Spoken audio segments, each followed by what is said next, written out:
Let's start in right on time. Not too early, not too late.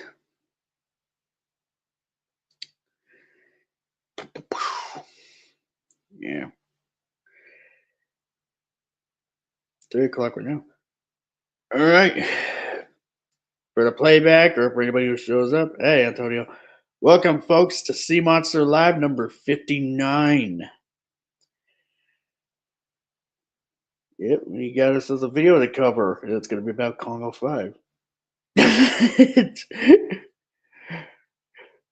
video is garbage. Yeah. Well, yeah, we're going to talk about it. Don't you worry.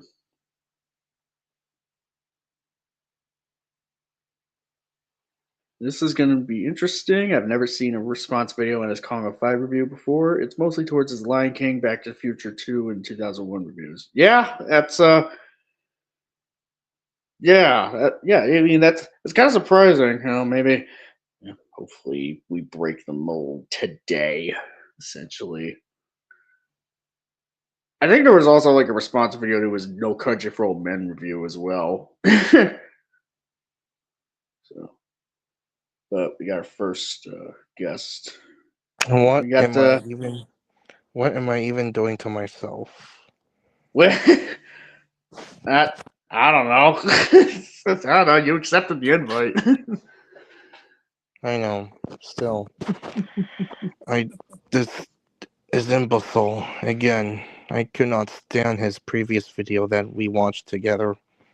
Yeah, well, I mean, actually, I guess we'll wait for some more people to come on here, and then I do want to like provide some context about Confused Matthew or have you for those who are unfamiliar. But yeah, I mean, we did try to watch through like his original Lion King review in private, not on a actual public stream, but it was like in voice chat.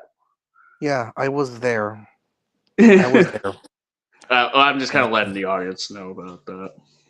Oh, okay. Caught up. Yeah.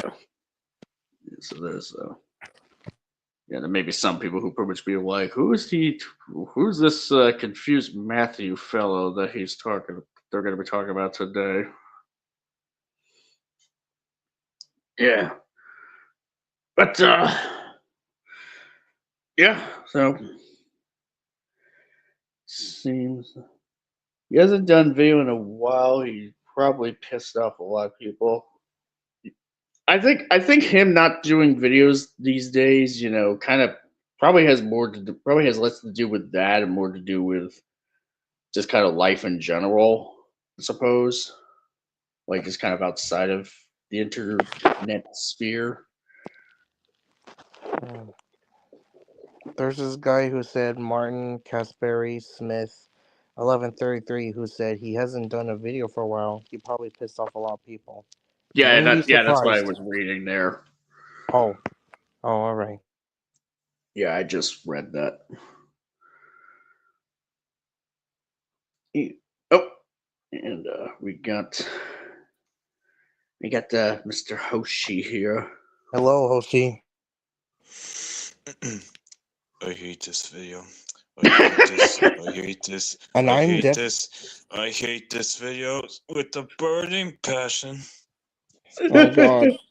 Oh God! Is it worse than the Lion King video, Hoshi? I have not watched his Lion King video. This is my first time watching this guy, and I already hate it. Oh I God, mean, no! I kind of knew him for his Spider-Man 3 review, but other than that, this is my first time watching it, and oh God, I cringe from it. There's Oh boy. I will say I tried to like do like a prep rewatch of it just to before this just to kind of have like a bit of a refresher on what it is we're going to be in for. Yeah, there's some pretty bad points. I mean, it's not as bad as his original Lion King coverage, but it's still oy vey. And I guess mainly because of the fact that his Lion King and 2001 coverage are like as controversial as they are because of the pedigree that those films are at, that his Congo 5 video was like may very well have been overshadowed like very significantly. But A sea yeah. monster. I don't think I've asked you this before, but what are your thoughts on Space Godzilla appearing in Supernova? Um, I'm kind of honestly I'm not entirely sure where to stand on that one. At least not yet. Not yet, at least. Um, Hmm. it's just Cool. mainly consider it mainly just has to do with like, well, you gotta have to have uh, how would they actually be able to fit him in like in terms of like, and can they do it well? That's the main thing. Hmm. Speaking of Space Godzilla, hey, you two, have you guys seen my second version of my redesigns for Space Godzilla in our I general? sure have. He looks Yeah, And buffed up. yeah, looks pretty nice. Hmm. I'm pretty much. Although I'm kind of wondering if maybe, like maybe like his fingernails and toenails. Like I think a cool thing to kind of like do with that is have them be sort of have like his fingernails and toenails seem kind of or a bit crystalline, I suppose. To keep with the crystal theme, unless you're going for something else with, I with was him. tired and I didn't have time. I'm sorry. No, that's okay. No, that's okay. I mean, you could probably, it's obviously like you can always tweak it, retweak it, something, something like that. But do you guys have any things to say about the redesign? Um, It looks uh, cool. yeah, looks really nice and fits. Yeah, definitely, it fits really nicely with your style. Definitely a very, Hmm. I'm not gonna lie. I've become the most happiest person ever since Space Godzilla was accidentally revealed for Supernova. The moment, Just, the just here's what we'll say. Don't cry when they do something to him in the movie, okay? Godzilla 5. I hope they do him justice. I really do hope so. They make him a powerful, almighty being. Because, like, the moment when I first saw the new Empire first teaser, the moment the main villain was gonna be a Kong-like creature, my hype immediately died for that movie. Uh, the thing about Scar King, isn't so much just the mere concept of him being another giant ape, or like an evil Kong. Essentially, like it's not like the idea in and of itself wouldn't necessarily be a bad idea. It like depending on how they incorporated it. Unfortunately, GXK The New Empire did not incorporate that concept very well. Um, Despite what a lot of Monsters fans out there for that film, like Up from the Depths, may want to lead you to believe, Yeah, even Dangerville. and or Rick. Dangerville. Do not forget Rick. Oh, and Nico made a funny art where Space Godzilla has Rick the squirrel in a crystal cage, and it was hilarious. I thought for a second that you were gonna talk about the drawing that Nico made of Beast Gohan getting wrecking Scar King's absolute shit. I know. Wait, Well, what? five, don't you? Nico's like, oh, five, don't you start? Fine. You're But anyway, so not. are we gonna talk about the video, or are we gonna wait for the people to come? I guess while we see if there's any more people to come, I do want to give some kind of a, like sort of a background about Confused Matthew, for anybody who's uninitiated with him or unfamiliar. So, yeah. Confused Matthew, basically was a YouTube reviewer, or still is. I mean, it's kind of unclear if you ask me. So he is like he reviewed movies. His most infamous one was a review on The Lion King, which he did end up doing a re-review on to try to bring some clarification at some points or elaborate at some points. Oh, we got another person coming up here. And coming in with the chair. You got The Animus. the Animus. It's been a long The time. goat, you're back. Yes. He's back. The king has returned. Ooh, come on, baby, turn the lights out. He's back. Yeah. It's been a while. How are you Hello. doing? How is everybody? Good. Real good. Been going Good. good as well. Hey, CMS, I got something to ask you. Okay. Have you seen the fan art I sent you on X? Honestly, no. I've not been doing much of anything lately. I've mostly been working, sleeping, and trying not to kill people.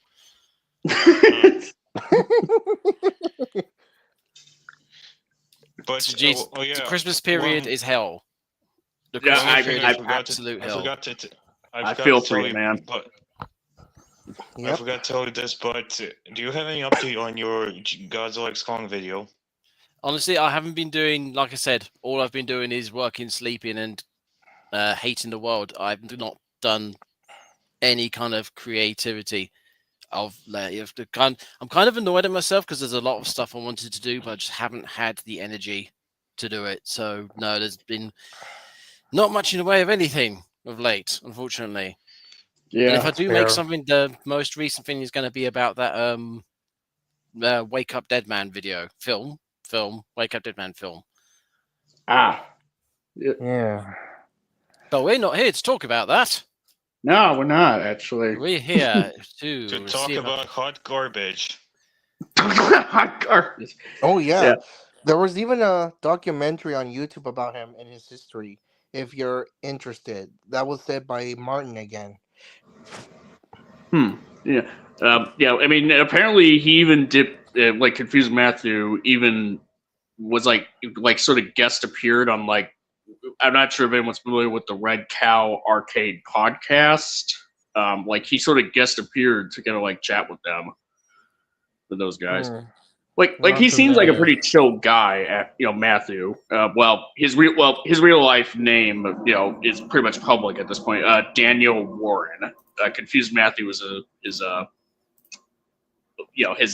avatar essentially. How But, dare he have a fake name? Who honestly Yeah. has a fake name on the internet? We all do. Right? We all do.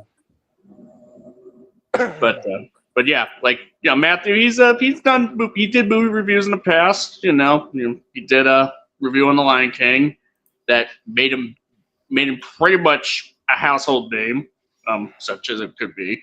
Yeah. Not as for well as good- the not for the good prequels, reason. as well as the Star Wars prequels, No Country for Old Men, 2001: A Space Odyssey, Minority Report, just to name a few.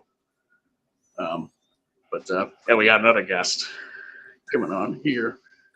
We got the Hello. Minecraft world. Hello. It's been a while, Whoa. Animus. And everyone keeps saying that. Yes, Yeah. Sorry. No, but dude, it's been a while since we've actually talked, and I saw that you were busy, so. This is my But- second time meeting with Animus. So yeah. second time. Hey, Is it?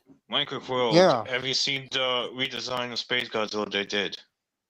Yes, and I commented on it. But Yeah. yeah. Congo 5, Confused Matthew. Yeah, Vengeance for Lion King. I think that kind of puts it perfectly. Holy shit, that video was horrible. Yeah, we did. I want to keep in mind we didn't do a stream publicly on. No, on we it. It was basically private. watched it. We basically watched it in Discord together. We rage quit. We couldn't finish it. It was that bad. Wow. It was that bad. Granted, it was also. also late at night for a majority of us. So Yeah, Yeah. that too. Like, Wait, you guys were But, discussing about this video. I was just gonna say, were you guys discussing about this video before this live stream? has anybody if anybody's watched the video before the stream, You mean? I have not, and frankly, I am dreading it after what he said about Lion King. I Well, know he yeah, did a video too. on War of the Worlds 2005. I still need to watch that. No, don't MC. It's not worth it. Well, hold on, O5. Have you watched it? Have you watched his War of the Worlds video? No, and after watching his Lion King video, or at least half of it, I am not giving it any chances. Well, I Listen, mean, listen. I have a shotgun to load, and I may as well use it. yeah. I mean, technically, the views would be going towards Don't like worry, an guys. archive channel. It's not actually him, but Yeah, You're still. not alone in this Minecraft world. I have brought a minigun. Let's go! For the Emperor. Yeah. Oh. For the crown! Yeah, but before we begin the video, C Animus, just a real quick context about your overall, your kind of like your general thoughts on Kong 05, the Peter Jackson version. Just so we have some idea. I've watched it 3 times over the years. Watched it when it came out and thoroughly enjoyed it. Very much enjoyed the whole backstory stuff to it. Like you're watching the film going, well, all these ruins, all this, the wall and everything. So it's very different to how the old films used to portray them.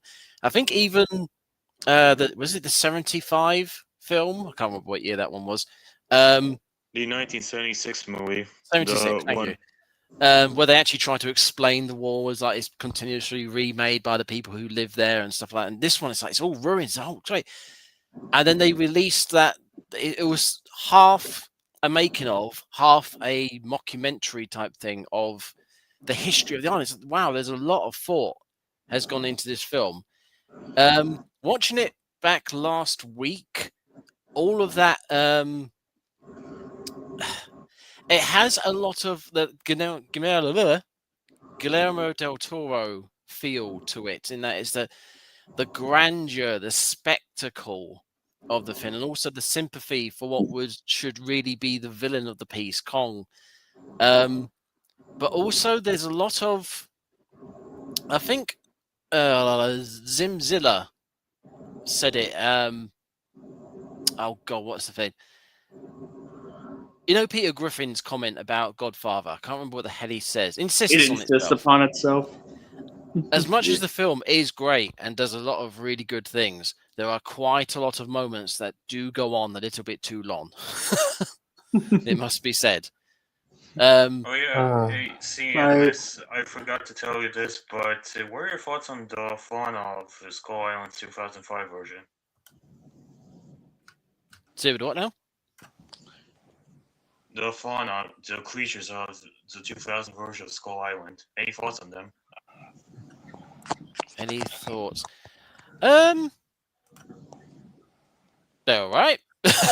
I do like the idea of them being essentially selective evolution to fit on an island that is slowly falling apart. I do like that idea. So all the Allosaurus / Rexes are all slim versions to fit on like the weird geography of the island and stuff like that.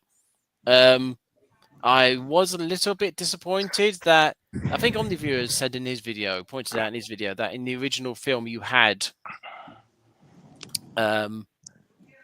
the Kong fought somebody, an animal from the land, an animal from the sea, and the animal from the air to establish the fact that he is king of this island and king of the environment.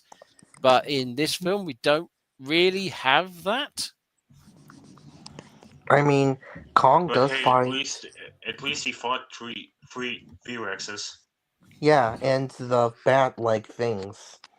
Yeah, but you Well, don't he really get a swiped sea them. fight. We don't get a I sea mean- fight, and the bat things he just sort of swipes at, whereas in the original film he has an actual fight with was it a pterosaur of some kind? It Yeah, is it was a like a pterosaur. I think it's pterosaur. supposed to be a pterodactyl or something. I don't remember Pteranodon. what kind. Yeah, pteranodon. I don't remember what kind of But yeah, you what get kind like of pterodactyl. the focused specific fight to show, yep, he's dominant over this, whereas in this it's like, oh shit, there's a load of bat things. Oh, go away. Yeah.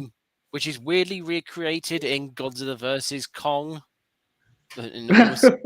which traditionally somehow makes it worse. Mhm. But In yeah, one- otherwise the variety of animals was good. Apparently there was going to be a lot more, but they had to cut Yeah. it down. Jesus Christ, how long would that film have been? I mean, I will say this: there is a book where you can read it, or a video by History Natural channel where it discusses the fauna, the wildlife of Skull Island. I highly recommend it. The Animus, what are your thoughts on Space Godzilla being in Supernova?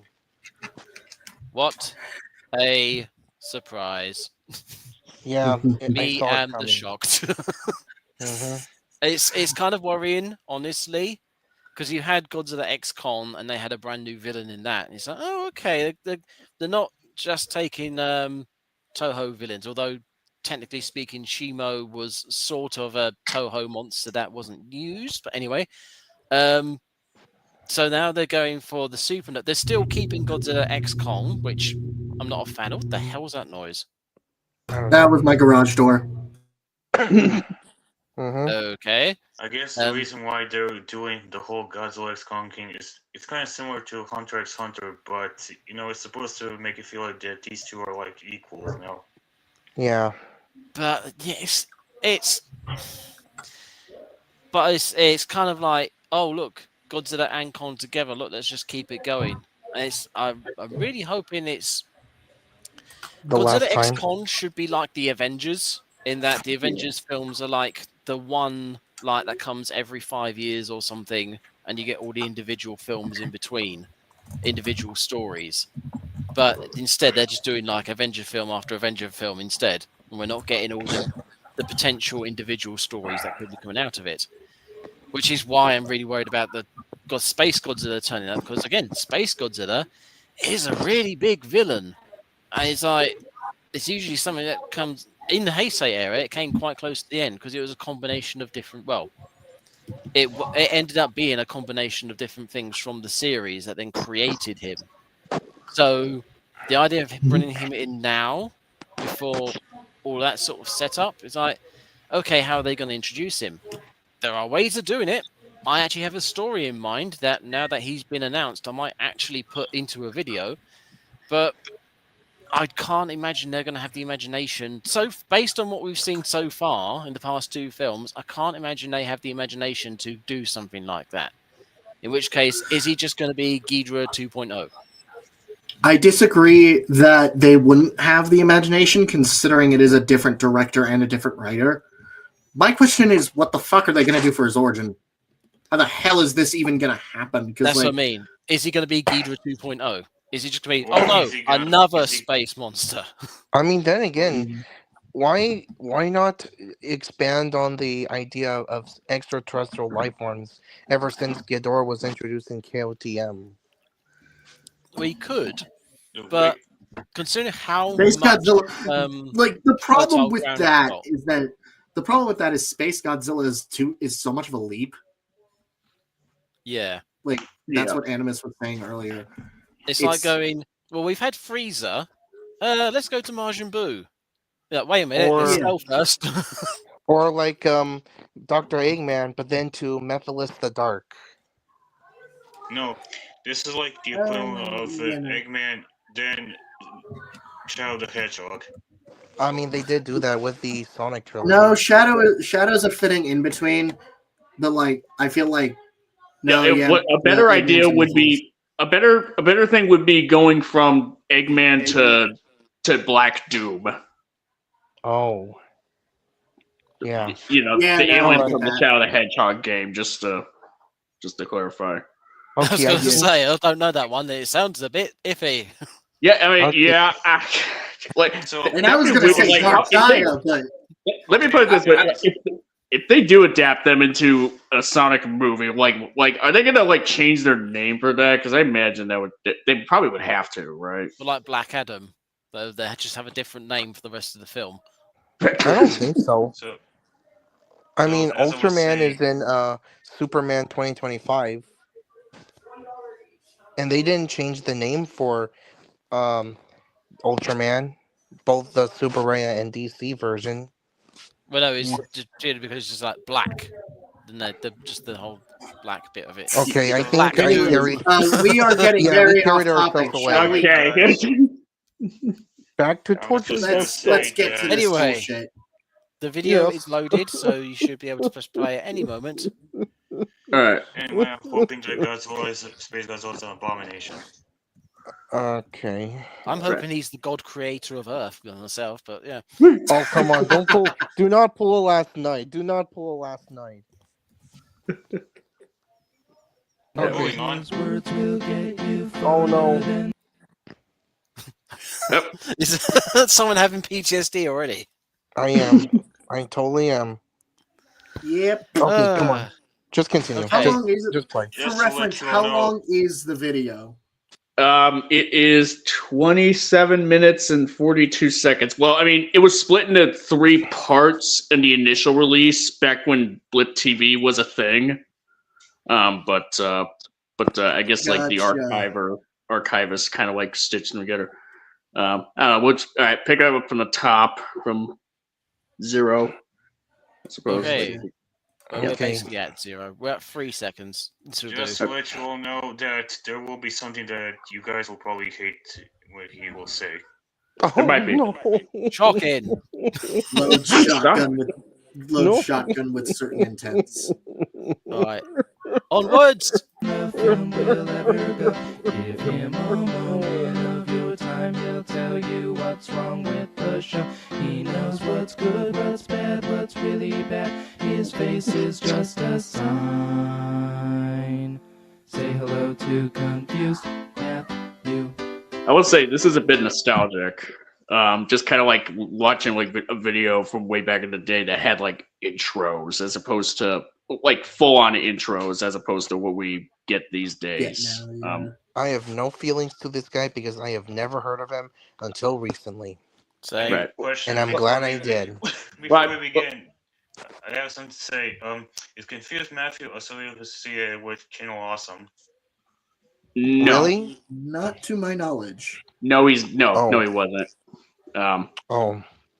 Yeah, well, I'm saying what I'm saying, like the nostalgia is just sort of like the general conceit, not really this intro in particular, just like the general concept of like video intros are kind of like, because usually you just have like name. It's like up here. Well, now we're watching this video from so and so with the name pop up and blah blah blah. And then 3 seconds. Confused Matthew sees this stream. Anyways, That would be funny. Hi, folks. Are you guys ready to go ape? No. I'm not. So I've laid a few rules down in the past of what should happen when you try to resurrect something old like a remake or a reboot. The first is that a good remake or reboot should give people who haven't seen these things a reason to maybe want to check them out. And the second is that it should give people who have seen these things something that they haven't seen before. All right. Does Con 2005 tick those boxes? Yes. Yes. yes. I would It does argue it the perfectly. first one, yes. The second one, yet. The second one depends on who you ask. Honestly, I think Kong 05 checks those 2 points very well. Actually, wait, no, it checks both of those pretty well because it has a very distinct, it has a very distinct take on Skull Island in its own right. So it's doing its own thing while still understanding the original. Yeah. If anything, I think it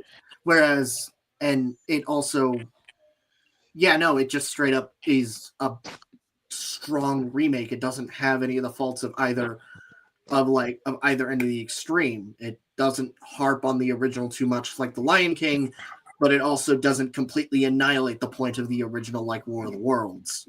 especially what I like about it is that in the original Kong, and Daryl was like consistently afraid of Kong, even when Kong saved her from the Rexes. But in this version, and Daryl is now like bros with Kong, I guess. After the V Rexes And Yeah, they they do don't have a actively make it pretty uncomfortable like the 76 version. exactly. Oh yeah. Right. Exactly. They have a like Eh, I don't know what kind of relationship you could describe Anne and Kong, but almost like mutual friends or companionship, I Yeah, it's a believe. friendship. Yeah. It's not simping like most people would say, but it's definitely a very, very like insightful I like view, friend. if I'm gonna be honest, I viewed the 1976 really cringe, especially how they handled the Enderos character in that version. That wasn't Ann Darrow. It was an Ann Darrow like character. It was the Andero equivalent, but still, the point still stands. The character was not handled well in Yeah, the True. character 1976. is Oh the God. the conceit of Dwan, Jessica Lange's character in the '76 film is Andero. It's just that a different name, and how as well as like how she meets the crew is pretty different from like how Andero is introduced in the original Ed Jackson's film. Yep.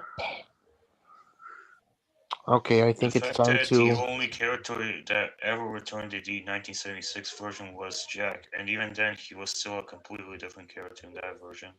Yeah, it. I believe his last name wasn't Driscoll. It was something else, right? No, I don't think it was. No, actually.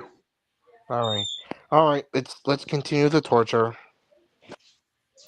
This film fails both of these tests because unfortunately, this is one of those remakes that lives up to the title in all literalness. It's just the original King Kong again, except with needlessly overextended scenes that drag on and on and on.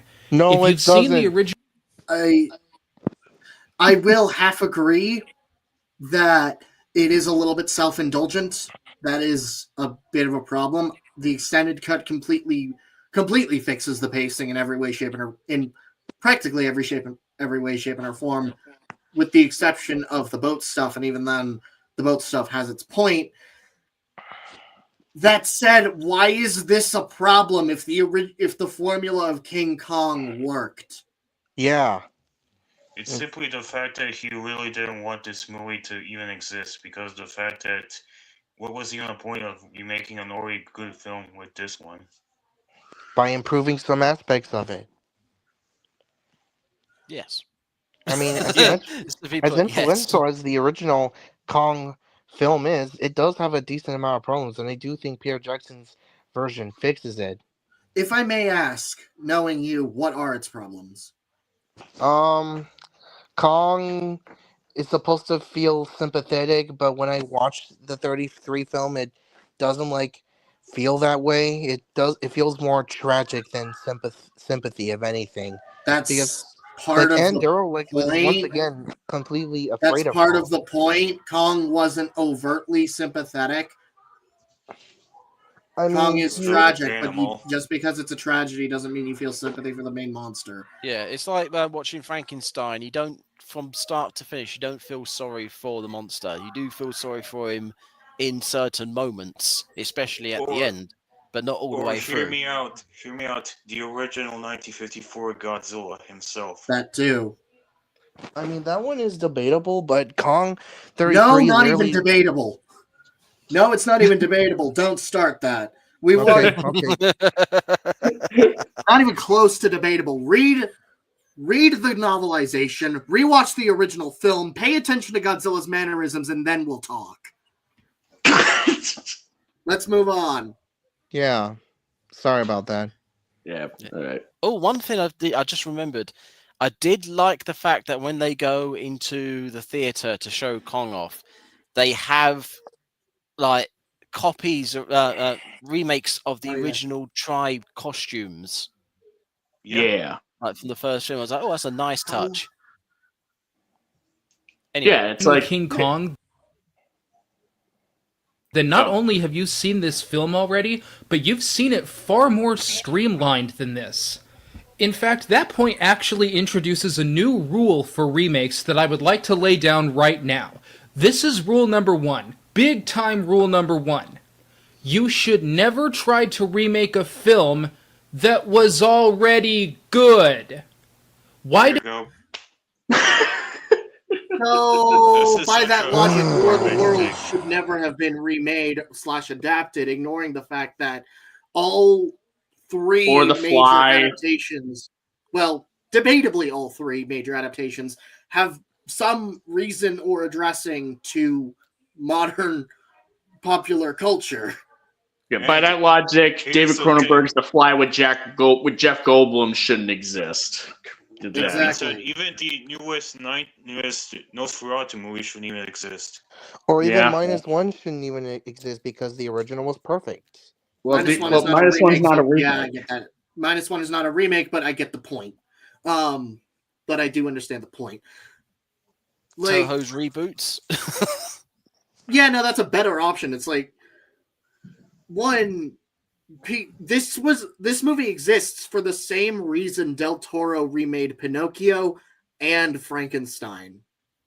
Yeah. Oh, The Thing. Yeah, The Thing. That too. Mm-hmm. Well, Thank you, Nico. no, that wouldn't even apply because the original thing from the 50s was not considered great. But, or at least So it that's isn't like considered.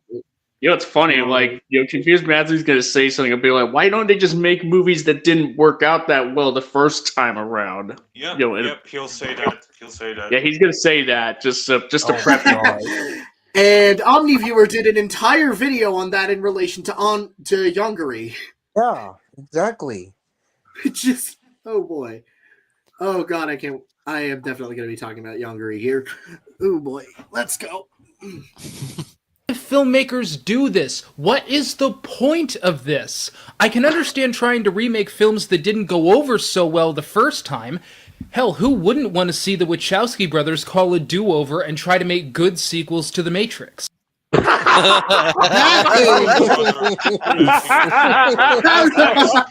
Oh, that's It's not like hilarious. Hilariously. Yeah. Like I said, Matthew, my brother, it's not like Peter Jackson did this movie because he was a fan of it or that this was like his ultimate passion project that he wanted to do it since he did the Lord of the Rings remake, you moron. Mm-hmm. Yeah, he did the Lord of the Rings trilogy, and someone was like, "Hey, we're pretty much hoping to maybe eventually do a King Kong remake." It's like, Yeah, and Jackson's all like, "What'd you say?" In fact, He was Listen- basically, it's that one clip of SpongeBob where he just bursts out of a wall. in fact, the Lord of the Rings remake literally made Universal hire Jackson again to like revive their Kong remake project. Basically, Yeah. Peter Jackson was a huge fan of the original King Kong. Universal wanted to do another iteration, a new film version of King Kong, and they were like, "Well, why don't we? Well, this guy's not only clearly a huge fan, but he made like essentially like three game changers in terms of like modern cinema, with the Lord of the Rings trilogy. So, why don't we just get him? yeah. Again, And we'll it's just the let him. same- We'll just they pretty much counted on him making like the best film that he could because Peter Jackson at that point was a name that studios can trust. Yeah, it's the same reason Guillermo del Toro remade Pinocchio and Frankenstein, like I said earlier. Yeah. It's almost like you can look at a story that was made, a good story that was made, and add something to it, make it a bit different, come to different ideas for it. It's almost like good stories have a lot to offer.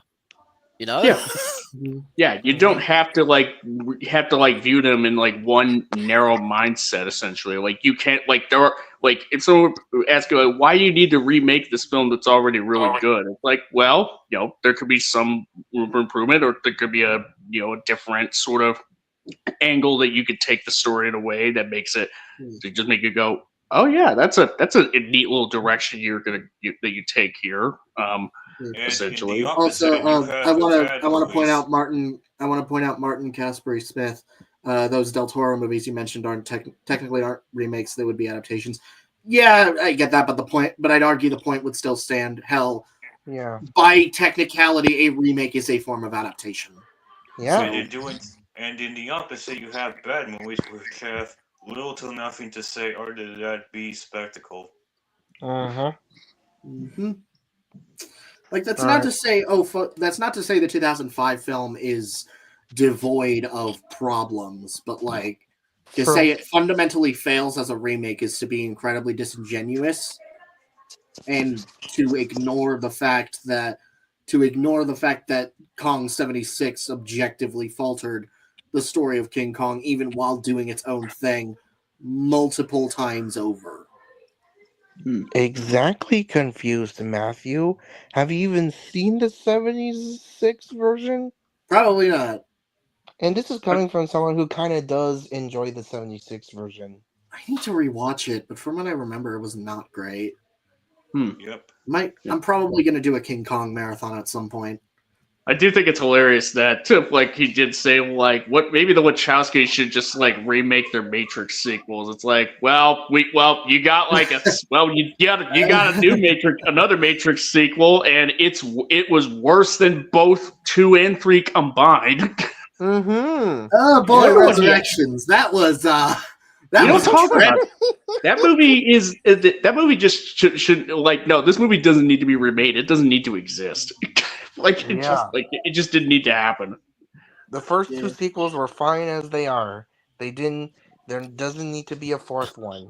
Yeah, I mean, like, I won't say Reloaded or Revolutions are like good. I mean, like, if you ask me, like, the first Matrix is like the only good Matrix movie, but like, I would say after Resurrections, it made me appreciate the older sequels more. Like, Honestly, at least they tried to do something. They were trying. Have you at least watched Animatrix? No, I haven't seen it. I am wondering what. Back to the Sonic 4 movie. I wonder how that movie is gonna like break the 4th movie curse in each trilogy. We shall see. Let's continue. Yeah, Yeah. I was gonna say we're less than 2 minutes in. Yeah.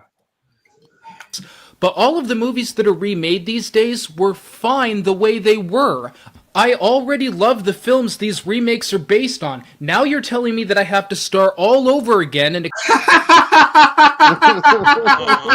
Planet of the Apes is one of the funniest examples considering what the new ones did. Oh my god! Tim Burton's prison. Are you serious, Matthew? What? Well, I mean, he's saying what he's saying. It's like the original is already good. Why do you need to do a remake when it's unnecessary? If it's going to be not as good, essentially. Which, in the case of Tim Burton's Planet of the Apes, sure, yeah. I mean, yeah, Tim Burton's Planet of the Apes is terrible. Yeah, it's not good. Oh But- god! What are you? What? I need to check your hard drive, Matthew. What are your takes? I The do. irony. When did this Anyways. video come out? This video, I'm trying to recall. Well, considering that this is a re-upload because Blip.tv, was like shut down, so like a lot of his content had to have been like archived or it would have been lost forever. I imagine that this one may have come out like in 2012.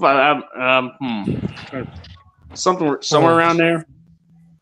Because Definitely in the 2010s. If this was before, like the new series of Planet of the Apes came out. Well, yeah, well, Rise it would of definitely Planet had to have of the Apes been. out in 2011.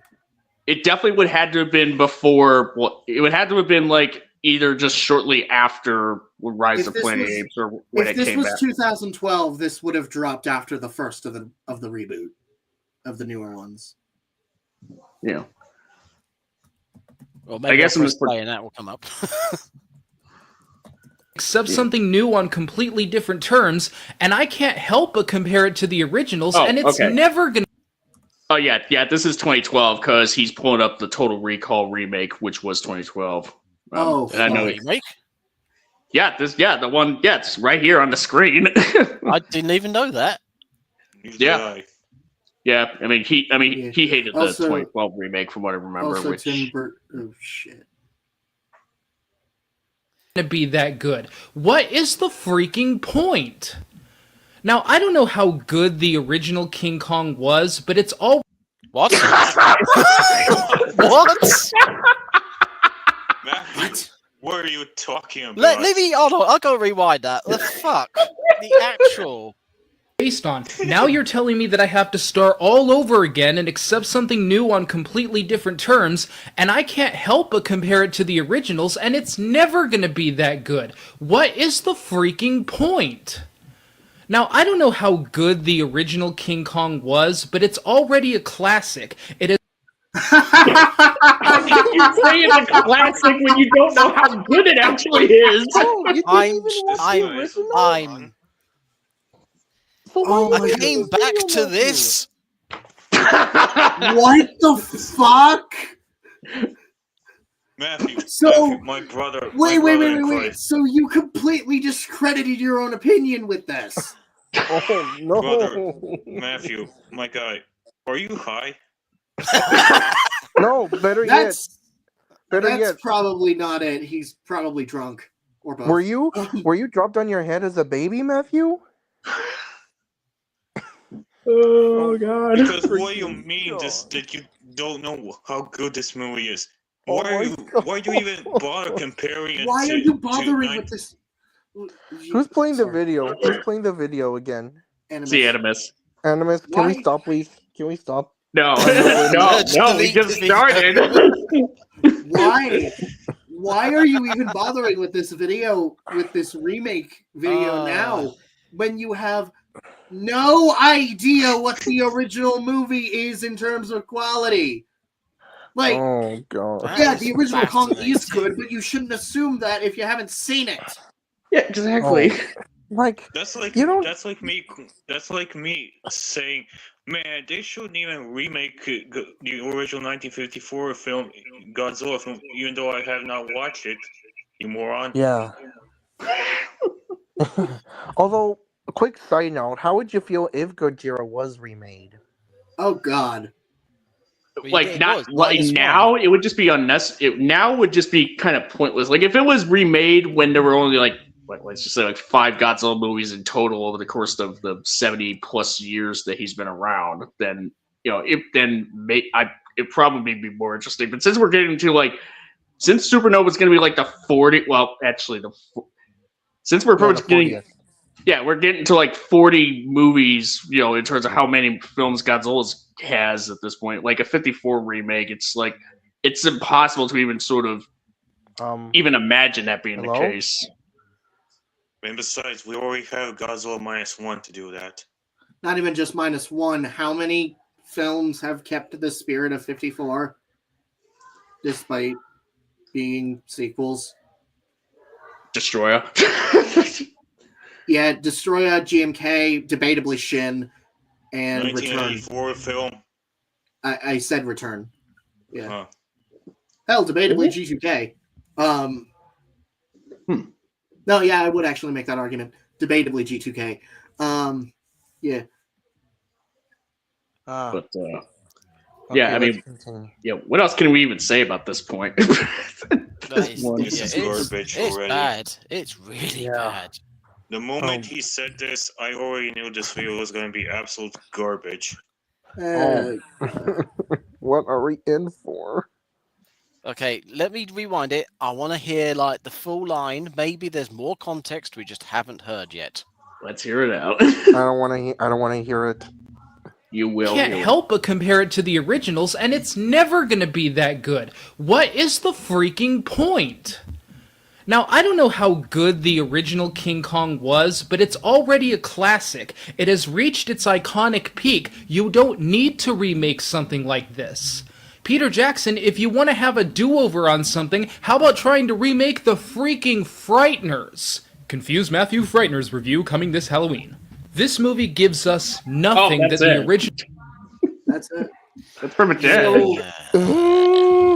So you're ignoring the context of why Jackson remade this film, Oh god, I am. The as well importance as of why he did this. completely annihilating your reputation after having not seen, completely annihilating your point with this video after admitting to have not seen the original, so you have no value to gauge from it. Therefore, its remake outside of as a film.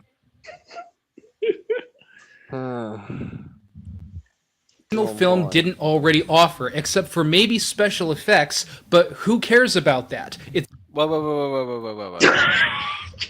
What? Are you? Let's try this again. and if you want to have a do-over on something, how about trying to remake the freaking Frighteners? Confused Matthew Frighteners review coming this Halloween. This movie gives us nothing that the original film didn't already offer. It gave Wow. us so many things, What? Matthew. It What are offered you nothing that the talking original about? didn't already offer aside from special effects, but who cares about them? Holy crap, Matthew. The irony of saying who cares about special effects in relation to King Kong? Oh, movie. Yeah. Guys, King guys. Kong Wow, movies movies. are the way they are. guys, The absolute irony. I'm like the Oppenheimer right now. I'm gonna shoot myself in the head right now. In Minecraft. Yes. I'm here. You don't need to say in Minecraft. Wait, what? You're going to do what while you're in Minecraft? What are you two doing?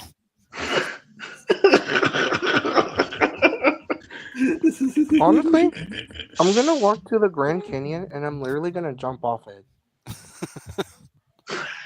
I mean, don't. There's enough death around there, but I'm gonna open the box and drop a bomb at his house. No, don't. No. No. Save that. There are worse people who deserve that. Yeah, So, I know. I will make all of his socks wet. I think a That's there we go. the That's an reach acceptable. or That, better yeah, there we yet, go. That, maybe we can all of his arrange- socks are wet. That's acceptable. or Oh, maybe, and we got or another maybe person. pee in his cereal. We got Kaz here. What's up? Guys. Guys. Hello. Can you hear me? Yeah. Yeah. No. Oh, good. Greetings. I had to crash out with you guys. Holy shit. I was watching it on YouTube. Greetings, Kaz. This is my first time talking to you. My name is Coach001. It's a pleasure to meet you. Pleasure to meet you too. Are we prepared? no, let's No. do this. Let's do it anyway. Except for maybe special effects, but who cares about that? It's essentially the same story, it's essentially the same characters, it's essentially the same basic situation. No, Essentially the same characters no, when it's we've not. already talked about how Anne Darrow is significantly different. Exactly, Mhm. Matthew. We talk about I think you- what- That- not even and just that's that, just- but Yeah, not even that just is that, but just Driscoll. Manjaro. yes. Yeah. Then You again, have characters Matthew like literally Mr. admitted. Hayes, Lumpy, Jimmy, Dano's friend, those guys. Well, I mean, we don't even have to talk about the characters that this movie introduces. We'll just talk about like how Driscoll is different from how he was in the original. Like he's not Mhm. first. Like Jack Driscoll is not the first mate of the venture. Like that's pretty much Hayes. Yeah. But are you guys surprised? Matthew literally admitted to never even watching the 33 film. Which, if you're gonna compare this movie to the original, wouldn't it just only benefit your video Yeah, by, hang by on. watching the original? Hang on a minute. Yeah. Like it's Yeah. He doesn't know how good the first film is, but the first film, this new remake, is basically the first film again. How does he know that? I don't know. knowledge again, articles, You- reading you read Wikipedia. the I don't know, but Wikipedia it's page. still pretty You read on the his part. Wikipedia page.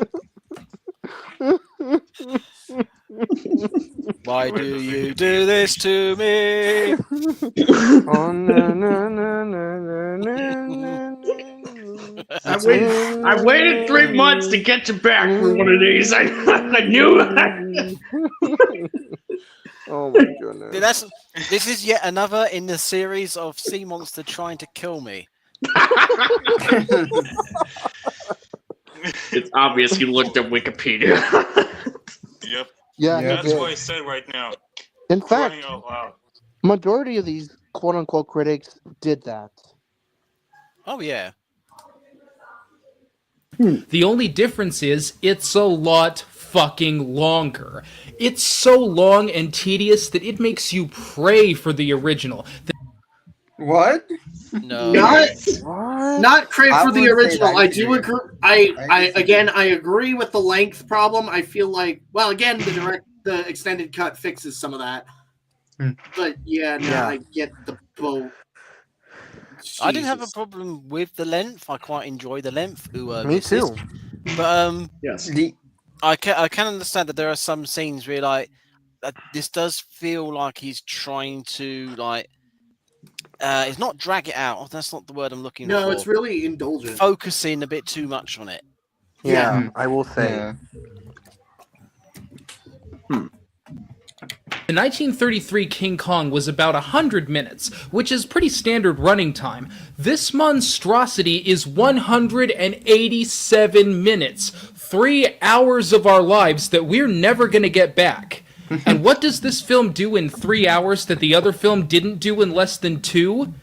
Nothing. Basically, they just take all... What? It did a lot Oh, of things, God, dude. this- It did you know, so Matthew? much things that the original couldn't do. Yeah. What are you talking about, my guy? This video is honestly more of a monstrosity than Kong could ever be, honestly. I like to believe he's rage baiting. Holy shit, dude. Can I just point out to everybody here, we are 3 minutes in. 3 minutes? God. Oh, we're We've making got pretty good time, 24 actually. minutes to go. Oh, God. That's pretty good time, actually. Yeah, 3 minutes. I guess it's fine, but because it's Matthew. Every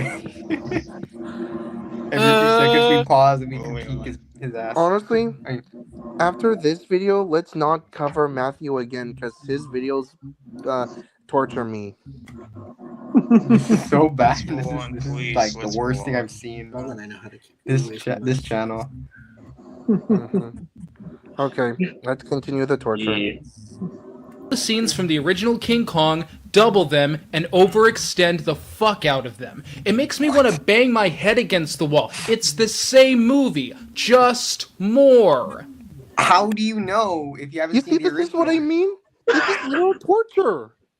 He has to be just be like assuming that, oh well, since the original is shorter, that means like those scenes are shorter. Yeah, I'm thinking. Yeah. That seems like the main point he wants to make here. But again, you may as well like the fact that he doesn't know how good the original is would pretty much imply like, so has he watched it or not, or at least like you'd think that you would at least get like a refresher on it Mm-hmm. to prep for this video if you're gonna make the comparisons. Yeah. Yeah. There's just so many things that the new one does that the old So be one. it. Just the fact that he did the Oh, yeah, comparison between the audiences and Kong as just like Kong is a big brutish, like simple creature, and he reacts to her performance in a very similar manner to the audiences in the theater in New York, trying to make the comparison of like, oh yeah, the audiences are like very brutish and simple.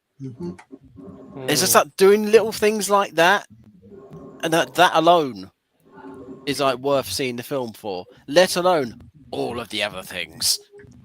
Mm-hmm. Yeah. Yeah.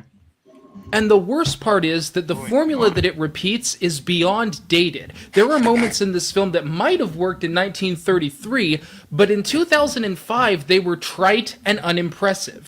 Right, like, hold It's hold- called a period piece. It is. Hold on to that. Whoops. Point.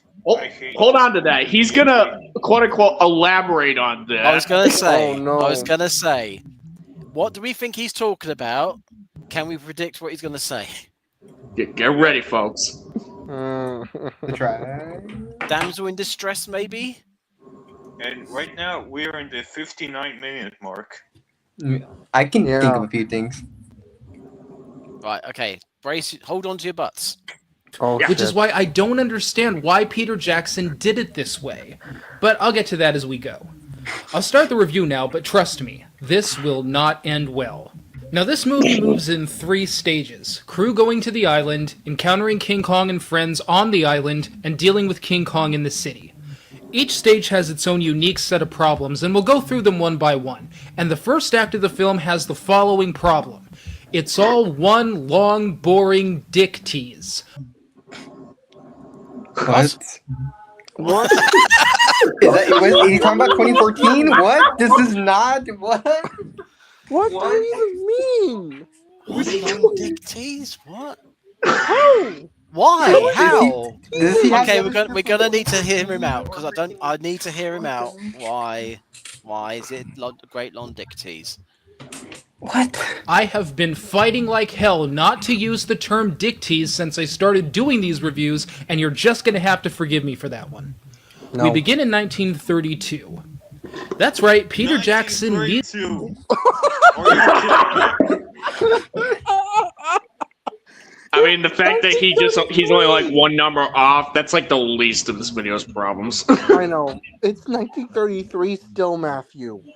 Learn your research. set this thing in 1932, which means that this is a period piece. Now, the original King Kong was set in 1932 because it was 1932. Oh my. Okay. Oh. Yeah. Okay, go on, Matthew. That wasn't a period piece. It was made in a time and of a time. The story of King Kong is universal. It's not period specific. It would have been the same difference if he had set this in modern times. The story would have been the same, and setting this remake in 1932 was not only completely unnecessary, but it gives Peter Jackson the added responsibility of making us believe we're in a specific decade. That is a problem. Why? I was going to say, What? what's the problem? Here's why the thing: not? did Peter Jackson He not played do that in this During case? the Great Depression. Like, I don't doubt King Kong could work in a modern day setting, or hell, post 1932, hell, Kong Skull Island. That said, why is this a problem? Yeah. I don't It's see it. because he didn't want this to happen. Nico Stud, hang in there. That's a happen after. Me too. It's simply the fact that the reason why he did say this is because he thought that this was a pointless choice, and he thought that this movie should have took place in modern day, i.e. the 2000s. The point that he's trying to say is that the movie just shouldn't exist. That's kind of what. That's really what it boils down to. So he's like trying. So it's like, yeah, but it does exist. So you may as well at least try to see like whether or not it does the period piece thing well. And if it doesn't do it well, elaborate on why it's not doing Try it to well. engage with it. Yeah. Yeah. And What- what's wrong with Unfortunately, the idea of this being a period piece is just shot in the foot from almost frame one. Destruction The of our minds, Kaiju-Kuru. And what's wrong with this? And what's wrong with the remake taking place in the same time period as the original film was? Like, what's wrong with that? Yeah, good question. Yeah. specific decade. I think it adds Unfortunately, more. the idea of this being a expands period on, like, the piece Great is just Depression shot back, in the you know? foot from The 30s. Oh, well, hold on. Wait. Go back. Right, let's Yeah. try this again. Oh, boy. but it gives Peter Jackson the added responsibility of making us believe we're in a specific decade. Unfortunately, the idea of this being a period piece is just shot in the foot from almost frame one. The whole city of New York looks like a big special effect. I'm supposed to... What? What? It's a special effect. Jesus Christ. Are we just gonna forget about the fact that Peter Jackson actually went out of his way to actually record/capture the old buildings that were actually made in 1930s, i.e. the behind the scenes? Man, No. you moron. No, he was meant to get a time machine and go back in time and film the action. Exactly.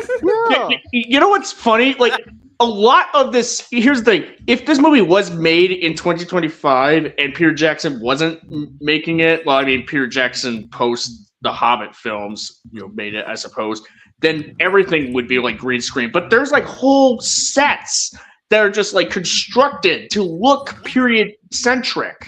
Mhm. Like, Wow. even the city streets, like when Anne's like following that guy to the restaurant, like that's like there's some green screen there. I don't doubt, but I can only imagine. So, but for the most part, it's a set. Like, That's it's what I like practical. about old movies, like around this time, because Me it too. was they had some set pieces and then they had green screen. It wasn't just pure green screen. I don't know, Yeah, to me, it's a that's good more of balance. Heck, Right, Minus like One that. did that. Kind of. It's like Frankenstein, the recent one. It's like the sets on that are all built, all handmade. Apparently, took months and months to build. Yeah, that too. That's why I appreciate that movie more after I watched it. I watched It behind the looks scenes, and I didn't know that there amazing. was It's so like, beautiful. Yeah. miniatures visually, and it looks set pieces, and I was phenomenal. like, okay, we're going back to Exactly. like the old ways. It's not just pure green screen. Which is pretty Mhm. cool. To believe I'm in 1932, but this time period is presented so terribly that I think this might be the worst period piece that I have ever seen. How so? What? How? It perfectly captures the Great Depression. At least the early How? parts of it. How? Freaking how? Let me go back and right. Okay, where were we? Right. Okay, here. 1. The whole city of New York looks like a big special effect. I'm supposed to believe I'm in 1932, but this time period is presented so terribly that I think this might be the worst period piece that I have ever seen. Pausing for copyright are you issues. high? Blah, blah, blah, blah, blah. Yeah. I'm not listening This to you, doesn't Matthew. feel like 1932. It feels like a bunch of actors in costume pretending that it's 1932. But what the fuck are they supposed to do? How? Freaking how? Time machine. Explain, dude. Don't just say, dude. Explain. Please, Just go in depth, goddammit. Jesus. Explain dude. them, please. Okay, What Matthew. What Unironically, do you mean? unironically, like if this film doesn't know how to do a period piece well, I'd like to know what you think does do it well. Because Mm-hmm. Good question to ask him. Yeah. I wonder if he ever could. Oh wait, he can't because I don't think he's ever going to. He's just gonna say something and then just move on without any elaboration. Mm-hmm. Like how many critics try to do that. Suddenly, this half-hour video seems really, really short because he's going into like such specifics, but undetailed specifics. Oh yeah. Exactly. That's what happens in It discovers Skull Skull Island. Island because satellites. Yeah, basically, what Martin's saying there is essentially what happens in Kong Skull Island. Is like, they discover it before they Or the discover it. 1976 version. I don't even know. That's not bad. This story. Moving on. If you want to remain so true to the original movie that you set this in that time, that's fine, but it's your responsibility to make that time period believable, and this isn't. It Hold on. It is, dude. It is. What do you No, I mean? just sorry. I just want to watch the shot. Watch the shot. It's your responsibility to make that time period believable. Yeah, look Oh, at that's smooth. This is believable. Oh, that's a This smooth is. shot. In the 30s. Yeah. What are you? Oh. you look at the costume design and look like the film is like set during the Great Depression, showing all these people in the streets, in food lines. You got vaudeville going on, trying to entertain as many people as they can who could afford it, essentially. And you got prohibition happening here. Like, again, like, what does this movie have to do to convince you that this is set in 1933? Oh, I'm sorry, 1932. Yeah. Yeah. Yeah, like But doesn't that shoot his point in the foot? In that the original film was set in like contemporary times, so they didn't have to set anything up. It's just, we are filming this now, so we don't have to set anything up. Whereas this film is being set in a different time period, so it has to set the time period up. as accurately as he can. You know what I mean? And then he's saying, this doesn't look realistic. And he's like, okay, what's not realistic about it? And so far, he hasn't said that. It's not helped by the fact that he didn't even watch the original. Exactly. Yeah. I am so surprised this isn't rage bait.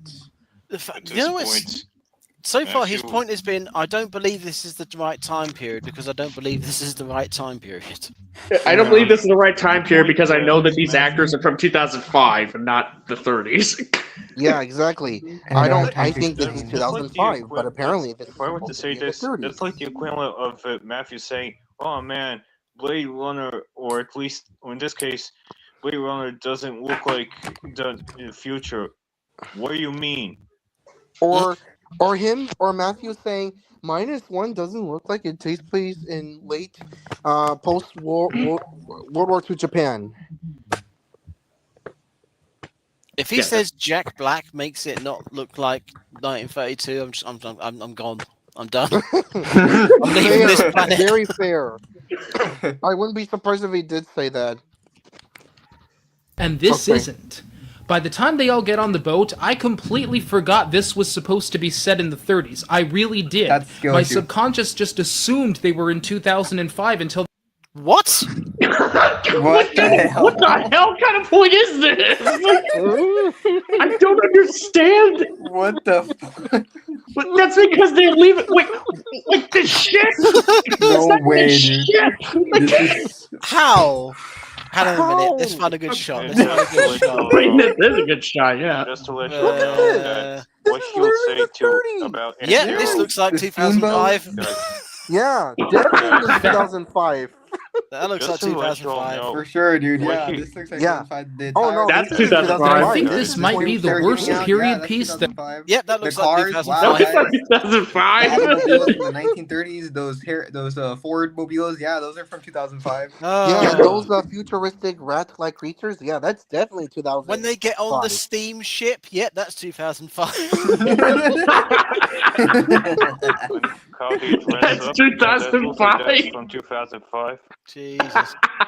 Oh wait, let's go to the zoo. Let's go Oh. to the zoo. Oh, wait, hold on a sec. The guys building the building, I'm assuming that, like, I imagine that they're, like, building the World Trade Center. That's 2005. Yep. Jesus. And just to let you all know, guys, what he'll say to Andrew is gonna be pretty bad. What did he say to her? Oh Well, no. I mean, you mean about her, actually. I don't want Oh. to say you just have No, to prepare no, yourself. let's find out. Let's find Conscious out. just Find out. assumed they were in 2005 until they got back to New York. As a But what? Back to New York. Well, I'll he come- just I'll assumed rewind that it. they were in 2005 while they were on the ship. Right, let's try this again. I completely forgot this was supposed to be set in the 30s. I really did. My subconscious just assumed. No, a bit further. I need to get this context. If you want to remain so true to the original movie that you set this in that time, that's fine, but it's your responsibility to make that time period believable, and this isn't. By the time they all get on the boat, I completely forgot this was supposed to be set in the 30s. I really did. My subconscious just assumed they were in 2005 until they got back to New York. Literalness. Oh, bugger. Whoa. Think about How? what he said there. Think about what he said there. Yeah. Until they got on the boat, I thought it was 2005, and then only remembered it was a timepiece when they got back to New York. What is that sentence? Okay, what he's all right, now, hold on. What I he's don't saying even is know. what he's saying is by the time they left New York for the trip to Skull Island, he completely and while they were on Skull Island, that he completely forgot that this is supposed to be in the 30s until they got back to New York. How does he even? Honestly, Wow. yeah, this guy didn't even watch the 05 remake. Honestly, I'm just gonna say it. It's on the screen though, but he's watching it while he's making this video. Oh, he's I'm doing it. Yeah, probably. pressing an X to dot on that. Oh my God, he's. to New York. Jesus, man. As a period piece, this thing just sucks. Example, one of the first opening scenes where the down on her luck out of work actress has the following conversation. Huh? This gig ain't the palace, you understand? Ask for Kenny K. Tell him I sent you. Just play the date. Take the money. Forget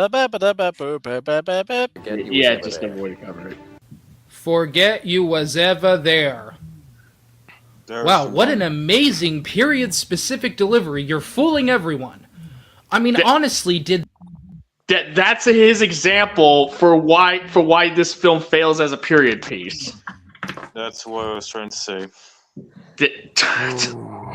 That's the one you go with? That's his example of why this movie fails as a period piece. Just the way he delivers Ask it. for Kenny K. Tell him I Does he sent need a you. sound like this, you know? Just play Is the that date. not too much for Take you? the money. Forget you was ever there. forget you was ever there. Wow, what an amazing period-specific delivery. You're fooling everyone. I mean, honestly, did that fool anyone into thinking we're in 1932? Really? What's his problem with it? The way he said it says it, yeah. Is he say? I'm trying to figure this out. Like the way he says "forget you was ever there," like as if it's supposed to be like it's artificial. But it's like, That's literally Or the way he American says it? talk, Matthew. how does this break verisimilitude though? Like that, I don't.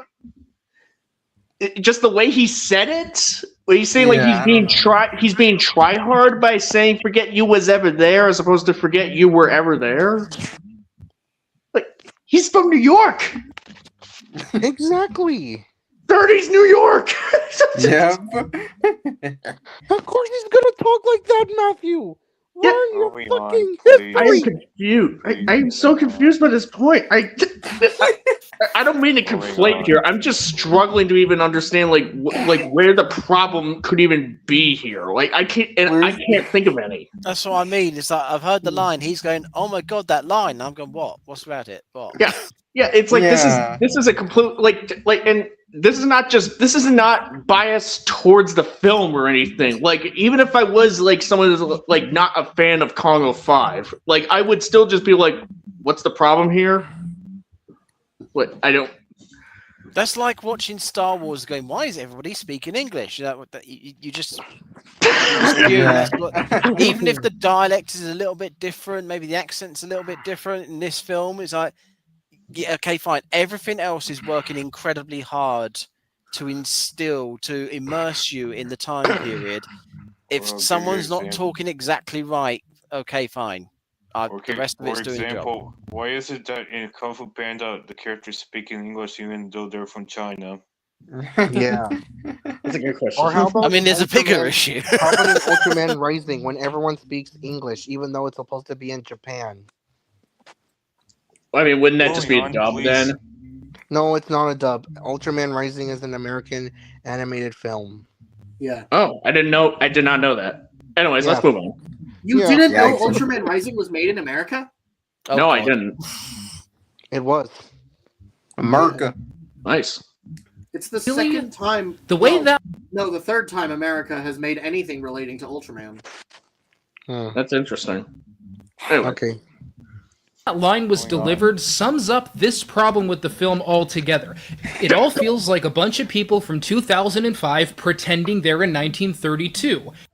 I don't This see how line that's an is argument. everything that's Yeah, wrong with this movie. Asking? I It's don't called see acting. the argument. What are Oh, you acting. conveying, dude? How do you not know what acting is, Matthew? Yeah, I don't know. This Use is your probably fucking common sense. I like here's the thing. Like if Pierre Jackson was like gonna say like no cut hold on no that didn't work, Mr. What's your name, like no you gotta say it like this. If Matthew was the director, like what would he want how would he want that guy to say it? Like I need to know. You got to give us something to work with here for like what he should have done instead. I'm like, Matthew, do you want the entire actors to be defaked as the original actors and have it be a black and white filter overlaid to it to convince you that this takes place in the 1930s, dude? Come on now. Okay, not gonna lie, that would actually be very cool. I won't lie. Alright, let's move on. Please. Yeah. You know what? I just wanted to bring this up because this is quite an interesting, also quite troubling thing. There was a film, made for TV film a few years ago called 12 Little Soldiers. It was a murder mystery, Agatha Christie murder mystery. The film that was made of it in 1960s was called 12 Little Indians. which people decided was a bit problematic, so they turned it to 12 Little Soldiers. But that wasn't the original, because the original was 12 Little N-words. I feel like I've heard this story before, yeah. So I'm now imagining that Matthew here is watching the newer version of 12 Little Soldiers, screaming at his screen, going, "No, you have to use the N-word." Jeez. It's like the equivalent of calling them 12 Angry Man. Oh my god! How dare you assume their pronouns? Alright, let's continue, please. Let's continue. I mean, I feel like I could do that just sitting here. Forget you was ever there, sweetheart. Wow, we're in the 1930s now. So with this woman out of work, Oh shit! Here we go.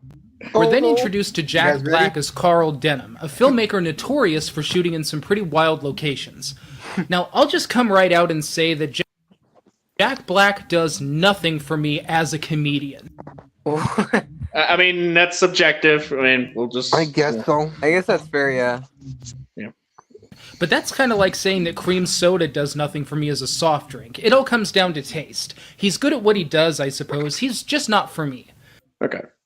Okay, yeah, he's That's basically doing that. probably I'm the also using fair- this opportunity Yeah, no, to, yeah. I don't really have. I mean, that's it's personal for him. It's you know, subjective, like, yeah. Some people Yeah, like him, some people don't. It's fine. subjective. I am Yeah. noticing that he's just playing the film in full, which is slightly worrying. Yeah, I mean, yeah. Well, I mean, at least we're talking over it. Well, at least we're talking over him, or he's talking over the film. I mean, there's some. Well, anyways. Actually, in testing, Inspector, wonderful name, has just brought up a point. He said Suitmation is actually bad because it's people pretending they're in kaiju. They're the kaiju. They're the kaiju, sorry. But it's also quite an interesting point of, is he going to bring up, he's like, I'm sorry, this is not a good King Kong film. This King Kong film is CGI. It should clearly be claymation. Oh boy. Well, he doesn't say anything about claymation, but just you wait. Oh, what? Really? no. Man the suit. There's some foreshadowing. Oh, boy. Get Oh ready. shit! The supercut on Jesus. this is going to be great. But what baffles me about this casting choice is that it just feels so damn random. They really could have plugged anyone into this role. Usually, Wait. They could have plugged anyone into this role, but also they've got people in these roles that are clearly not doing a good job. Yeah, I'm liking I'm liking the duality of this. like apparently, as long as they're not from 2005, if we're going by his logic previously. Yeah, that too. Like I said, time machine. No, right? Imagine they gave this bitch. when you give a mainly serious role to a comedic actor, it's for some sort of purpose, tapping into a side of them that they don't usually show. And also that the fact that comedians can make very good actors because they can hold their like emotional state quite well, which is what happened with Leslie Nielsen. Yes. Yes. What's he gonna say? And this actually works surprisingly well most of the time. Robin Williams, Nathan Lane, and Jim Carrey have all given very good, serious performances. But this character is so stock and played so stock that having Jack Black play it is just unnecessary. It's played stock? Yeah, I don't know. Like STOCK. Does he Like, mean bland? bland, generic, something like that. The same words that these assholes always have to use. Lau's kind of waiting in the back right now. Or is he in Minecraft as well? No, he's not waiting in Minecraft. He's waiting backstage. All right, here's the deal. If this video destroys me mentally, I'm gonna leave. Okay, yes. All right, so yeah, Lau, you'll probably have to like wait for a bit here until somebody decides. I was gonna head out regardless because like I'm starting to get bored. Oh. Oh. I'll head out. See you guys. Oh. All right. Okay. Well, Okay. see you later, Well, MC. that was easy. All right, Lau, you're Welcome in, Lau. Welcome So- and join us for the torture. Hi guys, I didn't know this was happening actually. I just came from watching Avatar. I'm literally at a pizzeria. This was like a total surprise for me. How's everything going so far with the video? Not Shit. good. Not It's good, terrible. dude. He We're said not that. good. You want to know? Here's all right, Lau. You need to hear this. He said that this is the worst period piece he's ever seen because everybody in the film doesn't come off like they're in the 30s, but rather in 2005. And he uses one example of the guy saying, "Pretend you was ever there" as an example. Yeah, that's so dumb. Actually, I don't have anything to say about it. Yeah, that exactly. Yeah, I don't have words, so I'm not going to say anything. Yeah, I mean, you can pretty But I much check think this might be the worst period piece that I have ever seen. This doesn't feel like 1932. It feels like a bunch of actors in costume pretending that it's 1932. Isn't that just like We're waiting to hear from you, Lau. What do you think of that? that's just cold My brain just acting. shattered. What the heck? I feel like I was paying attention. What did I miss? All I heard was noise in the background. With that scene. That's cold acting. Like that's all there is to it. Yeah. What on earth is that noise? Oh, it's something going on with Lau in the back. Yeah, sorry, I'm at the pizzeria, as I said. So whenever I'm not saying anything, I'm gonna mute myself from now on. Cool. Okay. Having Jack Black play it is just unnecessary. I would expect more from such an unusual casting decision. But this character is and does all sorts of things that we have seen before. The Weasley type who uses underhanded manipulation to get what he wants. Okay. And Jack Black plays it How is really that a well. bad thing? Yeah. Yeah, like God, imagine like you can say that about so many acts and so many characters. Oh, we've seen this guy. Oh, he's evil. Oh God, so stereotypical. Jesus Christ. Oh boy. Oh, he's saving people. Oh, we've seen that before. That's so Actually, shocked. Oh, he's I'm actually making saying a that. time machine. He's making an invention. Oh, so original. Yeah.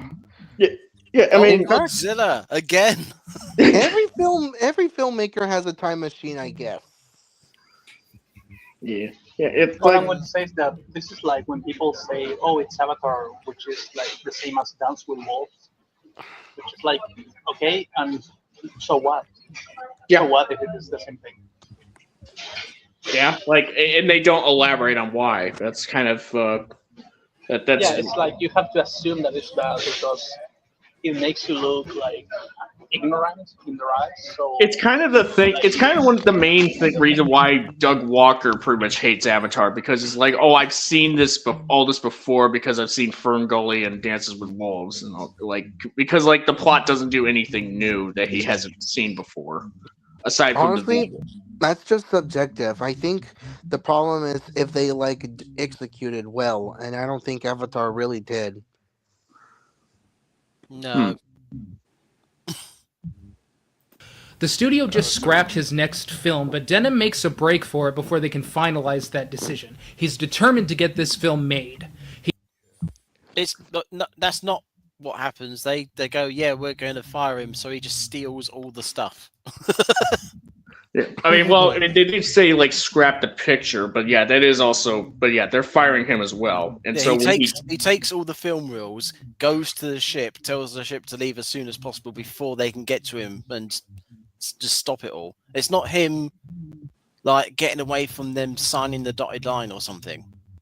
Yeah, I mean, in terms of like the process of ultimately like scrapping it or something, there could be like some documentations and all that going on, but they would fire him because of the fact that he's been using their footage and spending their money, on a project that's just that they're losing money. Carl's pretty much losing them money more than anything. Yeah. And so they're like, we need to let this guy go. Yeah, Just to let you guys know, I will be leaving once he starts talking about Kong, because what he will say about him, oh boy, I'll genuinely will be so angry that I'll be leaving. I'm that serious. Let's just continue. He has a boat waiting for him and a crew, but now he just needs a leading lady. So you can guess what comes next. He convinces Anne, the out-of-work actress, to participate in the film. Right. Okay. Okay. He skipped a whole section there about him bumping into her and all that sort of thing, but sure. Yeah. Yeah. Like Carl Denham tries to find many different women to hire, and then when he sees Anne, he immediately goes after her. He's all like, "Hey," it's like, He- "Oh my he knows god, it she's has not a to be her. slut." No, but also like she has the like tragedy about her. Like she just sees her and she's like, "Oh, you're like the most depressing thing I've seen in my life. You're perfect." Mm-hmm. And the fact that Yeah. she's poor and that she needs a job even after she was fired. Or, Yeah, it's or at almost least like the kicked period out. sort of informs her decision almost. Or at Yeah. least like unemployed. I don't think they were fired. Like they were unemployed because the business they were working for got shut down. Yes. Yeah, their vaudeville gig was shut down, closed until further notice. And they pretty much even said that we haven't even had a paycheck in 2 weeks. So it's like they're kind of Anne's pretty much in a desperate situation, needless to say. Yeah. Yeah. Making her think that this is a big production instead of a production that has already technically been canceled. And the rest you can pretty much guess for yourself as well. It's all completely routine, with Carl trying to keep up the ruse and scrambling to keep everyone on board for the project. From the moment the film starts to the time the boat leaves, it's essentially one long roundup scene, getting... Well, like a lot of films. But also it's not routine. The stuff that he does here is not routine.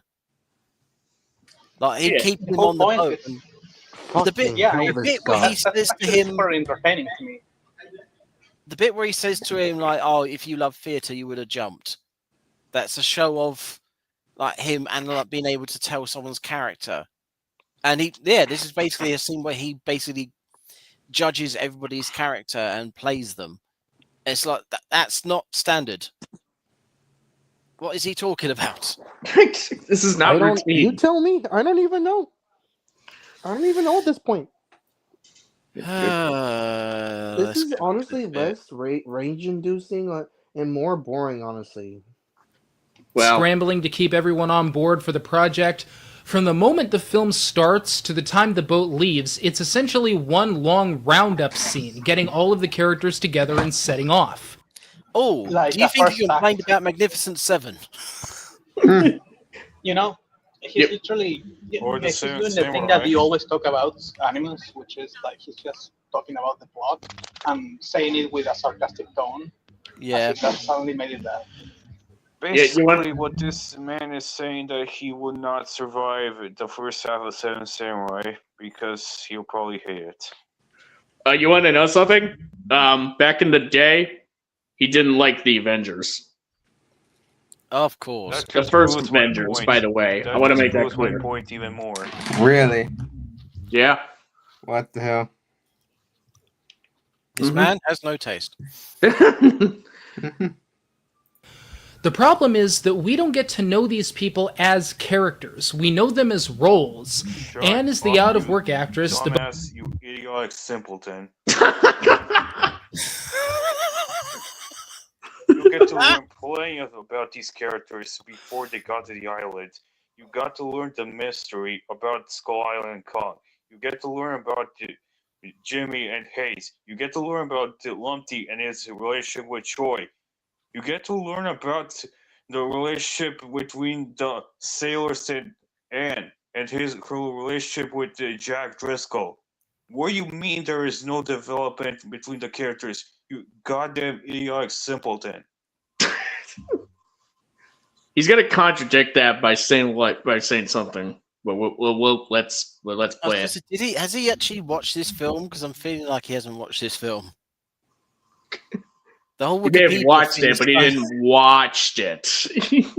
There's like two different ways of looking at it. He was in the room whilst it was playing. Yeah, pretty much. Yeah, you could say that. Boat captain is the salty boat captain. Adrian Brody's character is the writer here against his will. Lather, rinse, repeat. We spend so much time just getting this damn boat moving that you pray to God they're going to go somewhere soon. And boy, do they not. It's Do they not? Does it mean well, they don't get there quick. They don't get there soon enough. But apparently, that's what he's trying to trying to get across. I guess so. It's one of those. This really is just one of those things where this sounds like the kind of a similar argument to saying like we don't get to the monster action soon enough. This is pretty much that. When you break it down, it's pretty much just a new way of a slightly different way of saying like we don't get to see Godzilla. Godzilla doesn't show up soon enough. Like you hear people say about 2014. I wonder if this person would like GBK and JSK. Oh, I bet he would. I bet I he don't would. know. I don't know. To be honest, with Confused Matthew, his tastes are pretty unpredictable. Like, I mean, let me give you like an example of like some tastes he had back in the day. He pretty much hated the first Thor movie because he said like all that happened was that Thor went to Earth. And maybe just a few fight scenes and Loki being a more interesting character than the title character, but for the most part, Thor just went to Earth. And he said that's all that happened in that movie. But he liked Thor 2 for some reason. So he's literally just a contrarian. I'm not even like it, and it's weird because then he also like he has some good takes like he considered the Winter Soldier to be good. He liked Iron Man But 1. that's not hard. Well, that's not. No, I get that. That's not hard, but it's just. Yeah, I don't know. you cannot really tell with this guy. Yeah, he's just so inconsistent. Yeah. It's just like what are your standards? Only two things happen during this voyage. They establish a budding romance between Anne and Jack, and as Carl tries to get the boat to some mysterious island to film there, everyone on the boat explains how mysterious and dangerous it is. So build up, which is a good Yeah, it's all build up to the island and the mystery of Kong himself. Yeah. It's like, I don't want to know these people. Just kill them already. Basically, that's what he's saying. It's pretty much kind of what's what's happening. He says the only two things that happen that are noteworthy is the crew being uneasy about them going to Skull Island and Jack and Anne starting to have a relationship. To be fair, I'm going to admit that I think that both part is a little bit too long. But like I never thought that it was like unnecessary. It's just something that happens. Like you can either take it or leave it. But I don't think that it's even like that long. Maybe like 10 minutes at most, and maybe less actually. Yeah. Also, you need to establishing the. Like he says that all that happens is they establish relationships. Like, how quickly do you want that relationship to be established? Yeah, like exactly. Like if anything, I kind of consider that the original film it's like it spent just as much time, and that film even had gone on to say like later on when they're back in New York in the original, like they would just say that Driscoll and Ann are about to get married when they're showing Kong off. So whereas with this film they don't do that. They don't just so if anything, this film actually is it. If you ask me, I would say this film kind of does the relationship between Driscoll and Ann better than the original. Like Oh, someone just died. I want to make something clear. Just those two things comprise the first third of this film. And for what? Jack and Anne are not interesting enough to carry this much of the movie. Wait, pause it. So he literally said that also we get introductions to everyone and we literally see how Jack Black manipulates everyone. So those are not two things. Those will be like three. Yeah, and we also get there's actually like 7 things going on. Yeah, we have plenty of things happen in the first. Yeah, we had more than 2 things happen in the first hour of the movie. That's. You also got the establishment of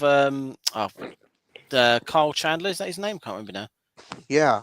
You got his establishment of his character being a bit of a selfish git. Yeah. You. Yeah, Bruce Baxter is Carl Chandler's character name. Yeah. Yep. Yeah, it's almost like there's quite a few things going on here that this guy just completely skips over because he was watching it on the screen. Yeah, he literally has the attention span of a goldfish. It's The the thing is, Aquaman he didn't syndrome. skip. There's no He explosion didn't on the skip screen. over it. Yeah. He didn't even skip over it. He mentioned it, and then he ignored what he himself said. Yeah, yeah, that's pretty much what happened. He contradicted himself. You know, almost like you need to redraft this. The whole thing about explosion and action, the better comparison would be the Michael Bay Transformers movies. True. Yeah, but even though, like, yeah, but here's, well, okay.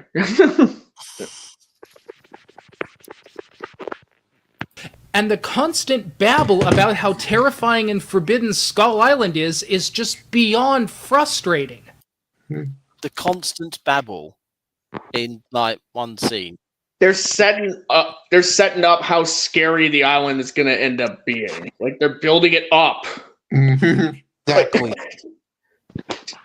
But it's not constant babble though. It's like there's one scene where he says, "Oh, there's a mysterious island that no one's found yet," and then there's this scene that he's got on the screen where they pin him down and go, "Did you know this island's not undiscovered for a reason?" Yeah. They just talk about, like, hey, maybe there's a reason why this island hasn't been found, because people don't want it to be found. Yeah. Or they died. Yeah. Sorry, there was a problem with my phone. Sorry. That's all right. Basically, every moment with these people on the boat is just a drag. I mean, what is King Kong about, really? It's about a giant ape. Oh, God. Oh, my God. no. Oh, my God. Are you serious? Let me rewind. Let's get the full quote. Basically, every moment with these people on the boat is just a drag. I mean, what is King Kong about, really? It's about a giant ape, right? No, that is literally it. Really? Yeah, I think this does confirm one thing. He would definitely love GVK and GXK, that's for sure. Oh God, yeah. No, oh God, he would have to be over the moon with those movies then. You get plenty of Kong. It's not like the story of King Kong is the story of tragedy, loss, trying to find something that one that loves you.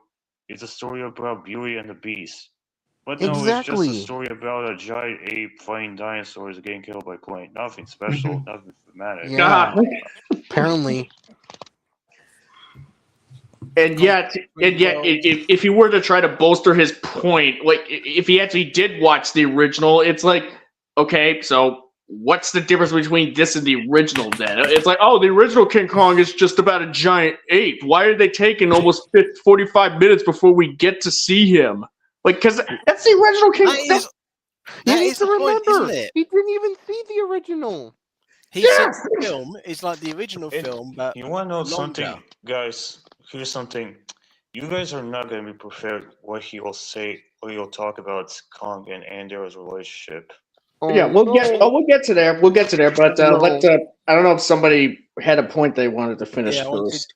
His thing earlier was that King Kong 2005 is like King Kong 1933, but longer. He then says King Kong 33 is a classic, but this one is long and boring, and all it is about a big ape. Like, so how was the original a classic if that is all it was about?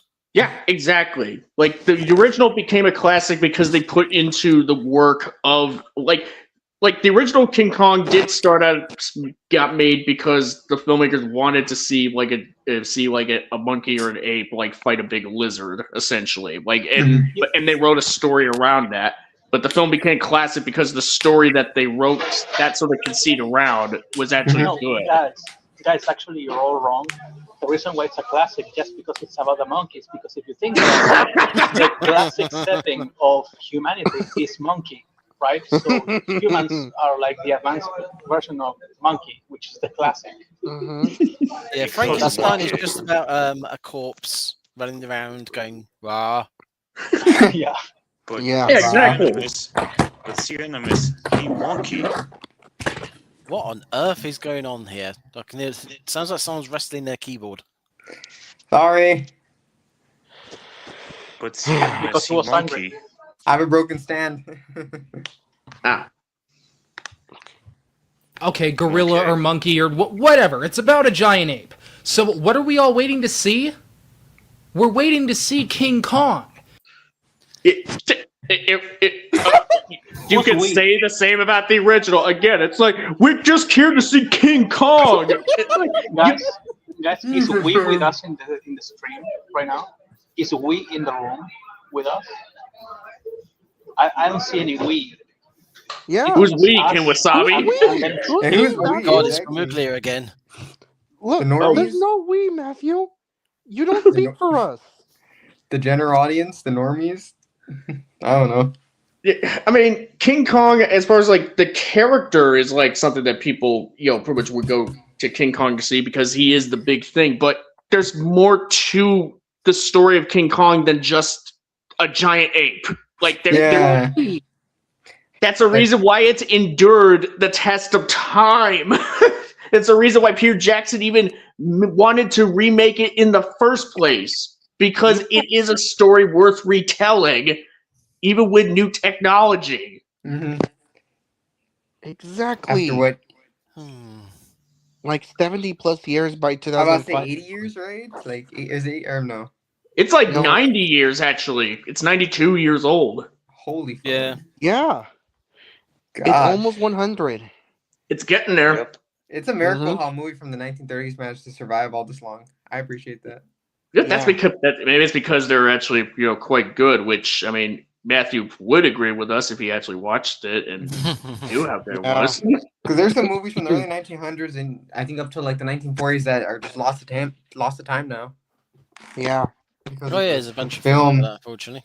Yeah, London After Midnight. That was like a movie that got lost essentially. Like all we got are like frames or still images. Essentially. Yeah. Mm-hmm. All right. It was like I did a video on comparing the film Greed with the Snyder cut. Yeah. And the original Greed film was something like 8 hours long, but they just chopped it up and turned it into a 2-hour film. And that 8-hour film, according to 5 people who watched it, was the greatest film ever made. But we're never going to see it because they chopped it up and threw it away.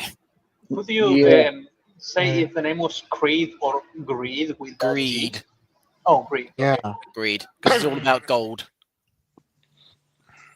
Yeah, it's about Let's that move money. Thanks. All right. Let's move on. So every moment that they drag this out, every second spent with them just talking about getting to this place breeds nothing but impatience. I mean, what are they really setting up here? This is a remake. We already know what's waiting for us on the island. Ah! Are What did you he say serious? earlier? What did he say earlier? It's a remake. It has to be a film that people who don't know nothing about it can get into. Exactly. Yeah. Oh yeah, that's right. That was Here's the one of his thing. rules. We also know that he's gonna die by the end, so why even watch the movie? Exactly. Oh, you know what? Here's the thing. Pop culture references King Kong all the time. They reference the airplane scene from the original. It's like, oh well, I know that King Kong gets shot down by planes at the end of the original. Why do I need to go watch it? Because In I've fact, seen a one- reference to it in How I Met Your Mother. One reference that I remember is a movie that was released in the same year as Peter Jackson's King Kong, and it was Chicken Little that did that reference of all things. Yeah, I mean, I've seen that reference in seen the original, see King Kong. I know King Kong dies at the end of King Kong because I saw Chicken Little reference it. So why do I need to go watch the original? The fish. That's a reference to King Kong. Exactly. Pop culture Why icon. bother watching any Dracula film? You know everything about it. Read the book. You read? Why should I watch every single Godzilla film when he's either going to destroy the city and get destroyed by the military or fight another monster and then be friends with humanity? Why should I watch that? Why bother watching Guys. the Jurassic Park movie without watching the first movie? Guys, why should you even watch the first Jurassic Park if you know that dinosaurs got killed by a meteorite? Like, that's their weakness. Yeah, why bother watching Jurassic Park? No one cares about the special effects. Exactly. It's like we know that that there's dinosaurs on an island in the novel. God. Alright, let's continue, please. Awful. Just freaking get there already! It is impossible to describe how long this drags out. Everything that happens on the boat is all completely by the numbers. It's impossible to describe how shit this video has been so far. I like. I really want to be. I'm being pedantic. It's impossible to describe how long this drags out. No, it's not. You can just look at the runtime. Yeah, exactly. It's all relative, you know. It like how a movie feels, you know, whether it drags or moves pretty quickly. That's subjective, my man. I don't know how to tell you. Like, because I mean, let me put this in perspective. To kind of prep for the last stream I hosted, which was mainly talking about Kong 05, the film, not responding to a video, but just talking about the film. Like, I rewatched the original, one night, and then like in the following day, I watched the remake. Like, the remake still, even knowing how everything that happens, like the remake still moves at a good clip. Like, even with, like, for as long as it takes for us to get to the island, like, it never felt that long. So I just wanted to say that. Yeah.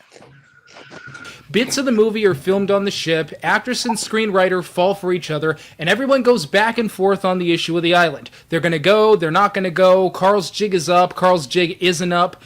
And what makes this bad is the fact that this whole first third of the film doesn't make us care about the characters because they're only setting up one or two situations. Shut your damn mouth up, you insignificant speck of waste. I want to say that I do relate in a certain way because here's the thing. I said this the other day. Like, I went to watch The Shining because of the anniversary re-release, right? I think it's like 55 years or 50 years old, something like that. 45, sorry. 45 years old. And I also think that the movie's incredibly, like, slow. I think that Kubrick doesn't really understand tension when it comes to horror. He might understand it for drama or like maybe action, but I think that for horror he just fucks it up, and that actually fucks up the characters in, like, as a result of how Kuro. slow things are. You're the goat. What? Oh, okay. Kuro said something. Well, I just put a comment saying that Kuro said that Hoshi is 2 seconds away from saying "you insignificant fuck." I'm gonna scream when he talks about Kong, to the point it might even end my life. Yeah. But what I wanted to say is that, like, if I was going to make like a video on it, I would say why, right? Like, I wouldn't just say, oh, it's like really slow. Like, say why it doesn't work. Because here's the thing,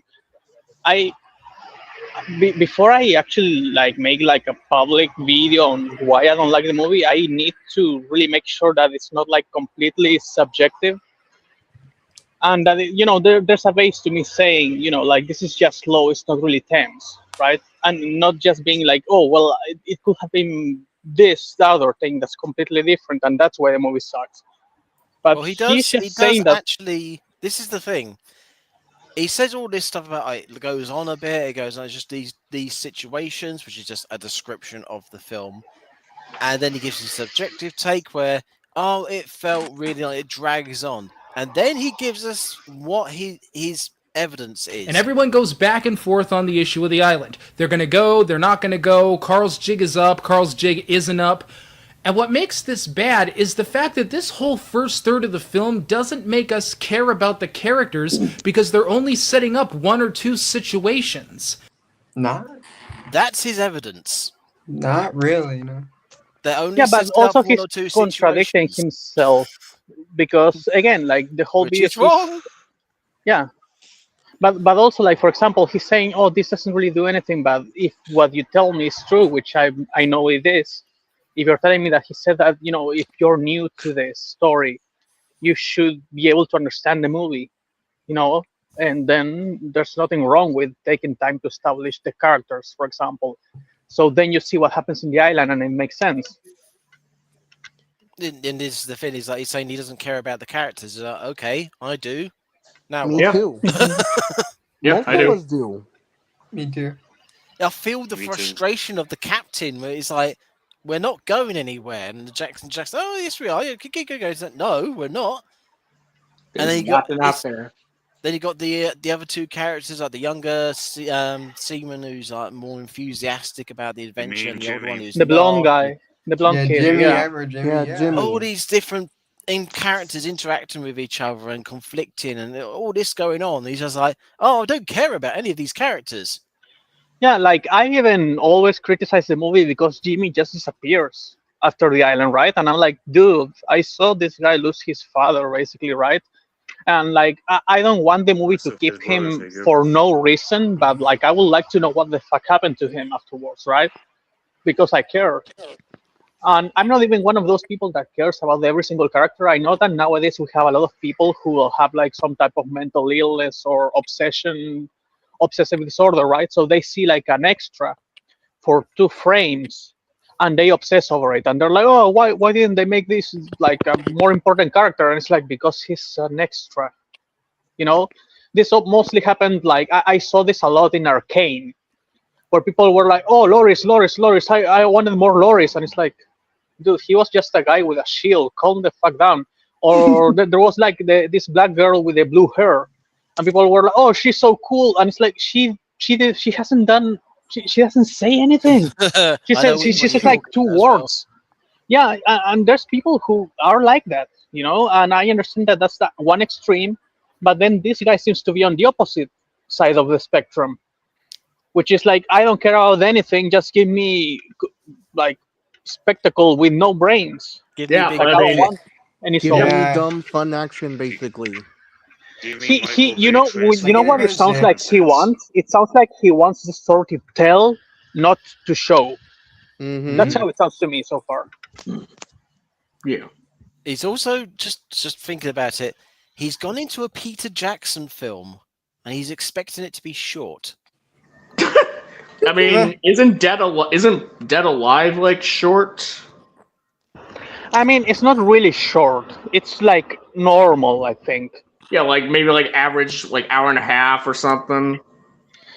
Yeah. It's like normal length for like a horror movie of the time.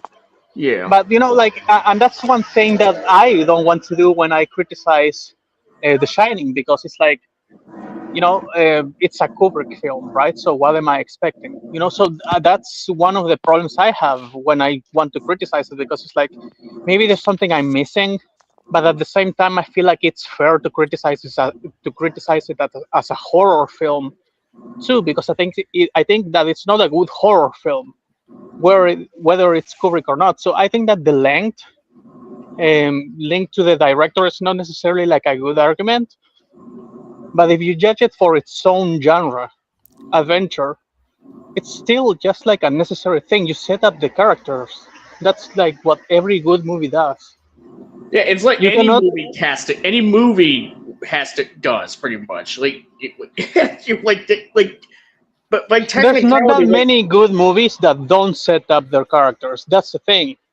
It's I understand if he says, you know, like, oh, I understand that you have to do it, but maybe like I don't feel like I actually got to know them all that well, except for one or the other. But he says that everything sucks, that everything is like generic mediocrity, right? yeah, That all and- the characters apparently are like whatever. yeah, It just and it's doesn't make like, sense. yeah, he's just like in a place where like look, I've seen the original already. We know it's about a giant ape. Why are we wasting time on these people? And even though the film is clearly putting in work to establish these characters, but it's just not registering with him.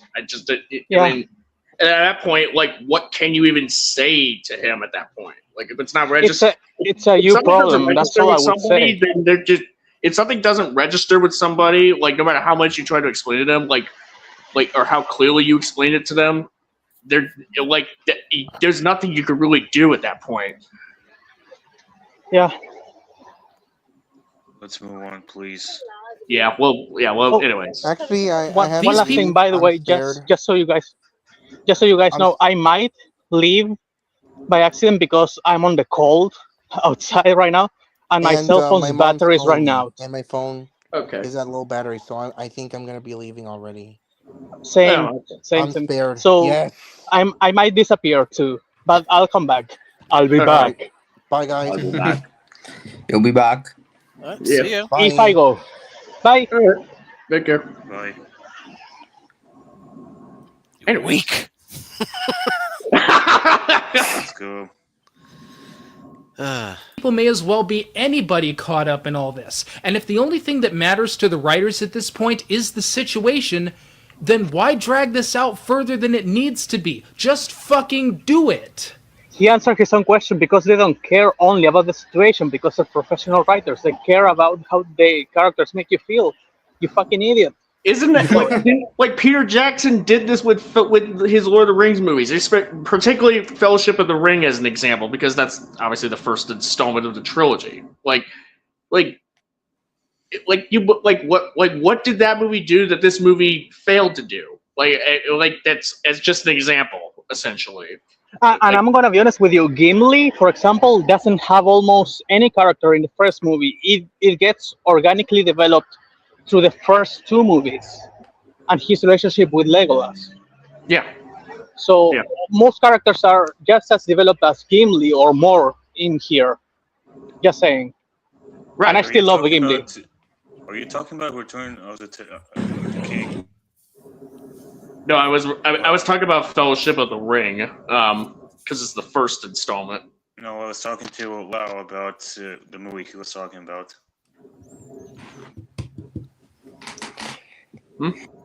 Well, No. I mean, Two Towers and Return of the King, they're kind of like the ones that further develop him and Legolas's camaraderie. Okay. I think a perfect example of what confused Matthew here is sort of what he's arguing for, or you probably say.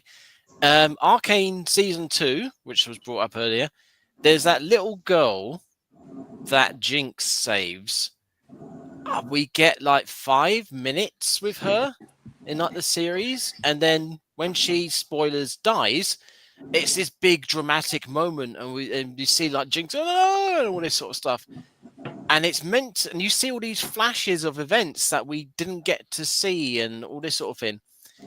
And it's like the series is trying to go, look, this is dramatic, guys. This character is really meaningful to her. And you're like, I don't know who the fuck she is. It's like, wait, who are you again? Yeah, I it's get like that almost sometimes, like with some movies. the series like just skipped over all the setup and build up of the relationship to get to the climactic end of it. Yeah, you would just be like Thanos in Endgame when Scarlet Witch just tells him, "You took everything from me." You're just like, I don't even know who you are. Yeah. Yep. Except, weirdly, the Marvel did set up all of that, so we do know what she's talking about. But with Arcane, it's like, we are Thanos. Yep. That's kind of let's what continue. Matthew is arguing for here. It's like, don't give me all the setup and the build up and the character depth and everything. Just give me the dramatic moments. Yeah. The thing is, I'm not even sure what he pretty much wants at this point. Like, the film is trying to give him characters, but it's not registering to him for whatever reason. Like, he's saying all that's happening is Jack and Anne having a relationship, and and Engelhorn just in the crew being uneasy about the fact that they seem to be going nowhere. Despite Carl insisting that they stay the course. But it's like, that's stuff that's happening. There's character stuff happening in the film, like, and those are just two examples of what's happening. And there's more beyond that. Sure, they're not the most like it's not to the point where it becomes autobiographical in terms of like who these characters are, but it is like still. But you still you get enough. The film's doing shit, like, Yep. and you're just not registering it somehow. It's doing enough so that you understand the characters to the point where you've got the captain being frustrated with the whole situation, really. Yeah. And then And then he's like, "Look, we're going at this point. If you're not back, we're fucking off and we're leaving you here." And then he stays because he's a good egg. But then he's also being like manipulated by Jack Black's character, I can't remember, Denham. Which we've already established earlier in the film. Denham likes to manipulate people, and he's manipulating people later on. We didn't have that earlier in the film. It would have been a bit of a weird thing to do later on, but they established that because they actually do some good writing. Yes, exactly. Exactly. And the film like sets up these characters so that when they get to the island and they start dropping, and a good number of them start dropping like flies, you pretty much feel bad for them. You kind of care. Yeah. I like when movies do that. They just build up the characters and then they, kill them off later. At least we get to like a breathing room of who they are and where they came from. I like realistic, like almost non-dramatic deaths, just like deaths that come out of nowhere. Yeah. Like For me personally, I think this movie, its length, even though the boat scene is a little bit draggy, like it drags a bit, I think it's perfect.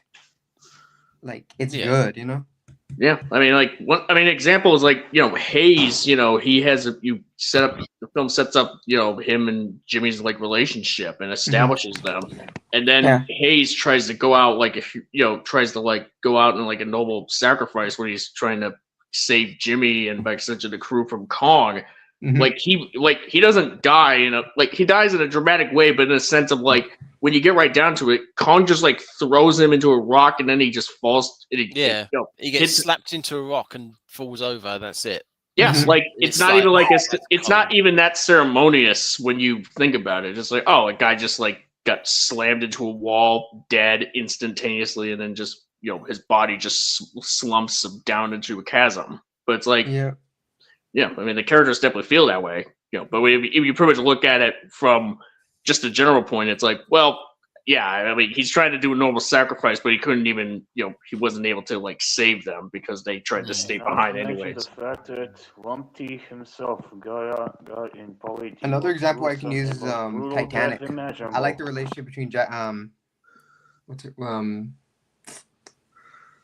forgot the character's name, but from the Titanic, Rose and Jack, I think that's her name.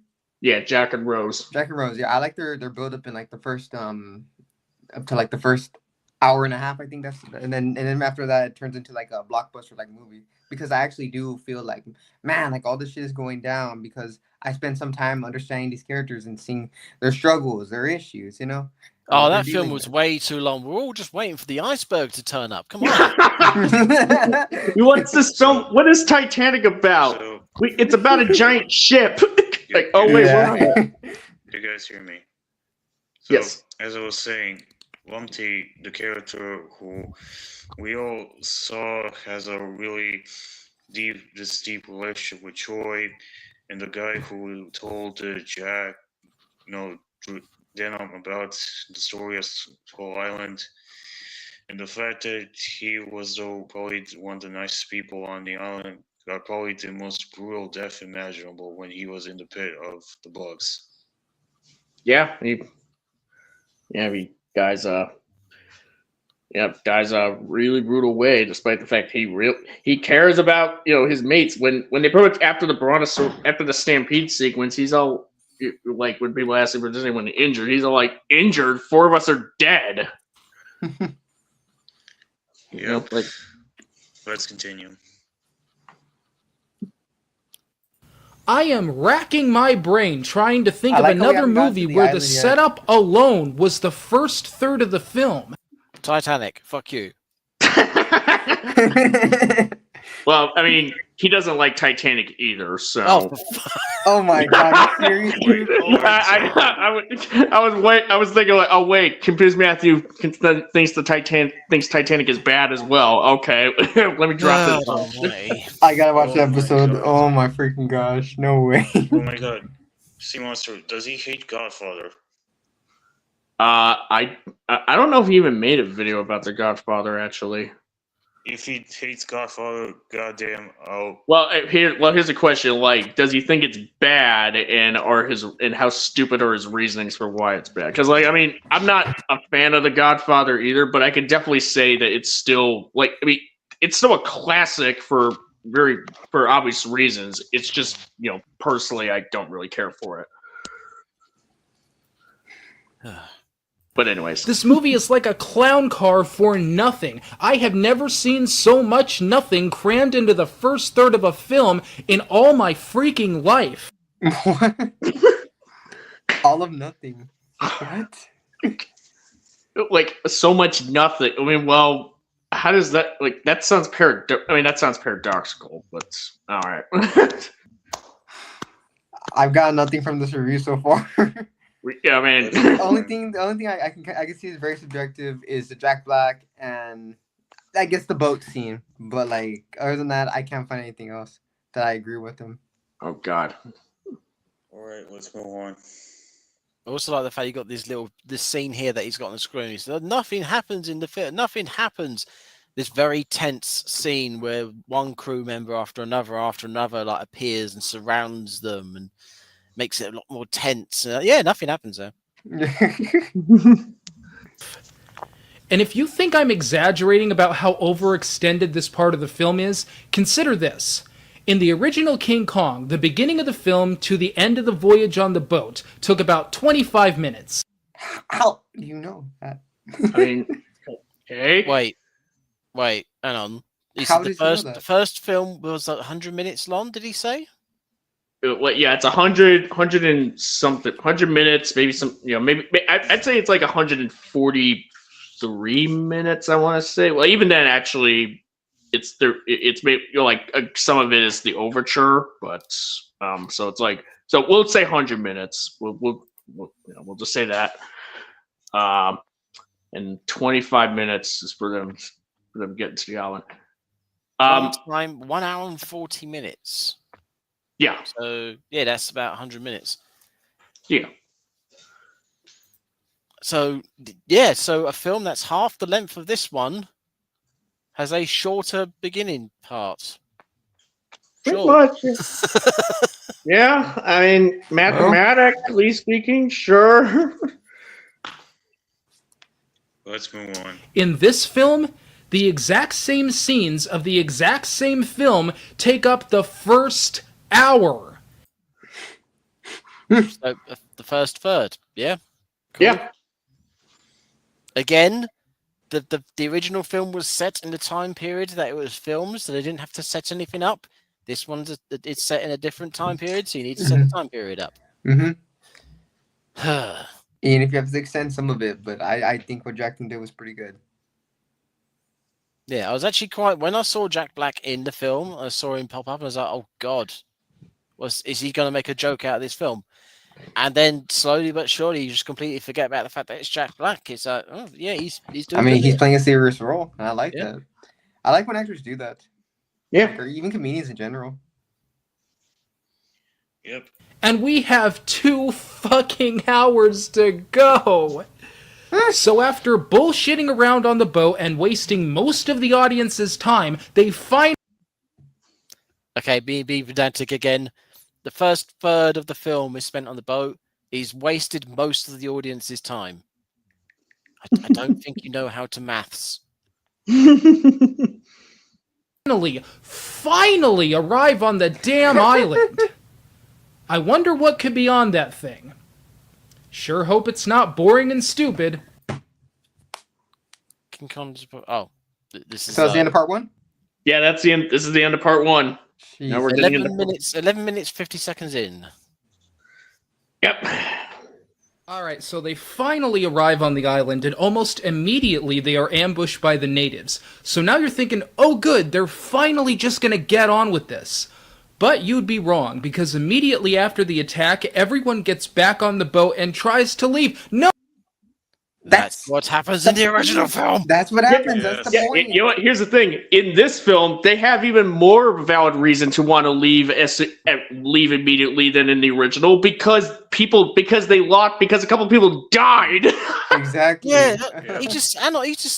They nearly died. They want to get out of there. The natives are completely unhinged in this version. Alright, so they finally arrive on the island, and almost immediately they are ambushed by the natives. So now you're thinking, oh good, they're finally just gonna get on with this. But you'd be wrong, because immediately after the attack, everyone gets back on the boat.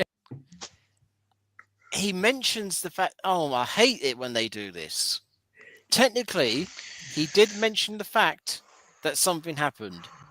But on the other hand, he mentioned it so quickly that you'd be mistaken for him not mentioning it at all. Yeah. Because something fucking happens, but he just completely skips over it. Yeah, they all nearly died. Mhm. I don't. Yeah, of course they get attacked by the natives. They're like, all right, well, what happens when they were getting attacked? Like, what are the specifics? I wonder that would make them want to leave immediately. Yeah. Is this some kind of significant event that introduces Kong?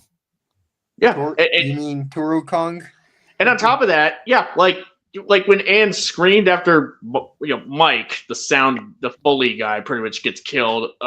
Kong roars, and that just kind of prompts the natives to be like, grab him. And tries to leave. No, you just got here. It took over an hour. Fuck. All right, here's the thing. I'm going to just assume that this bit was a joke.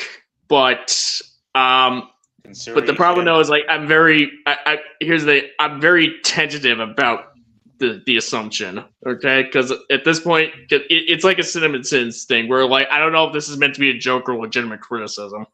We're also pretty sure he hasn't seen the original film.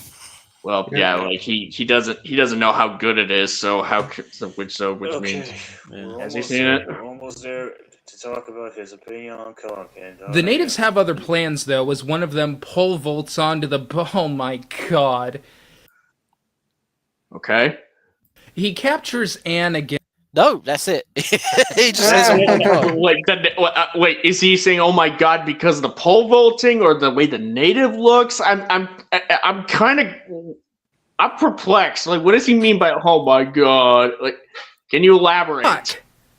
The natives have other plans, though, as one of them pole vaults onto the... Oh, my God. No, yeah, I think it's the pole vaulting. Okay. No? Well, I mean, it's anyone's guess. The natives they go out fishing and they don't like to go out and there's obviously indications that they go fishing because you see fish heads like around the village, and they don't want to go on the other side of the wall because you got the dinosaurs and all that stuff, unless it's necessary, and obviously the terrain by the shoreline of Skull Island is pretty treacherous, and but there's plenty of rocks. I mean, they can pole vault. I mean, yeah, pole vault can work. It's pretty feasible for them, especially if they're fishing, hunting. They got to eat too. Let's just move on, please. Yeah. He captures Anne again, and the rest of the crew have to go back and save her. Yeah. Now, how the hell did that guy get her off of the boat? He doesn't have his pole anymore. Oh, he swam her out? Wait. Damn, that guy is a jack of all... No, he's a fucking idiot. All right, now... You can see the rope around him. Yes! Yeah, that's what I was about to say. Like, he had a rope around him that the guys were, sort of like letting loose when he was getting to the ship. And so when he grabs Anne, they're pulling him back in. Now, how the hell did that guy get her off of the boat? He doesn't have his pole anymore. Oh, he swam her out? Damn, that... Yeah, you can see the look at that! Matthew, come on! You have the footage right there! We're almost there, guys. We're almost there. Oh, and Does this happen to me? Hi again. Hey. I'm now at a Burger King charging the phone. What did I miss? He didn't become. Look, okay. I see at which point of the story are we. Are his takes as bad as my 5-year-old version who became racist? Okay. So he talks about how they finally get on the island. Finally arrive on the island, and almost immediately they are ambushed by the natives. So now you're thinking, oh good, they're finally just gonna get on with this. But you'd be wrong, because immediately after the attack, everyone gets back on the boat and tries to leave. No, you just got here! It took over an hour, fuck! Right, that's point number one. Keep that in mind. Point Okay. number one. They're trying to leave already. He hasn't seen the original film. Yeah, The point natives number have one other plans, is though, as one they're of being them logical. pole vaults onto the oh my god. Point number two, he pole vaults. He captures Anne again, and the rest of the crew have to go back and save her. Now, how the hell did that guy get her off of the boat? He doesn't have his pole anymore. Oh, he swam her out? And here's point. Damn, that guy is a jack of all professional Olympic sports. Yeah, because he lives there. Like, it's understandable that maybe he's a fisherman, you know, and he goes around jumping from rock to rock. And That's what I said. Yeah. Like, don't they have fish like literally everywhere when they get to the island? Isn't that like show don't tell? Yes. Yes. Okay. Yeah. So, And he here's the watched thing. the movie with his eyes closed. Yeah, and here's the thing. No, you know what's funny? Like, he's saying, like, oh, he swam there? Man, how did, like, without any rope? Man, he's a jack of all professionals. While he's showing footage of the guys with rope pulling him in. Man. He's really good at his job. Oh, yes. Oh, yeah. Like, making us want to take crazy pills. Yeah, professional yapper. So we have now reached the point in the film where they finally start to show us King Kong. So now I'm like, alright, bring on Kong. They wasted a lot of time on the boat, but now we're gonna see the big thing. Let's go. Let's do it. Let's see the awesome Kong that... That's it? Okay, let's keep scrolling. Deep breaths. Keep scrolling. Keep it. I mean, yeah, it's a CGI 8, but somehow I was expecting something more than this. That will be your own fault. Like what? Like what? I don't know, dude. Like what, dude? Like, you're being disingenuous. You could expect way better. You could expect way better. You could expect him to, I don't know, have a silver tooth, to have like an infinity gauntlet. Yeah, stuff like that. Motion. What? All right, let's I'm gonna say it. All right, let's. Why does he hate it? Matthew, my dear friend, the reason why Kong is like this, it's because the fact that the gorillas were social animals, and the fact that he's supposed to be a gigantic ape that was modeled after gorillas, but also the fact that it's CG. And the fact that you thought that, did you think that there were going to be other special effects that designed for this specific movie? What are you talking about, you goddamn idiot? What do you mean that Kong is supposed to look completely different? What did you expect, you goddamn idiot? Moving on. Dude, I know. What the hell? Jeez. Yeah, there is an interesting point here. Anyway, guys, I'm going to be leaving now. Yep, fair enough. Yeah, I mean... But yeah, take care. before I go, before I say my farewells, I will say this. This video is a travesty, and I don't mean it like in a, oh man, this video is cringe, oh man, this video is dumb. No. I genuinely mean the fact that this video pissed me off because of the fact of how much this movie means to me in general and how much of a weight it is. So to see this complete Jewish bag trouncing on it and making fun of it, it genuinely pisses me off because of the fact that not only does it is a giant middle finger to this movie, but it's also a giant middle finger to the amount of effort that the crew members or what Peter Jackson tried to do with this movie. It completely squanders anything that this movie tries to say, what it's about, and just the deeper meaning behind it. This video, Matthew, what he tried to say, is a complete travesty, and I'm genuinely am so baffled on what he said, and because that, this movie, what he said, is complete insult to not just this movie, but King Kong in general, the legacy of what this movie is supposed to represent, along with its original. It's terrible, and because of that, I bid my farewell to all you guys. Well said. Well said. Yep. But before I go, CNMS, I'm making a manga. Looking forward to it. Oh, cool. Good luck with that. Bye. Bye. So what was I going to say? Right. The only thing that I can say, because his whole point is, oh, it's just a gorilla. That's I was expecting more. With Kong Skull Island, they did actually make Kong look like the 33 Kong in terms of he's an upright stance. His fur is more. I think they said the original Kong's fur was made out of mole skins. The fur was different. They modeled that onto the Skull Island Kong. Wasn't it made out of rabbit fur? I thought it was mole. Like I heard rabbit, but like it might be different versions of the little but it's stop motion model. Yeah, it was different. It wasn't it obviously wasn't going to be the same as an actual gorilla fur. And when they made the Skull Island Kong, they made it quote unquote accurate to the 33 model, which wasn't gorilla like, but they made it accurate. So in a way, you can say that this Kong from 2005 isn't King Kong accurate, but he is gorilla accurate, which in a way was the intention. Yeah, was the intention. Yes. He's a giant silverback gorilla. Yeah.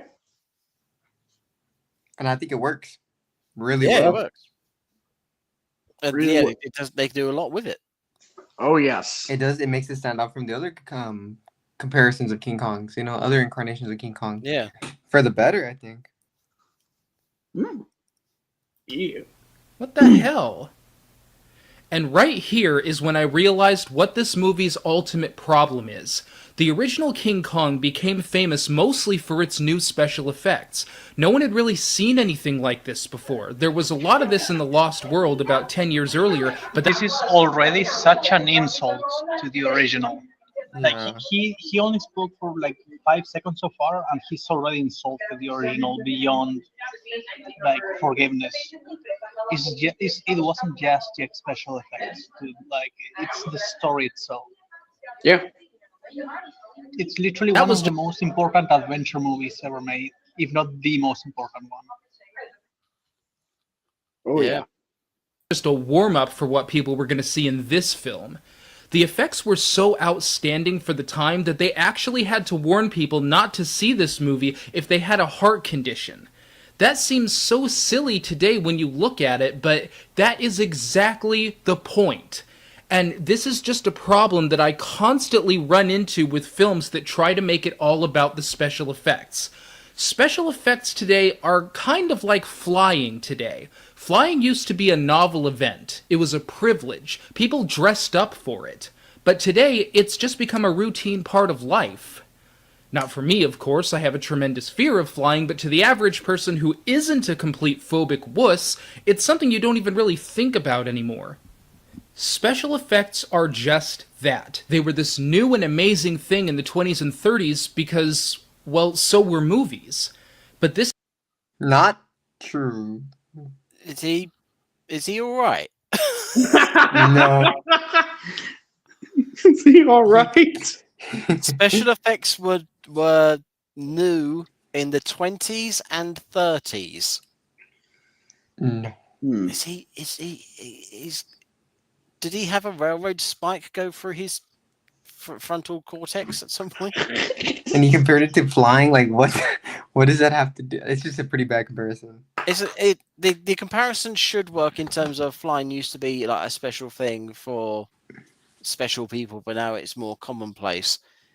But special effects are still special effects, and the choice to make Kong more ape-like has nothing to do with the special effects.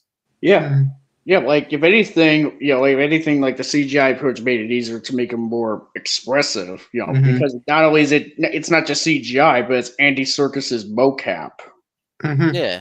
And like I said, in the Skull Island film, they made him almost exactly like the original King Kong model.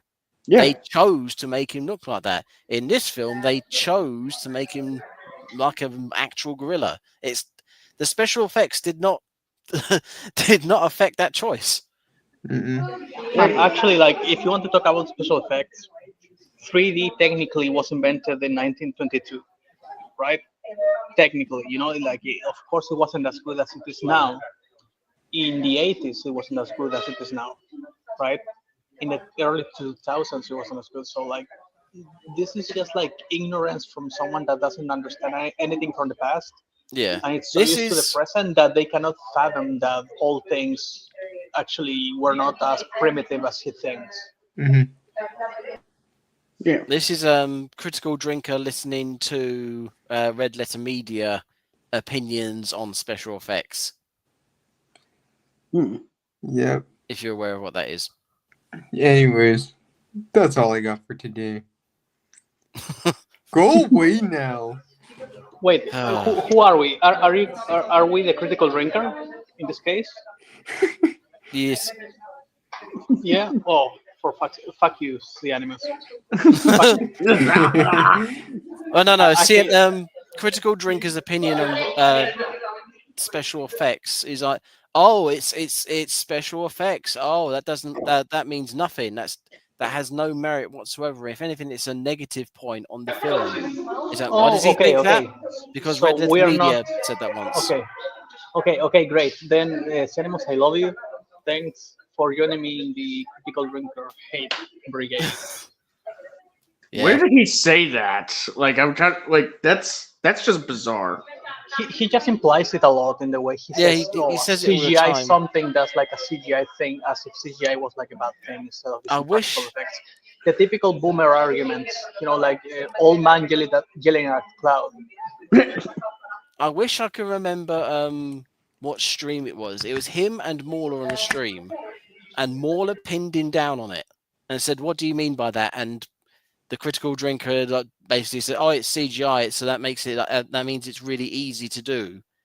And then Mauler basically just ripped him apart and said, "Well, surely someone made the 3D model. You think that's easy? Do you think someone had to texture it? Someone had to put the camera in place, etc." Exactly. Yeah. He started going through it. It's As someone basically who like has done making 3D anything. modeling with ZBrush, I can relate to that. It does take some time.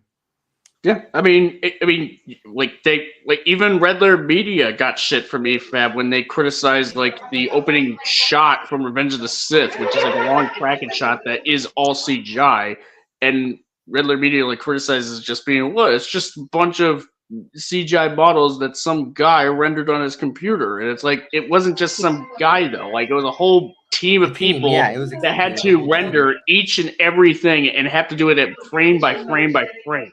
Yeah, and even the automatic parts, like rendering, which is now automatic, when you're rendering the final product, right? That can still have issues. Like Revenge of the Fallen had computers melting because of Devastator. Yeah. Oh yeah. Like they melted. I heard they blew up, or one of them did. Yeah, I mean, they caught on fire, I think. One and the others just overheated so bad that there was... Yeah, the amount of processing power to render something as complex as Devastator was like insane, especially for computers back in 2009. Like or 2008 actually. Running on Windows 7. 2007, 2008. Or Windows XP. Or Windows XP. Yeah, or Vista. Yeah, like computers, they weren't like, even back in the late 2000s, like they're not at the level that computers are at today, to handle that kind of thing. Even just the sheer complexity of somebody had to sit there and make all that. Yeah. Somebody had to sit at a computer and work all those bits out and sort out the other. As somebody who's done it in the past, knowing that you can set something up, you press render, and then 5 hours later you go back to it and find out that there's like a certain effect has gone completely wrong and turned all the nice glossy stuff into fuzz, and you go, "Oh, for fuck's sake, I'll do all that again." Yeah. just That's what I'm hating about this. It's just like, oh, it's just CGI. Yeah, okay, that's your argument. It's just CGI. Actually, let's go back again and listen to him because make sure I'm getting this right. Average person who isn't a complete phobic wuss, it's something you don't even really think about anymore. Special effects are just that. They were this new and amazing thing in the 20s and 30s because, well, so were movies. But this is the 21st century. We see special effects all the time. They have now become as routine and uneventful as taking a flight from San Francisco to Cleveland. The time has well passed for people to be... I'm just going to ask, so Mortal Kombat is good because of its time? So is Green Lantern good because of its time? No. No, it's not. Like, taking merit out of this movie, which, by the way, still holds up to this day, except for some scenes at most. Like, some scenes, some shots. It's so fucking good. Like, he disrespected the OG movie in ways that are unforgivable already. And I can't call that. Yeah, like he's dissing the original even when he's not even talking about the original in some way. Yeah. Imagine someone who's like watching Del Toro's Frankenstein going, oh, look at all this. Great, they made a boat. Oh, whoop-de-doo. Oh, they made some ice. Whoa, amazing. Yeah, it's dude, I can freeze water. You know, like if I blow cold enough, water will freeze. So it's easy. Therefore, I've got a fridge. I can see that whenever I want. Look at me. I have a freezer. I'm a filmmaker. You're a wizard, Harry. You can melt ice and turn it into water. Oh, you got a wand, whoop-de-doo. You got magic. Really impressed by something like this. So the only thing this movie could potentially have going for it was just a dud. Wow. What the fuck? The only thing? He's not only talking for everyone else in the world, he's also talking for everyone else in the world in 2005. He's saying that people in 2005 weren't depressed by this. Can I just... Earlier I said that this is... I can't remember his name. It's Gramuglia. This is Gramuglia all over again. Oh, God. Do you remember that point? I don't know if you've watched the video. When he said, people don't think the Return of Godzilla is good. Oh, God. People say it's not good.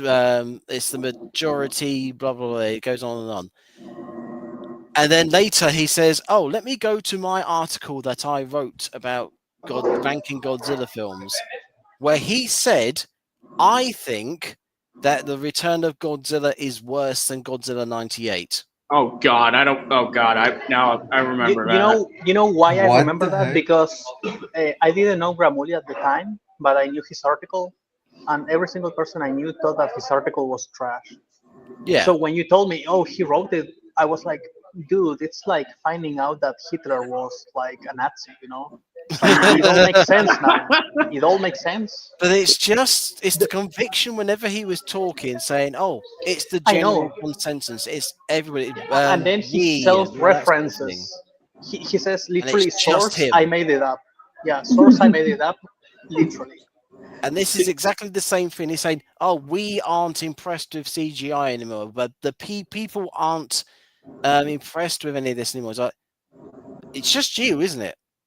Yeah, I'm still impressed by the CGI 20 years after having seen 20 years later. Like, I'd seen this movie in I saw this movie when it was in theaters. I want to keep that in mind. That is how old I am. Hey, I saw it in theaters too. I don't remember much of it, but I remember some scenes when I went to see it in theaters. Like the effects were the CGI blew my mind when I first saw it. Like it was like one of the most incredible looking films I'd ever seen. It's even rewatching it 20 years later. I mean, like I've rewatched it many times over the years, but you know, even still watching it today, like I'm still blown away by it. It like if you release this movie today, and just like not like pretty much say, here's this new movie from Peter Jackson. It's called King Kong.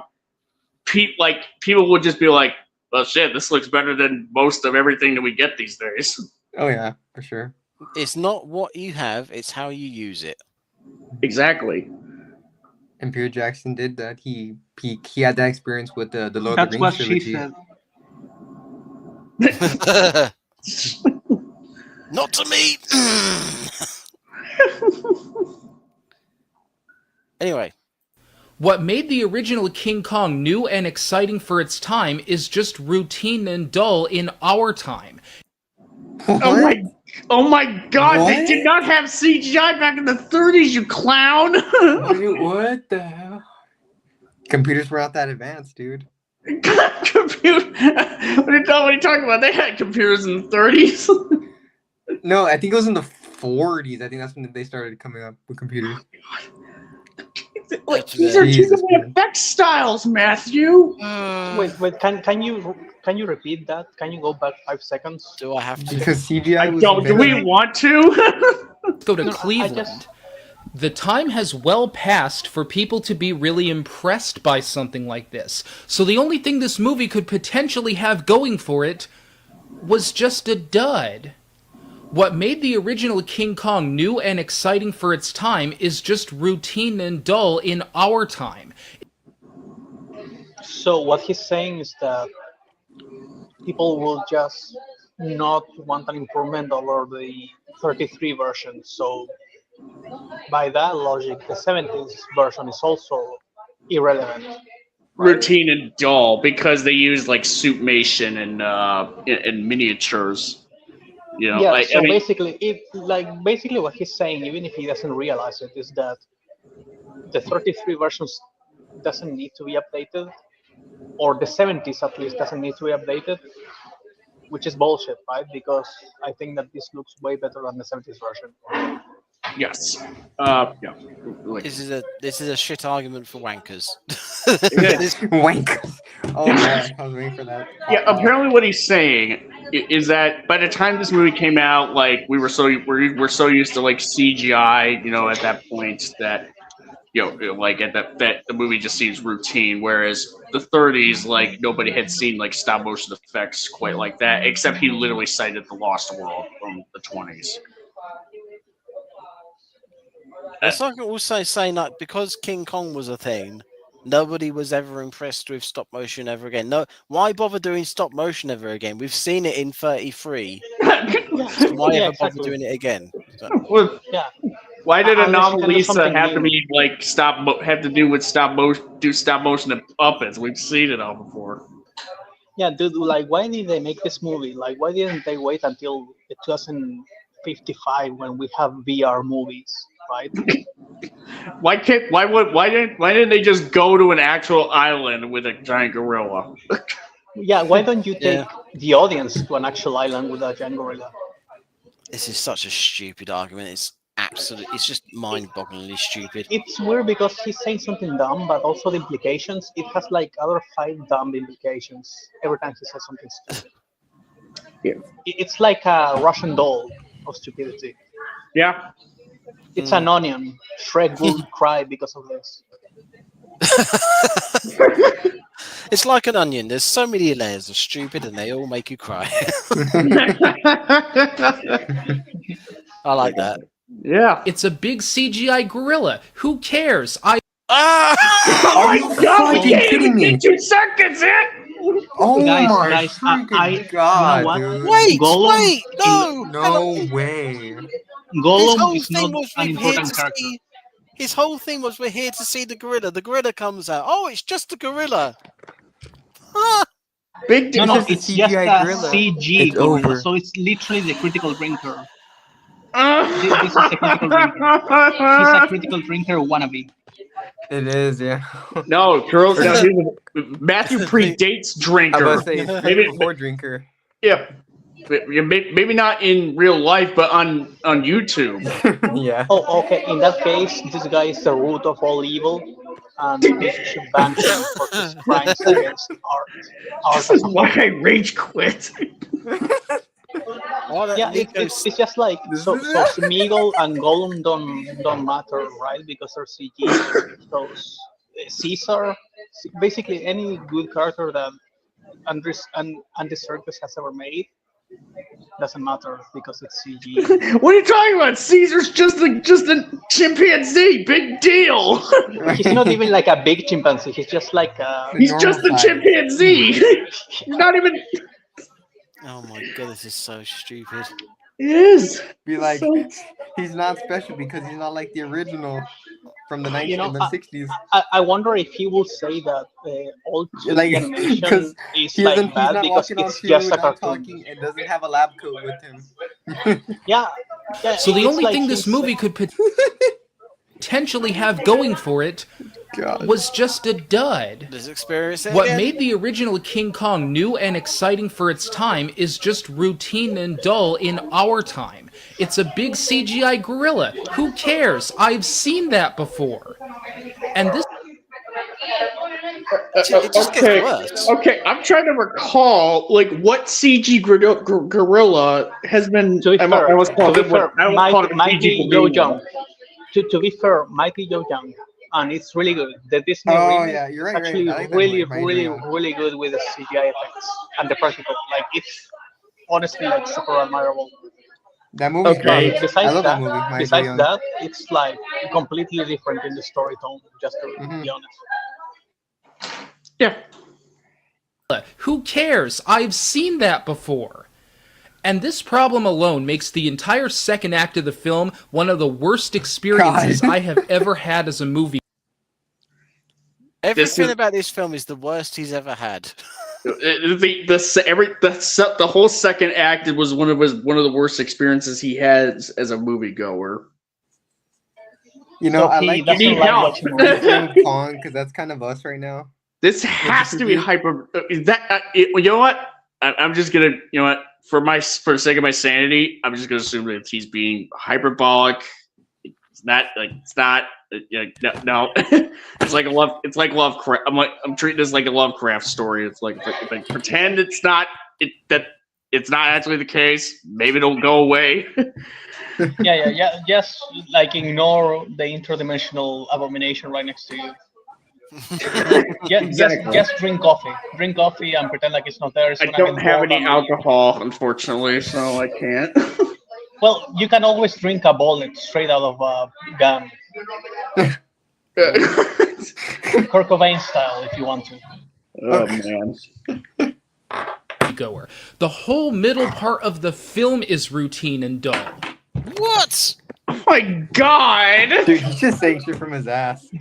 Guys, the back bit is routine. It's not one of the most traumatizing experiences that any person is going to have. It's routine. Jesus Christ. Anne gets captured by Kong, and the party goes off to search for her. And That's it. That's his description of that. along the way, they find things similar to what the original cast found in that movie, but Peter Jackson had to needlessly add more to it. The original film had a brontosaurus attack in it, well, our film's going to have 1 million brontosauruses and raptors, and they're all going to be running after these guys at once. So it's not the same. Cool. Anyway. Not exactly the same. Not only is that unimpressive, but the scene is absolutely ridiculous. We have people running away from the dinosaurs who somehow are running just as fast as the dinosaurs are. He says as the dinosaurs overtake them. Yeah, exactly. They're literally running past them. God damn it. Watch that again. Hang on, let me watch that again. But the scene is absolutely ridiculous. We have people running away from the dinosaurs who somehow are running just as fast as the dinosaurs are. Oh, that is ironic. Yeah. To be fair, we did criticize that some of them can keep up, which is a different thing than running. Yeah, there's like yeah, that's right. There's a couple of characters like Herbert, who was like Carl Denham's I'm not sure what his role was, but like he's the older guy who gets eaten by the raptors by the end of this sequence. Yeah, like he has like a prosthetic leg, so he's kind of like has like a bit of a hobble. So like even at his fastest pace, like yeah, like I mean, he pretty much wouldn't be able to keep up. That's pretty much. But and I just wanted to say, because ever since that stream, I was thinking about it. For the dinosaurs, actually, it's not like so easy to go fast because they're on a very tight uh, corridor, basically. You know, Exactly. so they are basically like slowing each other down. You know, Yeah. constantly. Yeah. They're all rushing, but they can't. But they can only go so fast because they're just bumping into each other and into the walls of the canyon and all that. Yeah. Because they're desperately trying to get away from the raptors. In fact, here's the thing: them trying to move as quickly as they could, even with the, it's like, not only does that lend to them just sort of like still ultimately kind of like backfiring because of the limited space, but some of them, end up going off the cliff because they just they get thrown off once they get when they have like more open space when they're at that edge, like at the cliff, and that's how some of them end up sort of falling off or running off actually. So it's almost like there's a lot going on with this. Yeah, there's a bit of these momentum. Either these human beings are running at superhuman speed, or these dinosaurs are just jogging along, man. Second, the dinosaurs look terrible. Why? Go for it. Let's hear Because him he out. doesn't like it. Because I just want to say something, because I was also one of the people to say that I didn't really like the design of the dinosaurs here. And the thing is, at the time when I was a little kid, yeah, I didn't like them because I like Jurassic Park, right? Can you hear me well, by the way, or is it like too noisy? It's pretty noisy. I'll be honest. Okay, never mind then. The thing is, this is aesthetic and it's subjective. That's all I was going to say. These are Slurposaurus based. Yeah. Again, the dinosaur effects were groundbreaking for 1933, but this was 2005. I love how he corrected himself there. The year. Did he look at Jurassic Park and go, "Oh my god, I don't care. We saw this in 33." You know what's funny? Jurassic Park is one of his favorite movies. Yeah. So, if you were to say Jurassic Park, if you were just comparing the effects in this film to the effects in Jurassic Park, then at that point, that'd be one. Then he probably would have a better leg to stand up because at least he's comparing an example of CGI to another example of CGI, and how Jurassic Park was groundbreaking with its CGI and the mix of CGI and practical effects. So King Kong sort of doing it is it's kind of more or less what you expect. But he's comparing this movie to the original, which again he doesn't even. I mean, we keep reiterating this. He doesn't even know how good the original is, but he still cites it as a classic. You know what I mean? You understand what I'm saying? I don't want to have to reiterate that stupid point. You just made me think. Jurassic Park. When did Jurassic Park come out? 92? 93. 93. Yep. So this film came out 12 years later. Yes. 12. Yeah. That's not that long. Yeah, it's not that long, and CGI has still, has only I mean, CGI theoretically has only gotten better and better over time, essentially, because the technology is getting better over time. Obviously, now, granted, if you look at something like Quantum Mania, as an example, you may be fooled, but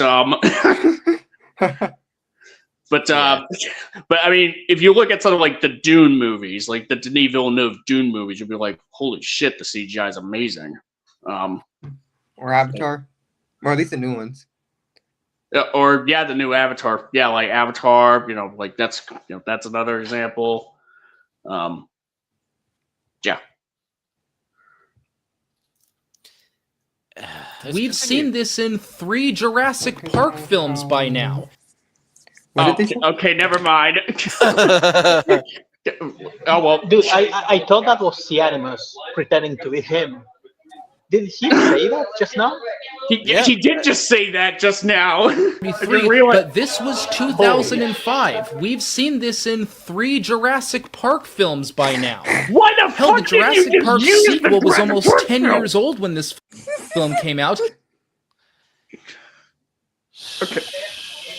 And it still looked better than this. Some of these dinosaurs look downright hand-drawn. Because, oh my god, dude, like, oh shit, dude, what the heck is going on? Oh my God. No. They look hand drawn. Yeah, I heard you. I didn't just hear that, right?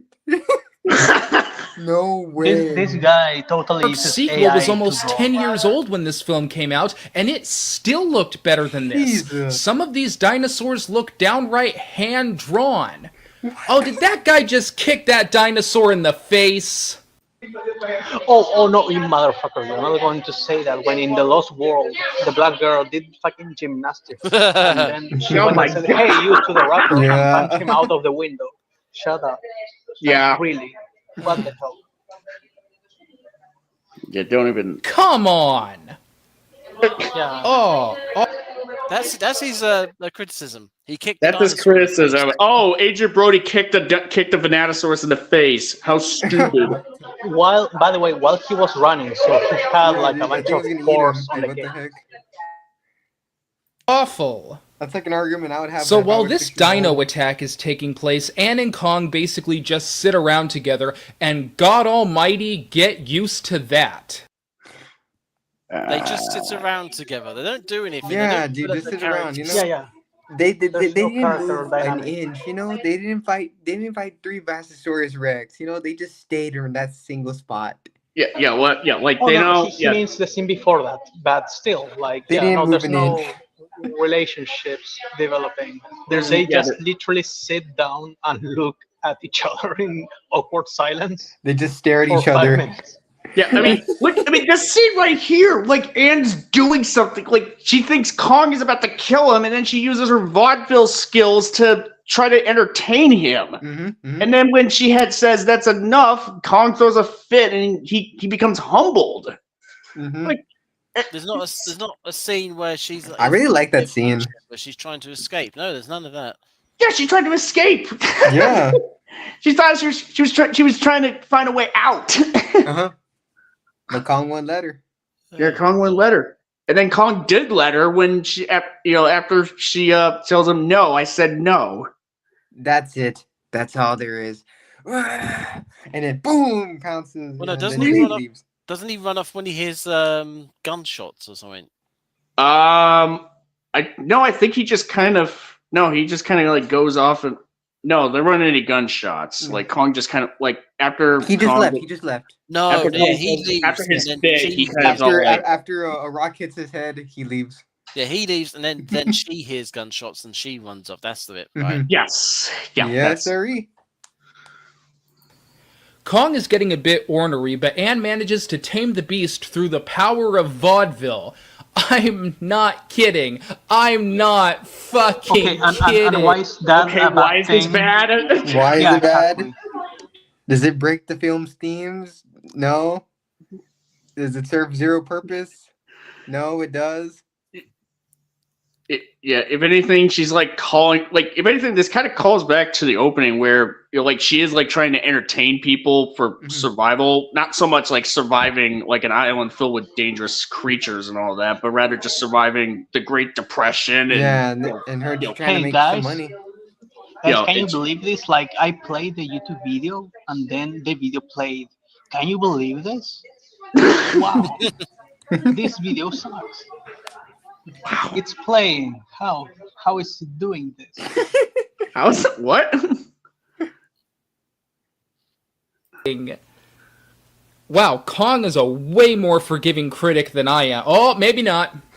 So from this point on, it's all just a bunch of people walking around the island and getting attacked by things. He's dead. It's an adventure about jewelry.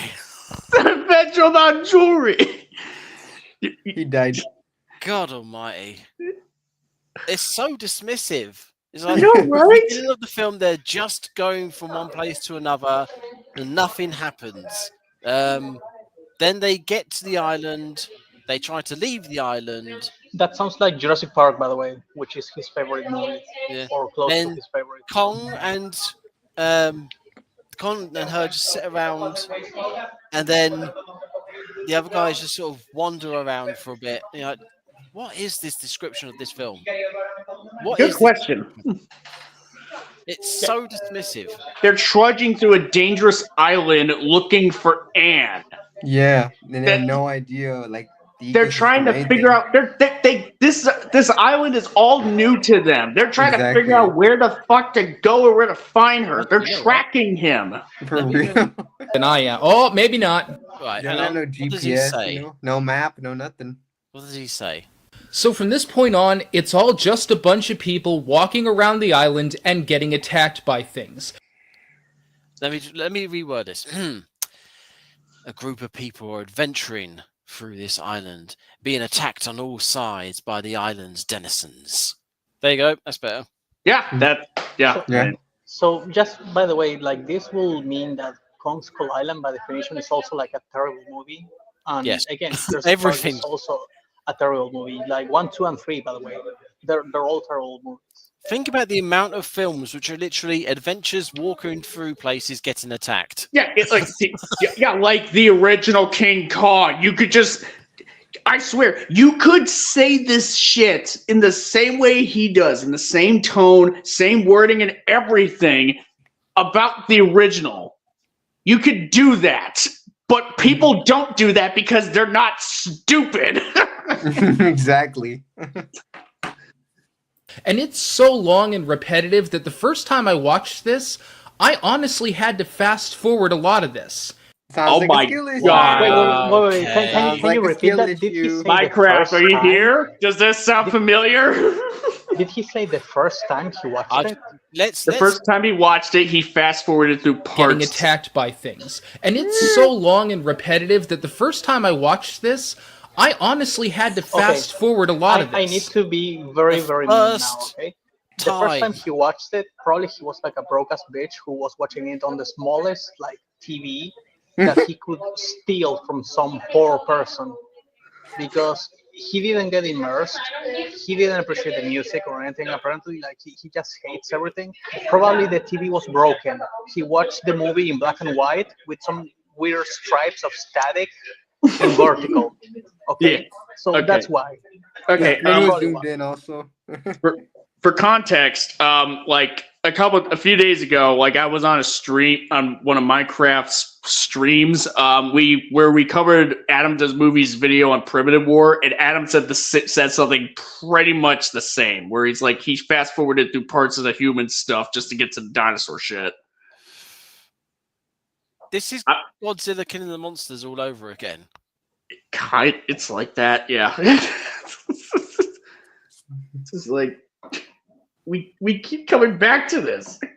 Except this is even before. This is years before King of the Monsters. Like Years. this decade. This is a precursor. They're I getting will attacked say- along the way. I get it. Move on. Except he's criticizing the monster stuff along with the human stuff. You can't.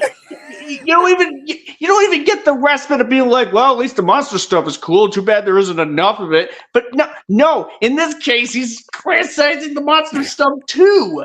My Jesus. face is in my hands. I can't believe. I seriously cannot be. His criticism at the start of this video was, "We are all here to see the King Kong. We're here to see King Kong and all the monster stuff. But that's what we're here to see. Why are we wasting our time with the boat stuff? We get to Kong, and now he's saying we're just wasting our time with this." Yeah, because he wasn't satisfied with the Kong design and thought it was something else. He's not satisfied with dinosaurs. He's not satisfied with Kong's look. Yeah. He fast forwarded through parts of this movie the first time he watched it. Guys, has he even said something good about the soundtrack at least? I don't think he's At any mentioned point? music. No, he's never mentioned anything good yet. No. What a diva! Like What literally diva? A demon. Yeah. No, a diva. D-I-V-A. Like just pretending that he deserves so much better. Like he's like they're like, bring me Citizen Kane for dinner. You know. But make sure there's a big monkey in it. I think very much. Yeah, Citizen Monkey. You know, he just wants every movie to have a monkey in it. You know, so you have like Citizen Monkey. You have the Shawshank Monkey. You have the Green Monkey, which is like the monkey version of the Green Mile. Which actually that would be kind of racist if you think about it. Jesus. Monkey Busters, which is an upgraded version of Ghostbusters. Jurassic Monkey. He has like a full It's basically collection. just Jurassic Park, but with monkeys instead of dinosaurs. The Super Monkey Brothers. He has Planet of the Humans, where a monkey goes to a planet. Oh dear. On. God, first they're doing nothing on the boat and you just want them to get to the island, then they're doing nothing on the island and you just want to fucking go home. Oh my god! I'm getting a drink. I don't blame. I'm taking up. I'm going to the bathroom real quick. Jesus, I'm gonna get some food. I'm starving. Yeah, no, honestly, this video deserves a Hassan treatment. We all should go take a shit while leaving it play. Fair enough for me. Yeah. We should just let it play and take a shit together. Guys, just know that when you go to the bathroom, I'm right there with you, okay? In spirit.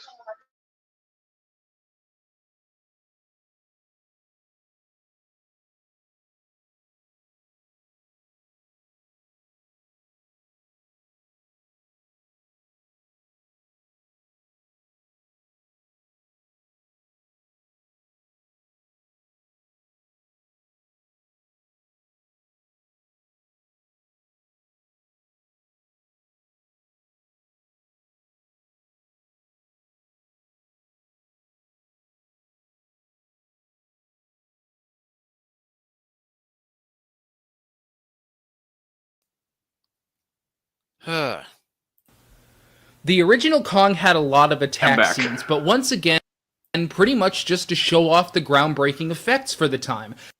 Oh my god. Anon. Fucking go home. The original Kong had a lot of attack scenes, but once again, pretty much just to show off the groundbreaking effects for.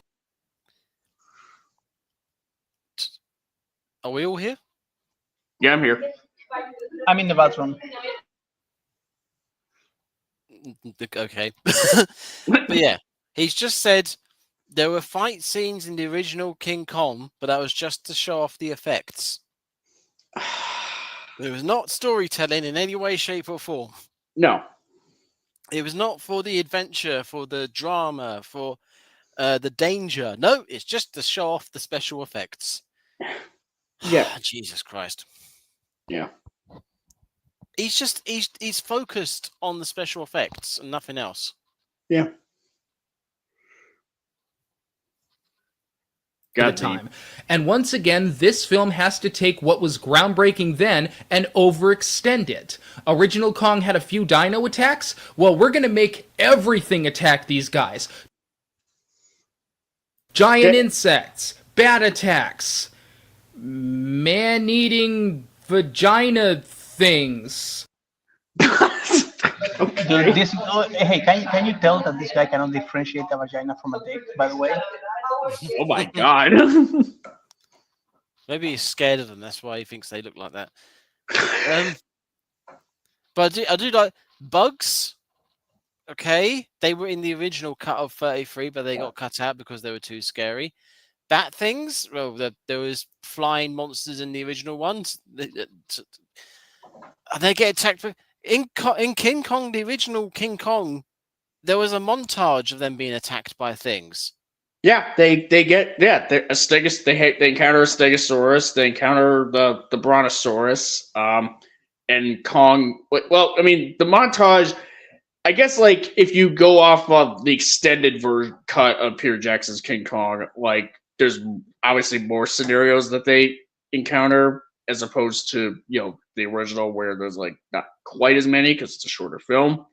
But you got like the Stegosaurus, you got the Brontosaurus. I'm trying to think if there was something else that the crew was encountering before Kong does the log thing and everything. I'll just go rewatch it. But yeah, it's the idea is that it again. His description of this film is that it is 33 but longer, and now he's complaining about stuff that's in the film, not because it's long, but because it's just in the film. There are dinosaurs in it. They're being attacked by stuff. They're wandering through the jungle. Oh my god, this is so boring. This is in the original film. You say the original film was a classic. Yeah. So why is this one not?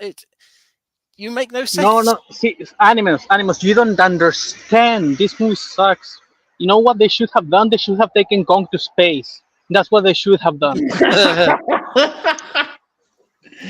They go to Skull Planet, and they get this space fucking monkey, and they get attacked by space fucking dinosaurs. You know, that will make everything better. You ignorant swan. In The Simpsons, they do a spoof of, I think it's like Titanic 2 or something like that. Or it's Titanic, but directed by somebody else. And Roger Corman's Titanic. And in the spoof one, it's literally like the film starts. It's just like the iceberg appears, Titanic hits the iceberg, Titanic sinks. That all happens within a couple of seconds, and then it just gets to the two main characters, and the woman starts undressing in the boat. And it's like that is what this guy Matthew would want from Titanic, and I imagine that's the sort of thing he would want from a King Kong film. It's like, let's go to the island. We're at the island. There's King Kong. He's killed a lot of people. It's just like everything's happening so fast. I mean, to be fair, like I probably would like to see that version of Titanic, but not because I think James Cameron's Titanic is bad. I mainly just want to see that version of Titanic because just to see what that would be like. That sounds hilarious. But yeah. Oh, do you know what this? Do you know what this is? This is a TikTok. He wants a TikTok video of King Kong. Don't you understand? TikTok was after this video. Oh, Jesus Christ! So what version? So yeah, what would it be, like Vines or some shit? I think that would happen. I don't know what was in 2005. Oh, this is 2012, wasn't it? Yeah, this video was 2012. So yeah, I think Vines were kind of the thing at the time. Like that, they were like TikToks but shorter. Pointless scenes of self-contained action that have nothing to do with the plot and only serve to overextend the film. Nothing to do with the plot. Them trying to survive the island so that they can rescue Anne. Nothing to do with the plot. The actor comes back for them. Yeah. And the film gets destroyed. And here comes the existential crisis. Yeah. I feel like I'm making the same point over and over again, but so is the movie. What? Well, we feel like we're making the same point over and over again because you're making the same point over and over again. It's stupid then, it's stupid now. You always don't need to say anything, do you? Because he's just saying the same things over and over again. So as these guys are attacked, Anne and Kong are also attacked in a scene mirroring the famous Kong versus T-Rex scene. Which again, this is the same. Your argument, your whole thing is this is the same film again. It's like, yeah, this is the same film again, but it's like updated and longer. So why? And once again, Jackson has to overextend the fuck out of it. We're gonna have 2 T-Rexes fight him now. 3. Well, I mean, he's gonna put the correction there, so. How about that? No! What the fuck for? You think just adding more shit to the same basic scene is gonna make this better? It just makes it fucking longer! And it also makes this fucking stupid. You've got 2 T-Rexes that are putting themselves in mortal danger. Damn, I just came back and I see him shitting on the T-Rex fight. Are you kidding me? To try to eat something the size of a bland appetizer to them. Even when they fall off a cliff and are dangling in midair, they still try to eat this girl. What is she, covered in dino-loving sex sauce or something? You'd think... No way. What? think they'd be like, fuck this, man. I'll just try to find a bigger and easier meal someplace else. But no, they just have to have some scrawny blonde. Yum yum. I mean, to be fair, that's a sentence uttered by many an Essex boy. You know, guys, you have to imagine that the T-Rexes are like, eating this blonde will make you a goddamn sexual Tyrannosaurus.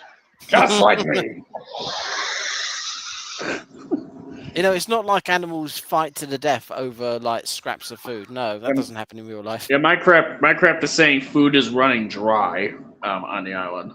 So, I mean, I'm trying to figure out if there's any hints of that in the film itself per se, without external sources. Right? Like they don't fight for food. They shake hands with each other and then they share it. Right, guys? That's what animals do. Yeah, I mean, yeah, it's not like that. You know, it's not like it's nature and everything. You know, nature's being metal and all that. Like I said, animals will literally fight over food, even scraps of food. It is a thing that happens. So I don't understand why he doesn't get it. Yeah. So, fuck. Eventually, Kong is subdued, and after this long, slow, boring, pointless, eventless second hour on the island... I just realized something. He skipped over so much. He skipped over a lot. He literally said bugs, and that's it. No mention of how horrific the fucking thing is. Listen to what he says. Have to have some scrawny blonde. Yum yum. So, fuck. Eventually, Kong is subdued, and after this long, slow, boring, pointless, eventless second hour on the... Guys, I know how to use words. Big brain. I'm smart. No, here's the thing. Here's the thing. He left out the whole part where Kong takes Anne up in his essentially his domain, pretty much. Jack rescues her. You know, you have the thing with the bats, obviously, but mainly Jack rescuing Anne, Kong chasing them, and that's what results in Kong getting subdued because of the trap that Carl sets up. Yeah. So, and by the way, the sunset part, which as I told you, remember the other day I told you that it turns out that scene has a deeper meaning, saying that Kong could potentially actually use sign language to communicate with people. Yeah. In a basic way. Yeah, like when Anne says beautiful, like the first one. Yeah, Kong looks at the sunset, when on the island, and Anne says beautiful, does the gesture, and he sees that. And then later in the film, when they're on the Empire State Building during the sunrise, Kong makes that same gesture as if he understands what Anne means. And in his own way, he's saying beautiful. And Anne's like, yes, beautiful. That's really good. I know about any of that. That's really cool. It's great. It's great stuff. I realized. Yeah, no. I don't know when I realized that, but it also took me like a lot of watches to understand. Holy fucking shit! Because at the time, the concept of monkeys doing sign language wasn't so common as it's. And now it basically became a trope. But because it became a trope, suddenly I was like, holy shit! They did it first. Because even in Congo, I think the monkey Amy is using a machine to speak, right? So I really think that King Kong 2005 was the first one to introduce the concept of sign language for monkeys, taken probably from Coco the gorilla in real life, which is like a hoax, most definitely a hoax. But still, it's the first monkey in cinema to, I think, do that. And it was well done because it was hinted at the capacity to do it. They didn't abuse it in the same way that the Monster does, or even Rampage did after Planet of the Apes made it like a thing. Yeah. Yeah, no, that didn't happen. No, that didn't happen. No, they just sat around and did this. I'm overthinking it. Yeah. Nothing happened on the island. It was completely eventless. They're just walking for no reason, right? What a take! Just trying to film a film, What an absolute take. I can't believe he said that. Long, boring, and eventless. Wow. Same as Yeah. his video. No, The problem same is as that the his video channel. is not that long. Well, compared to what you typically cover on here, but Honestly, for how many brain cells I've lost, you could have just like given me LSD and it would have been faster. So yes, this is way too long. I could have just done like hard drugs if I wanted to lose this many brain cells. The island, they're ready to cart him off to New York and present him as the eighth wonder of the world. So this is the problem with the majority of this film. The original King Kong became a classic because it was groundbreaking for its time. Oh, he's making the point again. here we go. Oh yeah, here we go. All right, guys, get ready. Oh boy. Trying to do this all again in the 21st century is just so damned pointless. It should be a foregone conclusion that what was groundbreaking and thrilling in 1933 has now become routine and just plain ordinary, but somehow Peter Jackson just doesn't get that.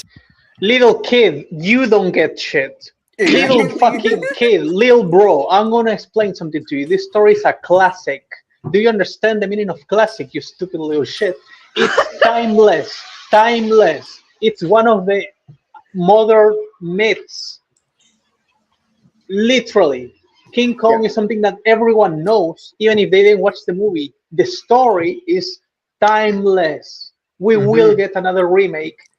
And you know, it could be bad and it could be good, but it's not going to be because of the story. It's going to be because of the changes they make.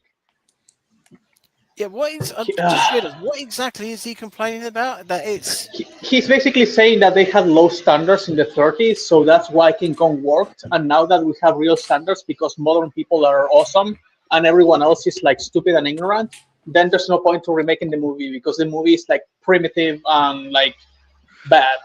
It was only hour good on the because island. of its time. They're ready to cart him off to New York and present him as the eighth wonder of the world. So this is the problem with the majority of this film. The original King Kong became a classic because it was groundbreaking for its time. Trying to do this all again in the 21st century is just so damned pointless. It should be a foregone conclusion that what was groundbreaking and thrilling in 1933 has now become routine and just plain ordinary, but somehow Peter Jackson just doesn't get that. right. Let's pause. What is extraordinary in 33 is now common and boring now. And he said that about the special effects, which weren't in 1933, so I don't know what the fuck he's talking about there. And now he's saying this about Kong being taken back to New York as a prize. About the entire story.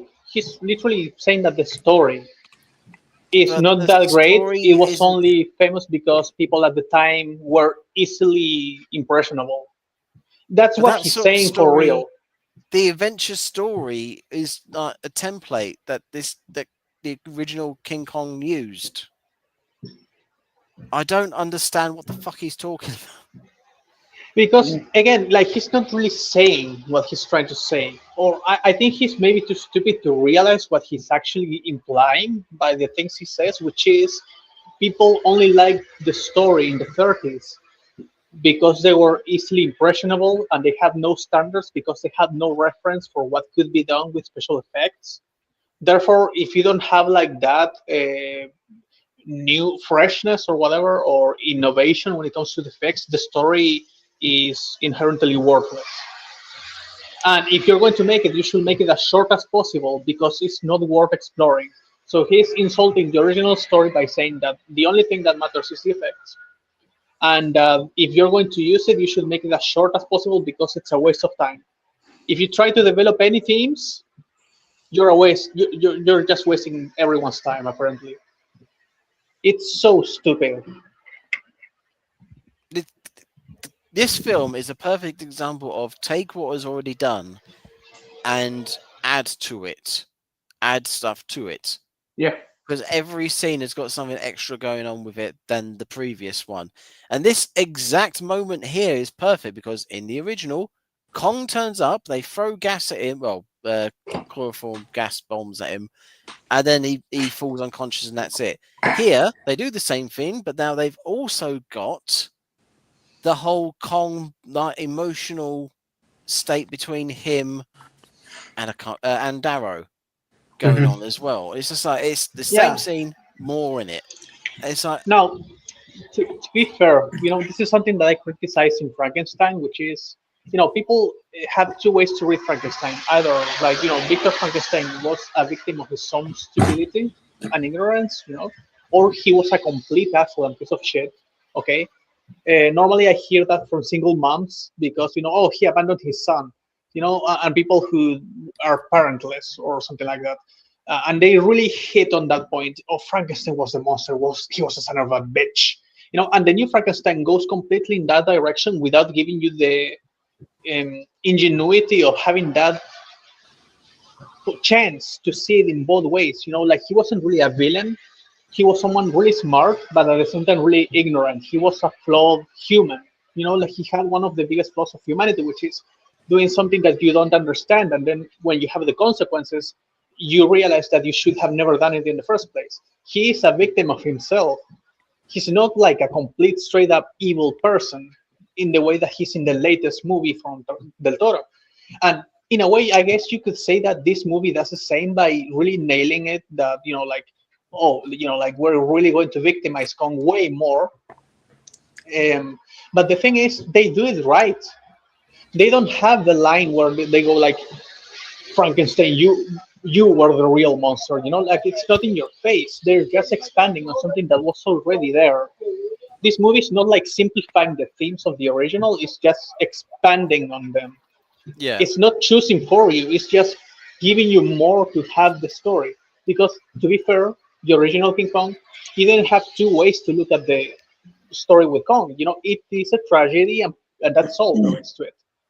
So again, like everything he says about this movie is actually criticizing the original, and it's like he's too dumb to even understand that. Yeah, like he has a thesis statement about this film being completely pointless because the original can never really be topped. But the examples he uses for why that's the case are reasons that he's just kind of describing that could easily be construed as him describing the original as well. Like he's essentially criticizing the original without explicitly saying the original doesn't work because blah blah blah. Like he's doing it in a very roundabout way. It's kind of like Chris Stuckman in his Madam Web video where he's like, I'm not about bashing films, so that's why I'm not going to talk about Madam Web. Man, I heard they got him forever. Yeah. Yeah. Vic is asking, what would you guys say sets 05 apart from other remakes? I guess it depends Other on Kong remakes in specific, or do you mean other remakes as like remakes as a whole? Yeah, it's kind of, I mean, it's a bit vague because I'm kind of like going off of like, well, I mean, if you compare it to most other remakes, I would say like because Kong 05 is like amazing, whereas like remakes, like some like there's definitely good remakes out there, but there's also some pretty bad ones too. I mean, there's a lot of remakes that do the same, but the level of quality that they have doing that same thing is different. So it's just one that's like very remakes like, as a whole. It doesn't. Most remakes are pretty Remakes bad, as a but whole. there's some good ones out there. Like very few remakes do surpass the original in some ways. Yeah, like Fantastic Four. Like the That, Thing, that wasn't even as a an remake. example. Yeah. Or like The Fly. I really like The Thing, The Fly, The Blob, King Kong 2005. Yeah, Nosferatu. Yeah. Nosferatu. By the way, I also still think that the new Frankenstein is not necessarily like a terrible movie or anything. So I would still say that that's like an improvement over the original film. Like, the one from Universal or Hammer. I It's a haven't seen that one reinterpretation, forever. yeah. Doesn't he get burned at the end? Which one? The original Frankenstein movie?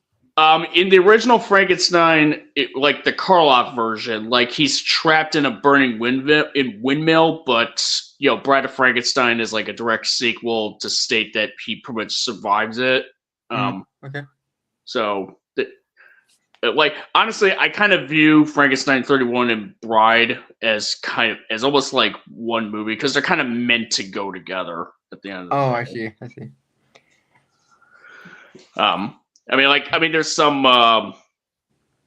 There's like some tidbits of in Bride of Frankenstein that are a bit flumpy in terms of like of it being a sequel to the first film, but they're not like huge. They're not, Like continuity errors or no?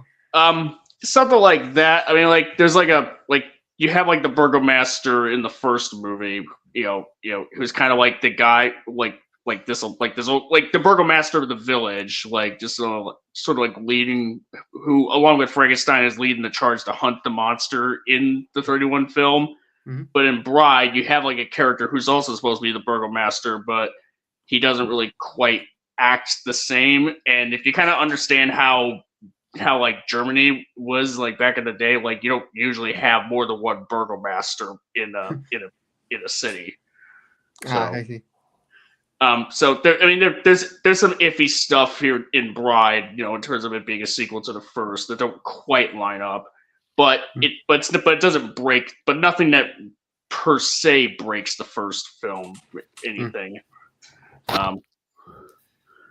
To answer the question of the remakes, I think having people who make remakes because they want to make the film again, like in this case, it's Peter Jackson having a bit of a passion for the film and wanting to add more to it and explore different aspects of it. Whereas you get something like Fantastic Four, where they need to remake the film so they don't lose the license. Or in case of the MCU, they just want to expand their universe and make more products and stuff like that. It's there's no passion behind it. They don't want to remake it because they want to remake the film. They want to remake it because marketing or money. Right. Yeah, exactly. That's usually most of the cases, but yeah. Yeah. Anyway.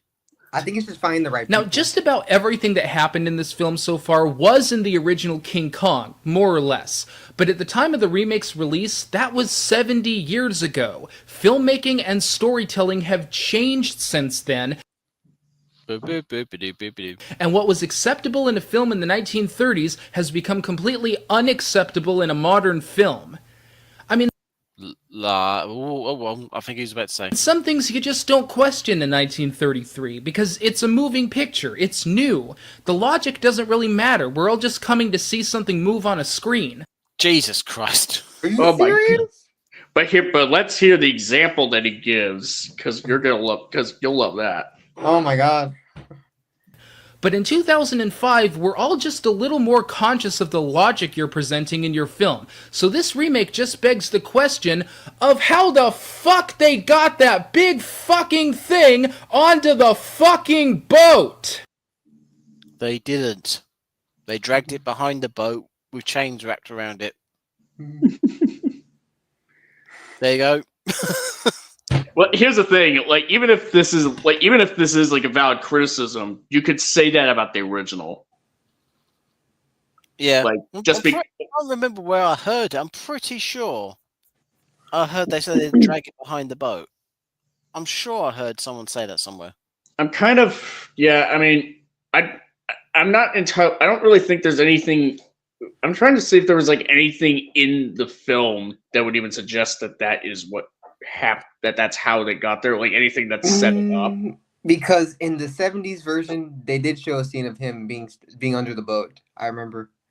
Yeah, that's the 70s with the oil tanker. They just had him in the oil tanker. Yeah, I mean, well, here's the thing. I think I even said like the 70s version probably did, like, as somebody who doesn't like the 70s version, I think that one actually kind of did the best in terms of like accounting for how they were able to fit Kong in the boat. Because of the fact they had a ship that was big enough to fit him in. Whereas with the Venture, it's a bit iffy. I will say, especially when you take into consideration, and not to mention, like the fact that they lost like a good number of the crew, like the amount of manpower it would have to take to get him in the boat or what have you. It's just, that like, and it's not like the villagers would want them to take essentially their god. Their turn Kong. They're not like, so it's a bit, so yeah, this is probably like, like here's the thing, like this would pretty much be the one point from Confused Matthew that I would agree with him on in terms of this film as far as what you could criticize the plot for, but him just saying like you don't really question it in the original, so it's not that big of a deal in that case. Then that's where I go, no, that's a problem in the original too. You may as well just like I just don't it. I guess it's just because like the original is like such a classic, like it's such a monument of cinema that like for some reason like it would almost be considered heresy to even criticize it for anything, I suppose.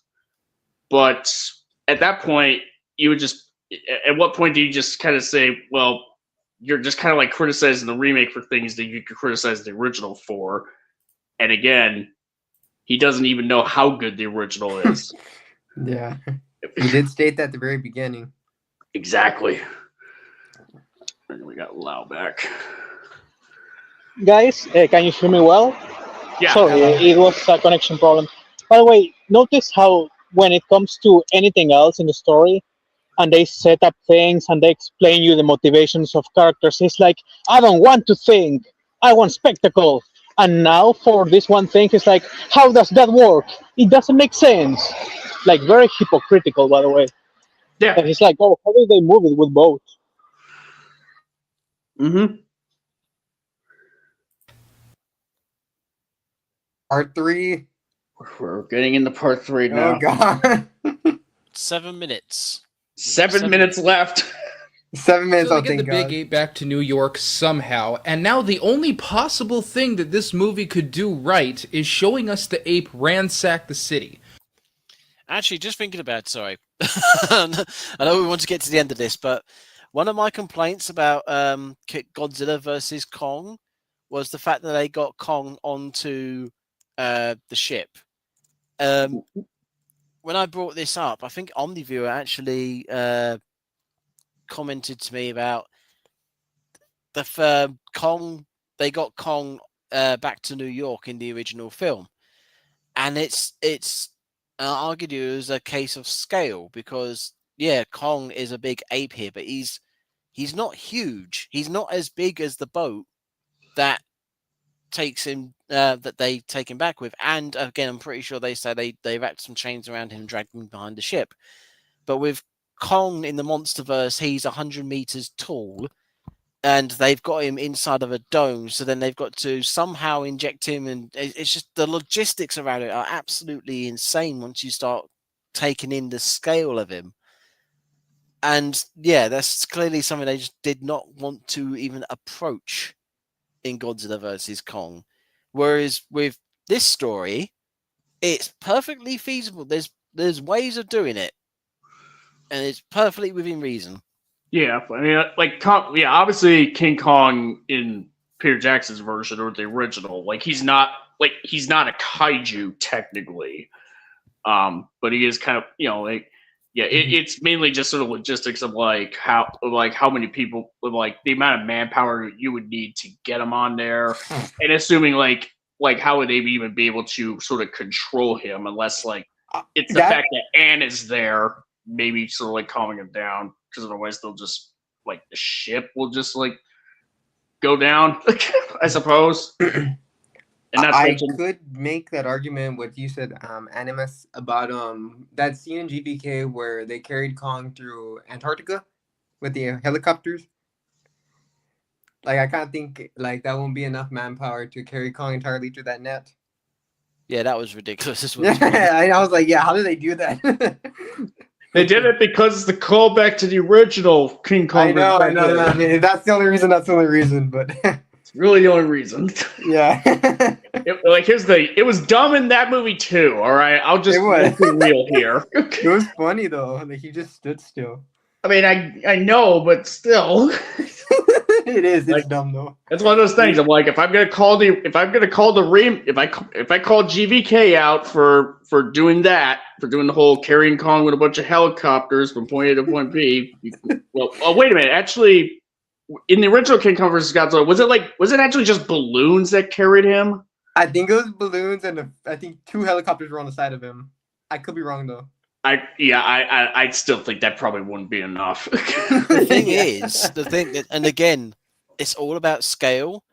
In King Kong versus Godzilla, I'm pretty sure they were 50 meters tall. Oh yeah, they were. So they were half the height, and which would make them an eighth the mass. Is that right? 2, 4, or a quarter of the mass, or something like that. So they are a quarter of the weight of the MonsterVerse version of Kong. It's a whole scale issue. Start getting up to that, and you're thinking, Jesus Christ, how the hell did they? Yeah. Actually, let me find out. There's a few scenes also in 2014 that are also like that, with the whole scaling. Oh yeah, I remember the whole thing with that was they originally wanted Godzilla to be 600 feet tall. Damn. But then they scaled him down. But then they obviously had set pieces in there that they wanted to keep, so they just kept them in. Like he was taller than the Golden Gate Bridge, and there was one scene where one of those helicopter what are they called, those boat things, carriers, aircraft carriers. He was like a lot bigger than any of the aircraft carriers compared to GVK. But yeah, again, it's just like they had him at 600 feet and then they scaled him down for most of the rest of it, and it's just like they clearly didn't think about that, or they did, and they just wanted to keep the spectacle. Yeah, that's how I was saying. Just the scale and the moments. In 1962, King Kong versus Godzilla, it says Kong was scaled to be about 45 meters. Huh. Yeah, half the height, so about a quarter of the mass. So half the height of like GVK Kong, I'm presuming. Yeah, but then you've got the square cubed rule, whatever it's called, where you if you double the height, you're also like doubling his width and breadth and all that sort of thing. Yeah. So 45 meters is 148 feet tall. So for the original King Kong versus Godzilla Kong. Man, I can remember the hype for that movie, GVK. Yeah.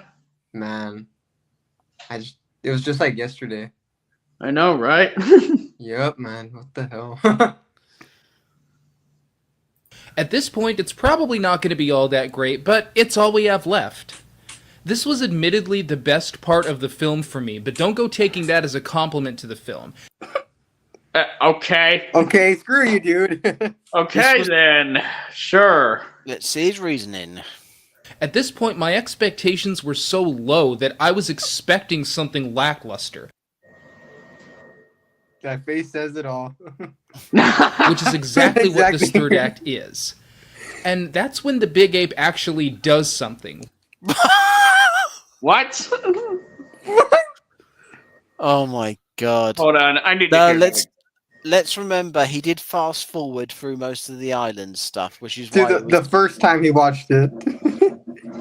Okay. Let's get back to film for me, but don't go taking that as a compliment to the film.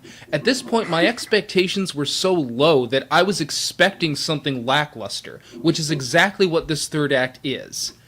And that's when the big ape actually does something. Once they get it back to New York, we don't go right into what they're doing with Kong. We have to sit through bits of two completely off-the-point Broadway acts. Off the point? No! Oh my goodness. No! Take This is building off of Jack and Anne's relationship that started on the boat! Set up, payoff! It's King of the Monsters all over again. Oh my god. Oh, God. Why do we keep going back to the human stuff? Because there's a human plot going Jack, on? I wasn't paying attention to that, though. Jack tells Anne, I wrote a play for you. And she's like, why did you wrote a play for me? Why would you do that? Why would I write a play for you? Isn't it obvious? This is that play that Jack is at. Exactly. Oh Isn't my it obvious? God. Apparently not. Bro, it's ignoring character development. Jeez. I'm losing my shit right now. Oh god, his point, his whole thing dude. about the first third of the film was that all it was doing was setting up the relationship between these two characters. Now we get into the third act, and he's like, I don't understand why this play stuff is here. Watch the movie again. Like, what the heck? He How do you not pointed know? out Were you that paying it's a attention? relationship thing. You know, here's the thing. He doesn't even have to watch the movie again. He needs to just look over the script, what he is writing. Yeah. Okay, this is painful. This is actually painful. It is. It is. Jeez, man. One of which Jack wrote for Anne. This is supposed to be. Wait. No, he actually acknowledges it. Oh, he does. Why? What? Well, yeah, let's... We're does jumping to something. conclusions. Once they get it That's back our to fault. New York, we don't go right into what they're doing with Kong. We have to sit through bits of two completely off-the-point Broadway acts, one of which Jack wrote for Anne. This is supposed to be getting back to the issue of Jack and Anne being an item, but what the hell for? Oh my god! An item? What? They were an item on the boat since they were on the boat, and that's the reason why Jack risked his life to go get her. Yes. The heck. Sweet zombie Jesus. That issue was dropped over an hour ago. What? No, it wasn't! No, it wasn't! It was Jack's motivation in the second third of the movie! What the hell do you mean it was dropped? The reason Kong ends up being chloroformed in the face by Jack Black is because of Jack Driscoll. Is because he saw he saw Driscoll dragging. Oh god! Jack rescued Anne, but in Kong's eyes, he thought Jack was essentially kidnapping her. Yes, and that's why. I can't. That was the trigger for him. Oh my god! But it was dropped an hour ago, guys. Dropped an hour ago. His brain dropped out his arse an hour ago. We saw their budding romance in the hour we spent on the ship, then the film was about dinosaur attacks for an hour. Gee, why do you think the dinosaur stuff was happening? Because Anne got kidnapped by Kong, got taken by Kong, and Jack is trying to get her back. He fast forwarded through the film, so he doesn't understand. Now we're supposed to be getting back to their romance again. As if somehow we skipped it, but again, he didn't watch the film. So you've got... As if their romance was never part of why the second third was happening, why Jack was partaking in the adventure in the first place. Bro literally watched the movie wrong for real. Yeah, I know that people. I know that Patrick Williams gets memed to death about saying like you're watching movies wrong, and that's a stupid thing for him to say. And in the context of his video, yes, that is really stupid for him to say. But sometimes you can watch movies wrong. It's kind of amazing that phrase has just come back to haunt. So I know we don't want it to haunt us, but god damn it, there's people out there that just make it so hard to not say that sometimes. It is unfortunately the case of he admitted that he fast forwarded through a lot of the second act of this film. Yes. So he missed loads of stuff. Mm-hmm. And now we're getting to this point where he's going, I don't understand why this is happening or that's happening, and why is that?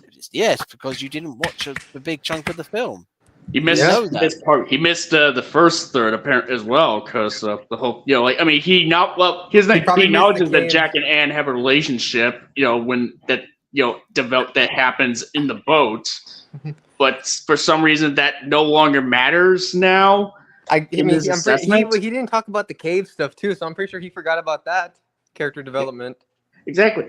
He literally skipped over the fact that Jack getting Anne away from Kong was what brought Kong down, essentially. Mm-hmm. Like Jack didn't plan for Carl to set up a trap. Like he didn't. Like if he had known about it, he wouldn't want that to happen. Anyways, he would just want to get Anne back. That's, like because when Carl and Engelhorn set the trap, Jack is all like, "Are you out of your mind?" So yeah. Yeah, the whole reason that she was saved was because of their love story going on. But no, it was dropped an hour ago. It was never a factor when they were on the island. Come on, we can get to the end of this. Got one huge piece to this puzzle missing. Oh God! If the middle part of the film isn't building the romance that was established in the first part. Oh God! Right, hold on. Let's hear this. Let's hear it go through. Spent on the ship, then the film was about dinosaur attacks for an hour. Now we're supposed to be getting back to their romance again. So you've got one huge piece to this puzzle missing. If the middle part of the film isn't building the romance that was established in the first part, then this just doesn't work. Dude, are you kidding?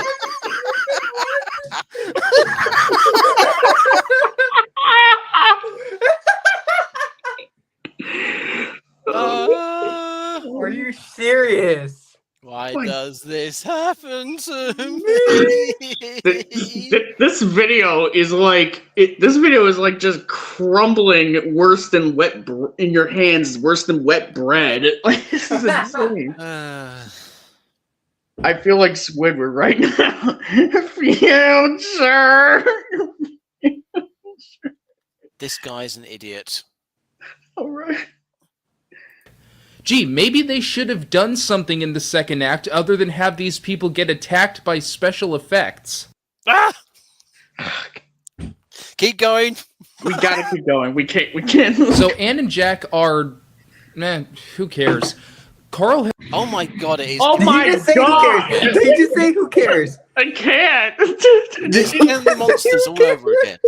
Has brought Kong to the masses and shackled him to a big ape trap on the stage, and he's ready to sleaze his way back to the top. Unfortunately, Kong has other plans as he finally breaks loose after realizing the girl they presented him was not Anne. Apparently, Kong has... He was also agitated by the flashing lights from the cameras as well. I mean, yeah. I mean, the girl, like being a fake, not turning out to not be Anne, that definitely. Let's just say him being taken off of his island and put in chains just for other people's amusement. I mean, obviously that would, obviously that puts him in a fugue state of just depression and just being like, "Fuck it, what the fuck, man?" Flashing lights from the camera, obviously that'd be obnoxious. Obviously that would piss him off. But the fact that the woman that he's presented with isn't even Anne Darrow, the woman who he actually has a connection with. That is kind of like is what makes him sort of snap. Mm-hmm.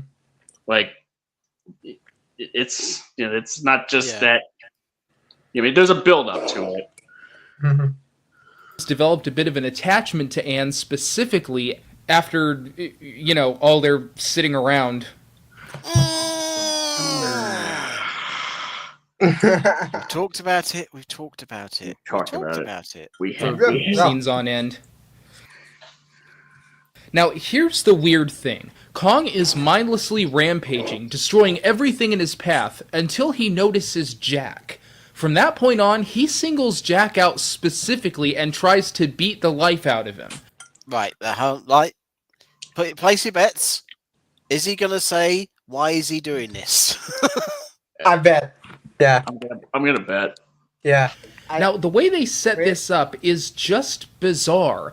The two of them face each other down like two rival lovers who are after the same girl. Dude. Are you kidding me?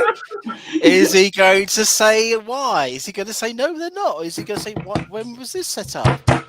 He's going to, isn't he? He's going to. Which is really unsettling because one of them is a human screenwriter and the other is a 25-foot gorilla. This is one of those elements in the story that just doesn't play well. It comes off as almost unsettling and creepy. What? Okay, that was different. Okay, you fast forward through parts of the movie. I would not be surprised if you fast forwarded through him and Anne chilling out. It's not just them sitting around doing nothing. Okay, there was stuff happening. You somehow missed it. You're not watching the movie right. There's no sexual tension between Kong and Anne. Where the fuck did you get that Unless from? you're talking about the 76 version, then that's fair.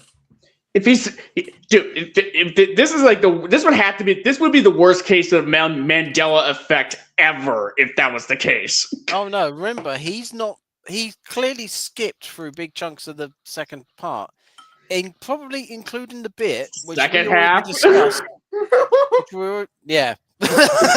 The second half, where we already discussed the fact that Jack took Anne, and Kong thought he was stealing her from him.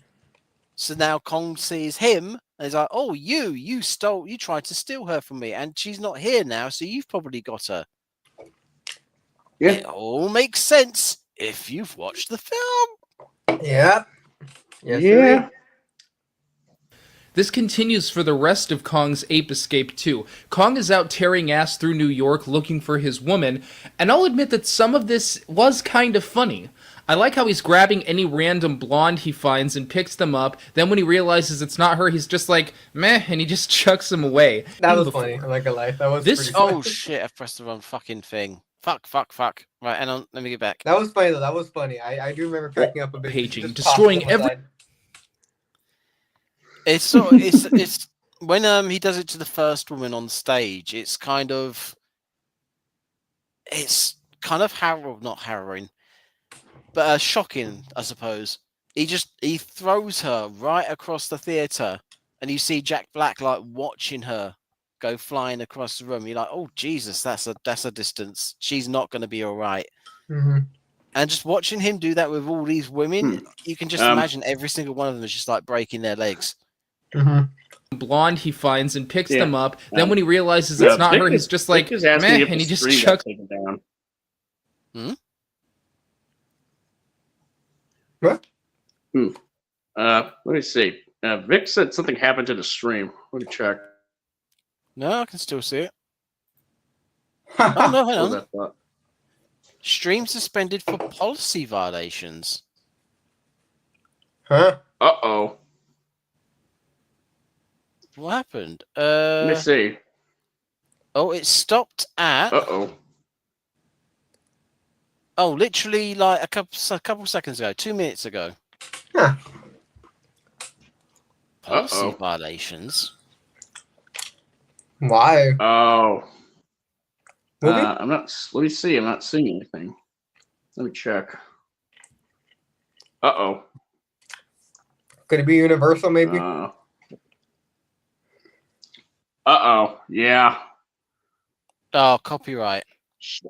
Darn it. Shit. Uh-oh. Have you still got the recording of this, though? Let me see. Oh, no. Because if this has been recorded on YouTube, you can edit it later, I suppose. Yeah. Oh. Well. Vic says looks like it's back. Oh yeah, we're back now. We are? Cool. Are we? I need to find out. Weird. That was weird. Well, hold on. Let's not do anything yet until we know for sure. No, yeah, I just looked on YouTube. We're back again. Oh, are we? Not sure what that was about. Oh, let me get Lau back on. Policy violations. That's weird. Oh, I was walking in the rain, in the fucking cold, and it wasn't my cell phone without battery this time. It was just the signal because of so much rain. I'm like soaking wet right now. Oh. But yeah. now it's fine. Yeah. Apparently all right. So C Animus, you said the stream's back up now. Yeah, I clicked on YouTube. You popped up again. Let me just go to the home. But you're not on the home page. But if you go to your channel, Yeah, just hold that thought. yep, Yeah. I can hear myself talking now. So yeah. Okay. All it All right. needed was me. No, actually, no. Like Vic said, like we got suspended for a little bit due to policy violations. Oh shit! I'm sorry. Yeah, Oh, hang on a minute then. Yeah, Let me. no, it had nothing to do with you. But Wait, what? Oh no, hang on. No, that was 13 days ago. No, yeah. This stream's still going according to what I'm looking at. I need to I'm gonna have to look into this because this is weird. Yeah, the whole thing's there. This is new. Oh yeah, there's a section. There's just a section in the middle that just says policy violations. It's so funny that so in the previous stream, with all the shit I said, it didn't get cancelled, but this one is getting cancelled. Yeah, just because we're using footage. Yeah. About 6 minutes ago, it just says policy violations, and then it comes back in 3 minutes ago. Yeah, Vic's saying that he's seeing us right now. Was suspended for a little bit. Thanks, Vic. Yeah. I think next time maybe I'll put something over the top of the screen just to hide it. Yeah. Like a watermark? Yeah. Yeah, let me try something here. Let me see. All right. So, are you guys familiar with the background stuff, or no? Not background stuff. Nope. Oh, that's not what I want. I don't know about the overlays or anything like that. Oh, the overlays. You think it could be the billboards in the background of the film? Yeah, let me do here. Let me try to. Yeah, let me try putting an overlay. Unfortunately, all I have is Halloween right now. So. Nah, that's cool. I don't know if that helps. It's like A Nightmare Before Christmas. Yeah. A Night Before Christmas. Yeah, you know what? Yeah, let's say that. Let's say that. Yes. Yeah. Let's go with that. Yeah, let's try that for now. Him away. He's not really hurting them. He doesn't really want to hurt them. He's just disinterested. He's not. He's kind of hurting them because he's throwing them down. Well, yeah, I'm gonna say if you got dropped from that height, I don't think you'd be having a good I think time. he's talking about intentionality. Well, what we're saying is people still kind of get hurt. Mm-hmm. Oh yeah. Especially because it's cold during this time too. Yeah, Joe Smo's saying, "Are we still going?" Unfortunately, yes. Yes, YouTube almost tried to kill us at one point, but we're still going. We're getting close to the end. That was pretty good. But then we get back to Kong versus Jack as he manages to get a hold of a cab and steals it, and once again Kong is thrashing random people and things until he sees Jack, and he specifically singles him out again. Why is that a bad thing? He doesn't understand. Especially when you consider that the movie set this up. Yeah, in the scene where nothing happened. Yep. Oh god damn it. This just feels too much like two dudes fighting over a girl, and as one of those dudes is a giant member of another That's literally species... it's down again. Damn it. Oh, really? Yeah, it says it's down again now. Stream suspended for policy violations. Damn. Because the video's Down syndrome made, so the stream is down now. It's all related.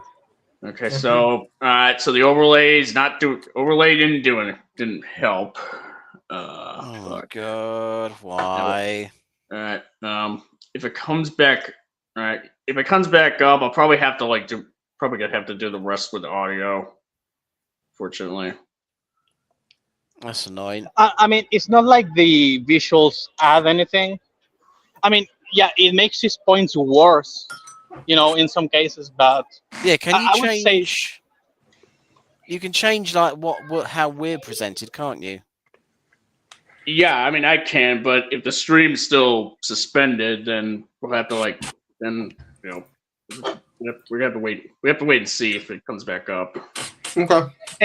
The thing is, if you share the screen, is there any way that you can put any type of window on top of it, like paint, for example, and you just put like a happy face in some corner? Yeah, like I really mean it. Like if you make the window really small and put a happy face on the top left corner or something like that, wouldn't that technically fix it? Maybe.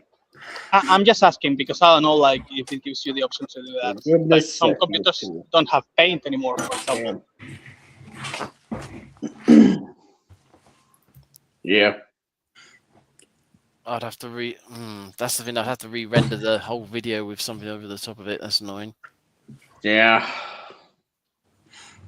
Yeah. No. You don't have to render the video with anything. You can do a full screen share instead of a window share screen, window screen share.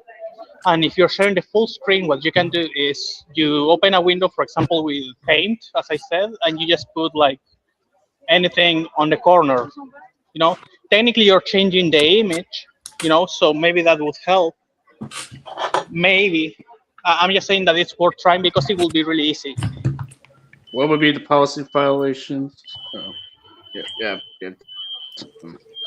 Hate speech, racism, ableism, terrorist support, animal abuse because Kong is dying on screen. That's kind of a The fact that he doesn't actually say what the violations are, that's annoying. Yeah, it's never going to say. I guess we're supposed to just we're back at this point. Whoa. So it's the video. It has to be the video because we paused it for a long time. Okay, Yeah, so just take it off, and when we because you can change it. Oh, So Vic says we're back now. Yeah, we're back again. Yeah. All right. I think all right. I'm just gonna have to do audio only for right now. Unless there's. Yeah, if you just move, because you should be able to change it so our icons are just the whole screen. Wait, do I remove it? Stage or? Where I've done it before, there's usually like a bunch of icons underneath the screen that allows you to change the alignment or arrangement. Let me. Well, I mean, I kind of do these streams through my phone, so I'm not sure if I could do that. So, yeah. Okay. All right. Someone. All right. Someone pull the stream up on their end. Like, see if it's playing now. Yeah. Because Vic says that we're back. Yeah. Don't start the video. Just kind of see like if we're back. Yeah, we're back. Okay. All right. So I'm gonna have to like take the I think we're gonna have to do the rest of the audio from my end. So. Oh well. Yeah. Damn. Yeah, definitely look into being able to change what is being shown on the screen. Because when I do, there you go, like this. Oh, you've actually taken the video down. Yeah. Can you play it just from here? No. I'd have to like it says I'd say either play with the layout or overlay an image on top of the video.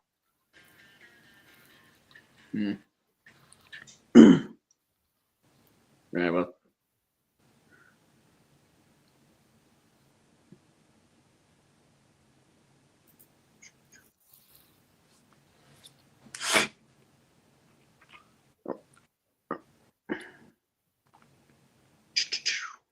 Here, give me a sec. No, don't. Oh, no.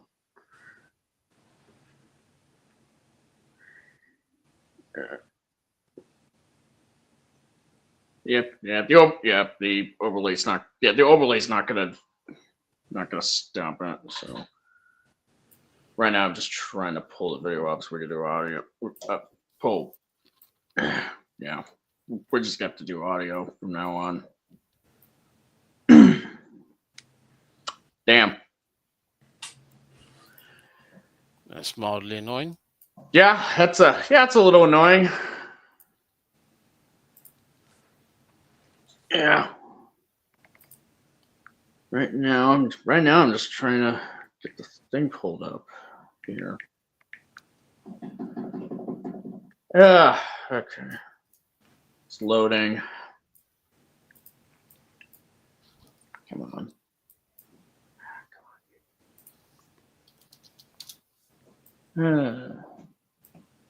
Any second now. Oh, here we go. All right. What's the timestamp that we were at? I think I probably might have to backtrack a little bit. Maybe. We were at 23:49. All right. All right. I'm gonna backtrack just 23:40. 23:40. Okay. All right. This works. All right, here we go. All right. We're gonna do this in audio from here on. So I'm just re-rendering the end of the video. Let's see how my computer handles it. all right. Well, he's actually doing not too bad. 30% render. Oh, okay. So how's everybody doing? Good. I think it's safe to say that he's very confused about this film. Yes. He's especially confused by the fact that he seems to have just skipped huge chunks of the middle of the film. Yeah. 80%. I have no idea. Oh, damn it! Where's that gone to? All right. Yeah. All right, I'm just gonna go ahead and do my. Hang on, and specifically after, rendered. While they're sitting around for scenes on end. Now, here's the weird thing. Kong is mindlessly rampaging, destroying everything in his path until he notices Jack. How's it sounding? All right. I'm just on a minute. Is that? There we go. Right, hang on a minute.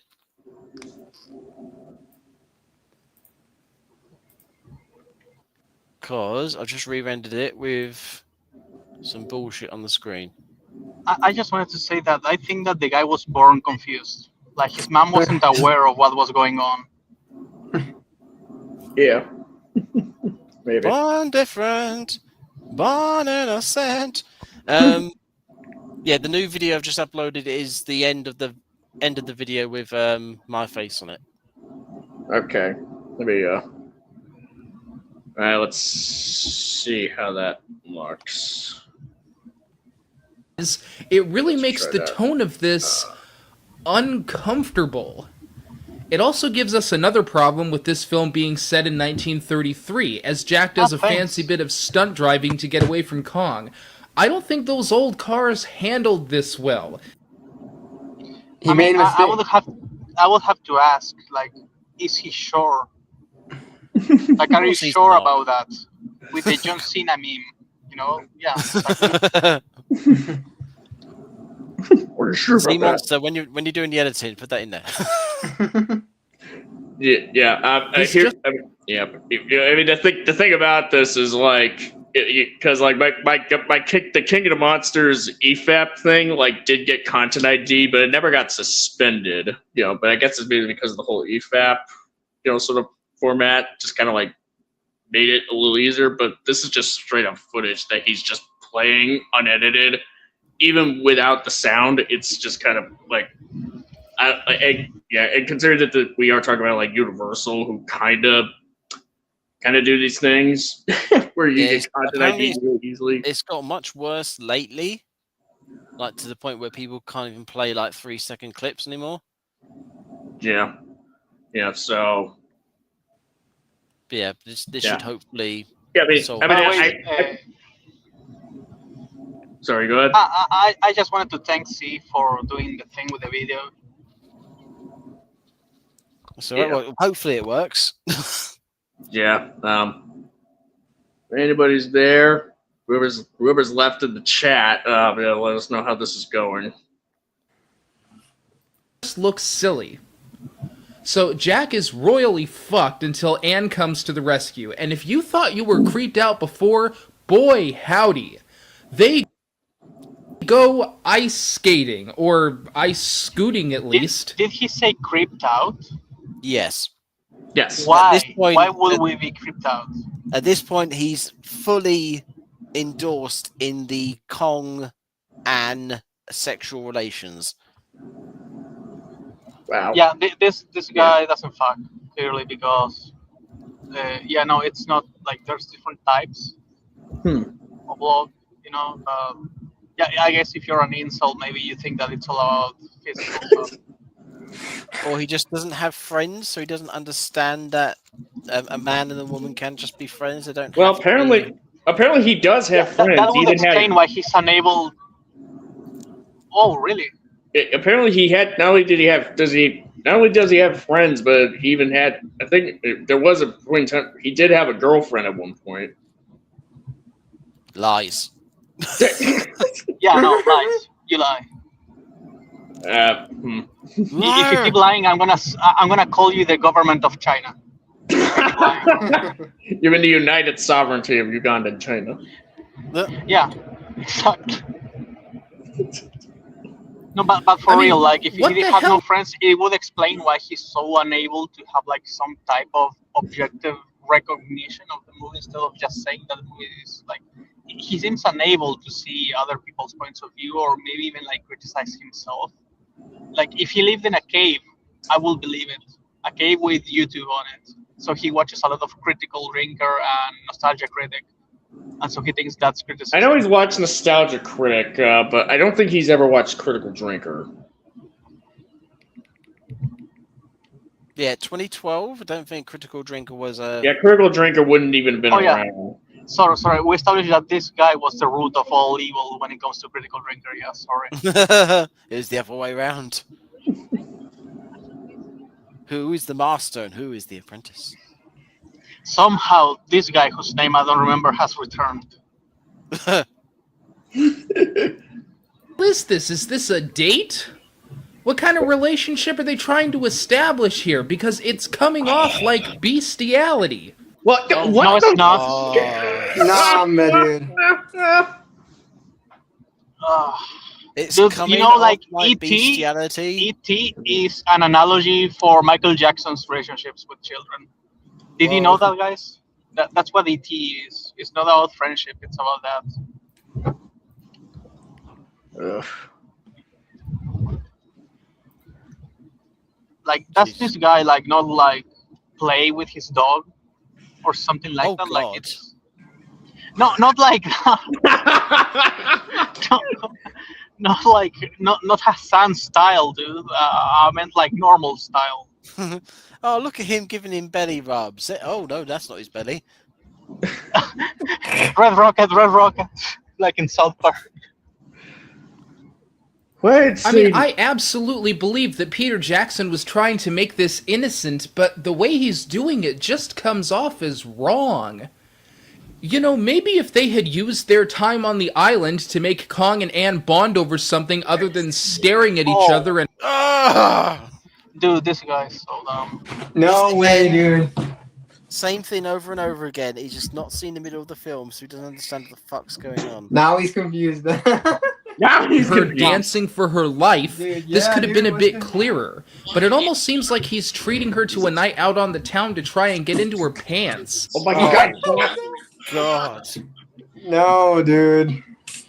See, that's what I meant when I called him an incel. Like, this is what normally you have as a nice bonding moment with someone, whether they're like whatever gender, and this guy sees it as, you know, trying to get in someone's pants. Oh, this is awful. It's just weird. Unfortunately, their little love fest is broken up by gunfire, and we lead into the famous climbing of the Empire State Building scene. Once again, same scene, just more of it. This time the female lead is going just a bit more willingly than the original, but the principle is the same. So that's the the emotionality difference, is doesn't it? completely change. Yeah, no, it's all the same except that she's like finer with it. She's kind of fine with it. Yeah. Context And and subtext are things that don't exist. It's just a completely different scene. But no, it's Yeah. Kong climbs, Kong smashes, and the planes eventually take him down. Again, in 1933, I'm sure this was all very exciting. I'm sure this was all exciting. Okay, see, yeah, so this is just for the proof that he never even watched the original. It's just... I'm starting to wonder if he watched this film. Yeah. Exactly. Did he watch anything? Good question. Yeah, no, he never watched anything. He's blind, actually. That explains everything. He Or listens he to the does. movie. Or he does and has dementia. Yeah. By the way, just in case anyone was wondering, like if there was like any sort of weird echo on my end while you were like playing the video, like for some reason my laptop just decided, hey, I'm just gonna like because we tried to like do this with audio only. No echo from my end, but rather just like my laptop just like played the stream on my on my end, and for some reason okay. for some reason it was like because we were gonna do this like audio only after the rest of this because of for the rest of the video, but I mean so far the overlay seems to be doing pretty well. The video, like the stream like started playing in the background on my end, and I was just like, what the hell? Come on. So, but yeah. Anyways. But in 2005, watching this thing swat at airplanes for 20 minutes is just a bit dull. And in the meantime, we have this scene that I just don't get. Jack is like, fuck, I've gotta get up there. He's so adamant about getting to the top of the building that he gives a soldier a karate kick, and what... It's almost like they established that he cares about the girl. It's almost like they did that, but they clearly didn't because nothing happened in the movie. Just also, what is this freeze frame? Look at the soldier. Damn. I know. I do remember that from like I don't know if you can see it through the overlay. Watch the kick. Soldier a karate kick. Oh, Jesus Christ! He pounced at him. That's a kick. He takes him off his feet. It's Sparta! Yeah, this happens in the original film. Does he have a problem with what happened in the original film? I mean, guys, he did fight a predator, a super predator, by the way. I mean, Driscoll, like, being chased by soldiers and kicking them off an elevator didn't happen in the original, to be fair. And what does he do when he gets up there? Nothing. He just kind of looks at Anne for a second. Oh my god! So, get her, dude! He's either, mental retardation or rage bait. Called it. He's massively disingenuous because it's massively. This kid's getting worse. Holy shit! This is like the most disingenuous video I've seen in years. This is horrible. The thing is, if this is from 2012, this is clearly from a time when people on YouTube would just say whatever the fuck they like, and apparently no one would question them on it. The thing is, people did question this guy first. People did and still question him on his takes of The Lion King and No Country for Old Men, but this video was kind of like, this video is like arguably one of his lesser known reviews because his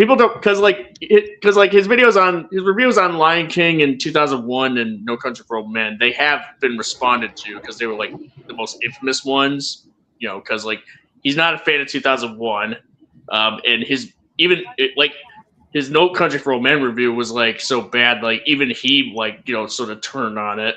He turned on his own video, so because it was him just like yelling and saying nothing happened and saying "fuck you, Coen Brothers" for making this film. Of course, he's saying nothing happened. This guy He just needs to watch some TikTok videos, I guess.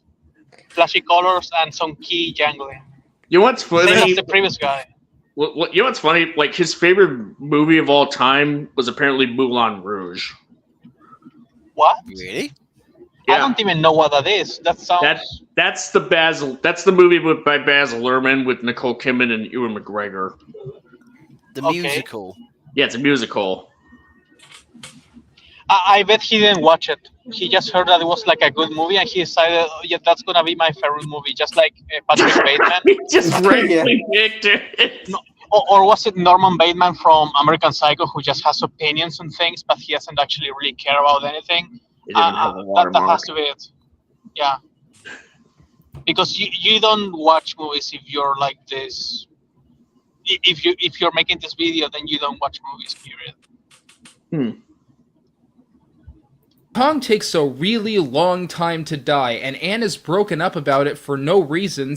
Oh, guys, they had to kill him faster. Dude. For no reason. Stop, my guy. No reason. Isn't this ironic that he just said this same thing about a Peter Jackson movie that Cinematic Venom said about Lord of the Rings? For no reason. Fascinating how stupid this is. Yeah. I'm impressed. Like, And imagine writing. I mean, I don't know if he just writes scripts or if he just jabs. But like the thing is, you have to record for a long time, right? Because like at least to me, it takes like almost an entire day just recording. yeah. Then you have to edit it, and then you have to like do the things on YouTube to post it. And through all of that, he never thought maybe I should buy a brain cell, like download a brain cell somewhere via Bluetooth and like install it in my head somehow. You know, get a special 5G package or something. He needs to download more RAM, yeah. Yeah, more RAM. Download more RAM. Jeez. Since all they've ever done together was stare at each other and scoot on the ice. Ah! Oh, Jesus Christ. And Jack I mean, Black never delivers mind the famous fact- line, "It wasn't the airplanes, it was beauty killed the beast." No, it was the airplanes. Dick. Now, Oh, you can just say that about the original. Yeah. That's the whole point, is that the reporter who walks off just says, yeah, the plane's got him, whatever, dumb beast. Then he says that line. Do you know what makes it an improvement on the original? In the original, you have all of the reporters standing around. He says, oh, the plane's got him. No, it was beauty that killed the beast.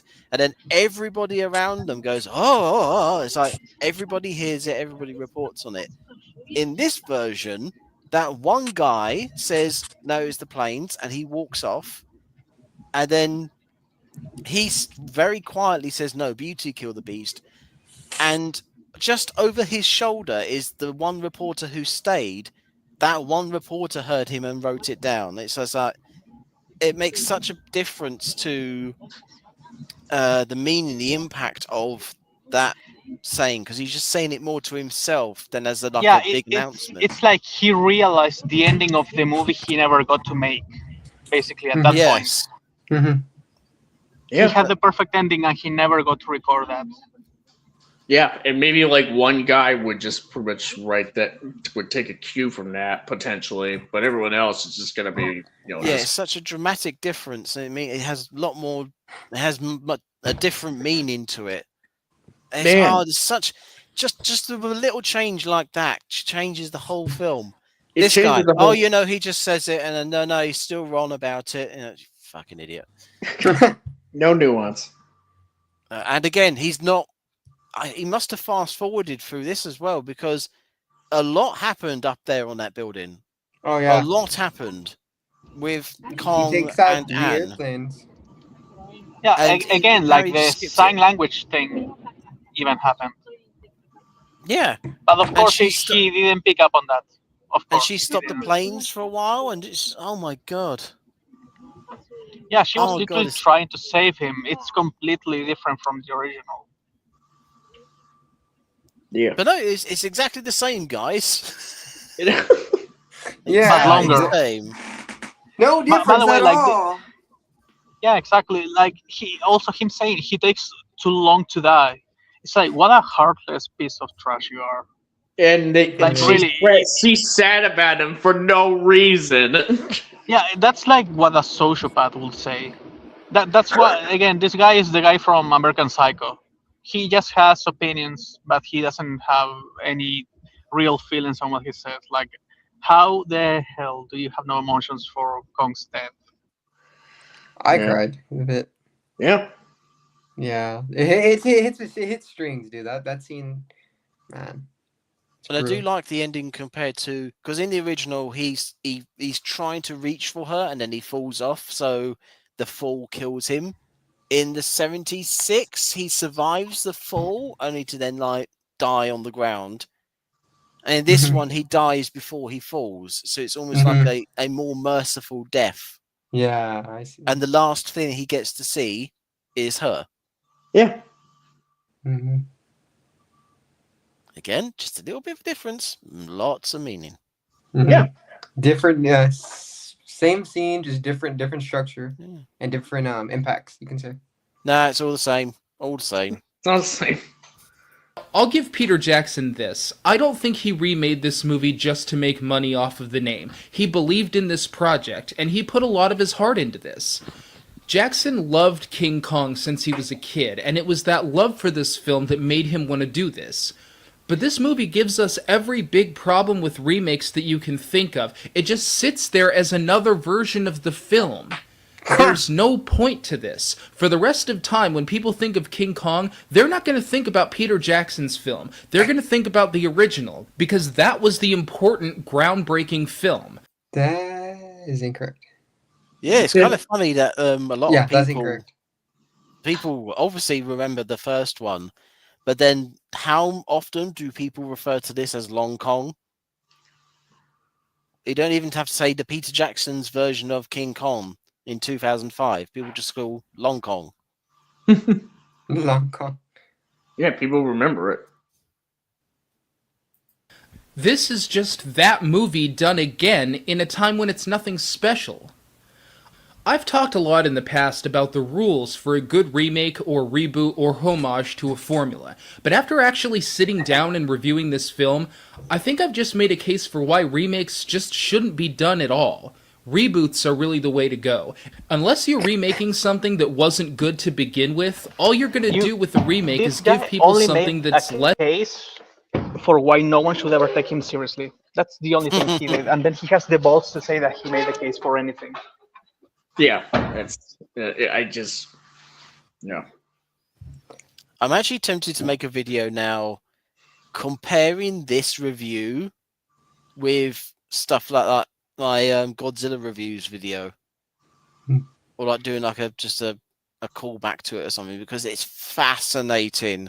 Yeah, how many of the same issues there are. Yeah, less good than the original. And what's the point? King Kong has a lot of story problems and logical inconsistencies that were a product of the time the original was made. It's pretty bad, but I wouldn't go so far as to say it's insulting. At best, it's a faithful remake to the original, but who needs that? The only thing this managed to do for me was to create a new rule for remakes. When it comes to the good films, just don't bother. What the hell Your is rules this shit? don't matter. Who cares about your rules? What Keep the your hell rules. is this? We God, did it. we're done. We did it. I'm fucking surprised did I it. survived. Holy shit, dude. I'm surprised this stream survived it. Good point. Yeah. I think YouTube couldn't tolerate the same level of stupidity twice, so that's why they banned us. Yeah. I mean, I could see if I can do a supercut with this, but we'll see. I mean, well, hopefully those hopefully when I got suspended, those times for some they were just points where the stream doesn't skip or something. I'm not sure how that works per se. We'll have to see, yeah. Because the time code's still moving as if we were still live even when it was suspended, but We'll see when the thing is like actually available to download. Obviously, when we're no longer live. But yeah, Confused Matthews, Congo 5 video. Holy mother of God! I didn't think it was gonna be this bad. Holy hell! I figured it was gonna be bad. Like, in fact, this was honestly one of the videos that I was kind of wanted to cover the most on Sea Monster Live. Like, I was real. So it's like, well, you know what? I may as well wait until make it somewhat of an event almost. And boy howdy, boy howdy, this was something. How long was it, anyways? It's not even that long. I don't know how you like whether or not you think 27 minutes is that long or not. I suppose when you exclude the intro and the little text bits here and there, so it's like about 27 minutes long. It's not even that long of a video actually, but compared to what we typically cover on here, but. But yeah, there was like a lot of shit that was wrong. Total stereotype of shitting on the movie and then having the balls to be a complete hypocrite and saying, something good, quote unquote, near the end because you don't have the balls to just say that you hate it. Yeah, like that's just the most insulting thing. Like the whole backhand, it's almost like backhanded almost when he says like, "I'll give Peter Jackson this." Like he didn't make this because he wanted to make money. It's like you could have fooled me. It is interesting to think that he hated this film, so he made a video saying he hated the film, but then felt the need to justify why he hated the film and just made up a load of nonsense. Yeah, well, yeah, and even just admit that he fast forward through it. Yeah, that was weird. That's just like you should never, like as a film critic, as a movie reviewer, you should never admit that. That's just. It's better to not say something and only be thought a fool than to open your mouth and remove all doubt. Yeah, dude. Like again, I don't like The Shining, and I literally went back to the cinema to watch it. Like I paid money to watch it on the best quality possible. Like how the film is supposed to be watched. This guy couldn't even just play it on Netflix or whatever the fuck he watched it on the worst possible quality. Probably also he watched like a pirate DVD with Indian subtitles at the bottom and people standing up in the cinema. Like, what the hell did this guy watch? He probably watched, you know what? I'm convinced that this guy watched a porn parody and he thought that he watched the movie. I'm sure. Oh my God. He was like, this must be the movie. And it's literally like King Kongs with 3 X's. And here's the thing. He wouldn't really be in any position to complain about Kong not showing up for a long time, because if that was the case, like Kong would just be there in frame 1. Yeah, like a bunch of films have done recently. And not only that, he complains that he wasn't there for a long time. And then he complains that he's there for far too long. Like he takes too long to die. And he fights a plane for 20 minutes. So it's like, which one do you want? Yeah, like there's no compliments to the acting. There's nothing about the acting. Nothing about how the visuals. Not even about how the visuals look or Andy Serkis's mocap. He started shitting on the visuals. Like nothing. Just all negative. Just like, hey, let's just throw it all in. I have nothing positive to say about this. How does someone go through like an entire movie and realizes, I haven't said a single good fucking thing. Maybe there's something wrong with me. Yeah, it's like you can't even lend lend one olive branch aside from the one at the tail end. Yeah, which isn't even about the film itself. It's about Peter Jackson, being passionate about the project. Yeah. Even I say good things about Romulus. I defended Romulus from people like, what was that guy with the gas mask? Mauler. Which, Yeah. by the way, screw Mueller for making me defend that piece of trash, but I defended it. You know, like we defended that fucking thing. Yeah. I'm actually after watching Wake Up Dead Man, because the EFAB did a stream on it. I was thinking, so do I want to listen to this? Because Glass Onion was bad. That was an awful film, and they quite rightly ripped it apart. I ripped it apart even further because of the stuff they actually missed. But I watched Wake Up Dead Man, and I liked it. So I'm now wondering whether EFAP actually liked it or not, or are they just going to rip into it and make up bullshit like they did with oh god, what was the film called? In Romulus, Predator Badlands, for what I understand, they also make it sound worse than it was. You said that they made Ironheart sound way worse than it actually was. Yeah, there were some bits in that were like, what the fuck are you making up Thunderbolts. here? Thunderbolts, that was the thing I was thinking of. They made that sound way worse than it actually I was. heard, I've just been hearing good things about it. That movie. I do think that a lot of people, have this stupid, like, young TikTok-minded complex of we're so back, it's so over, we're so back, it's so over, where everything is either peak or trash. So they say that Thunderbolts is like great when it's like good. It's okay. It's not the okay. best film in the world. Okay.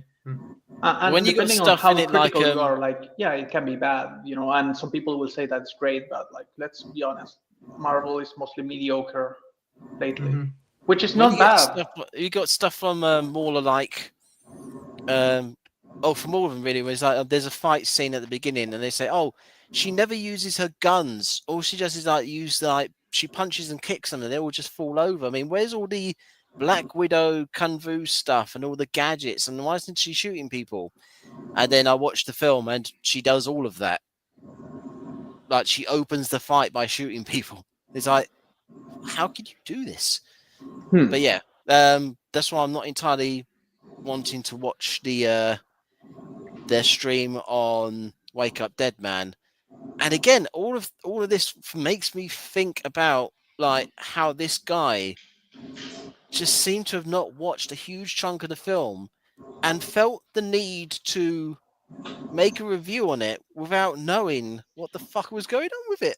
Yeah, like the stuff that he even did write down as being stuff that happened in the film, he didn't understand it.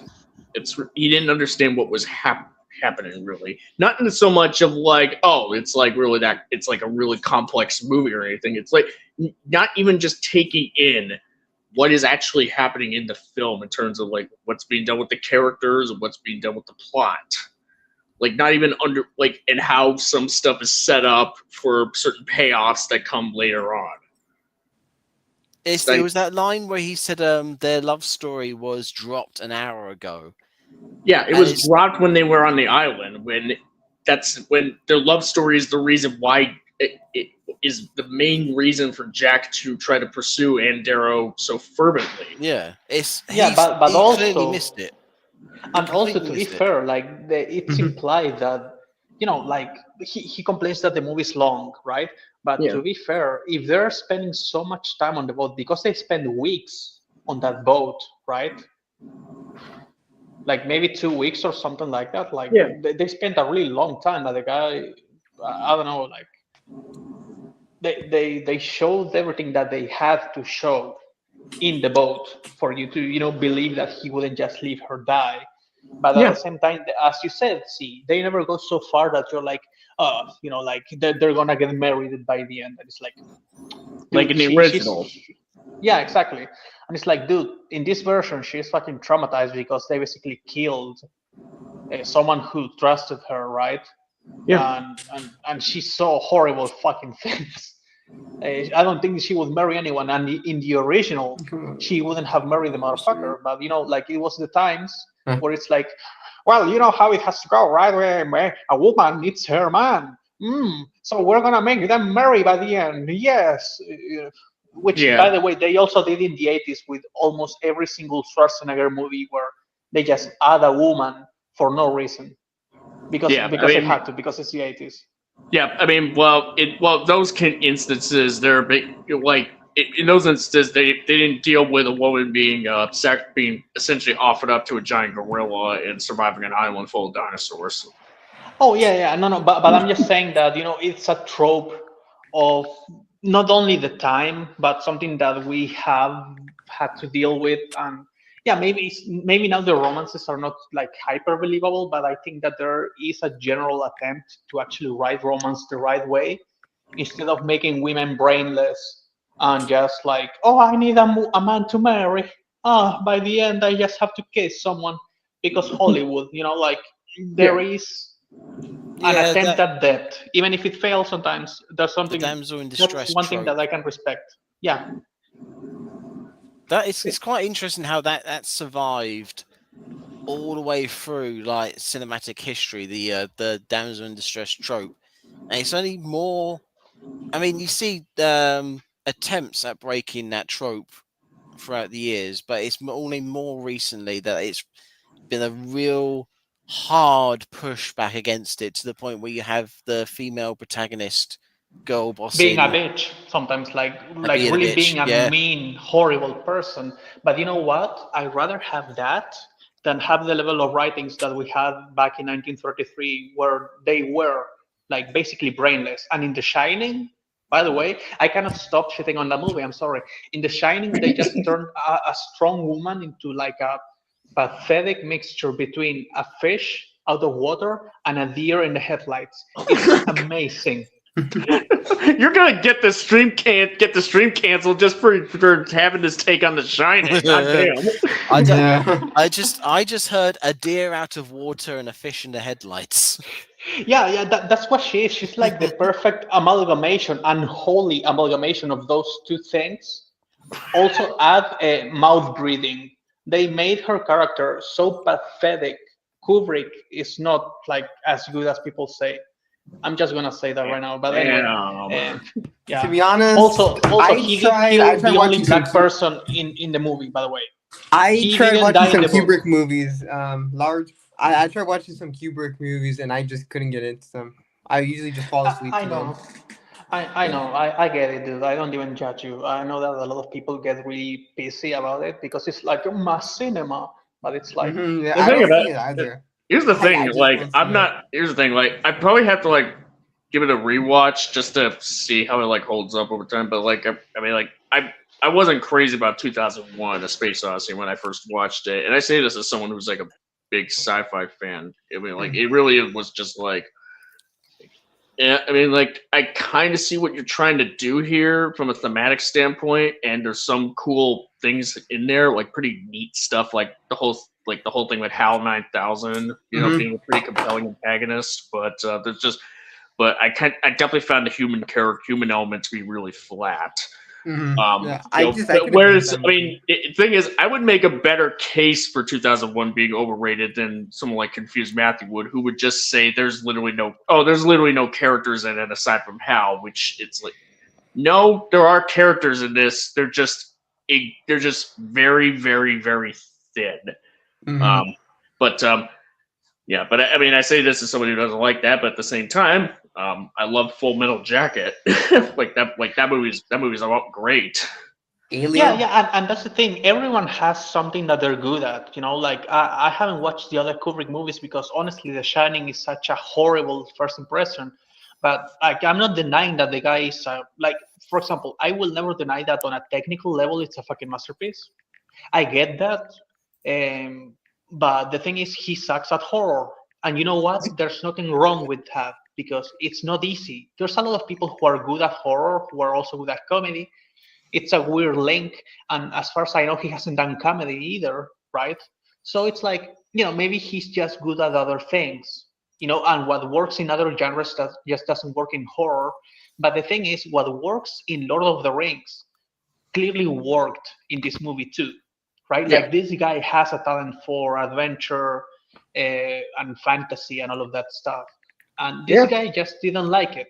I will try. I try so hard because I really hate the movie The Shining just because of the overratedness of it. Like how it's held as like this almost holy fucking grail.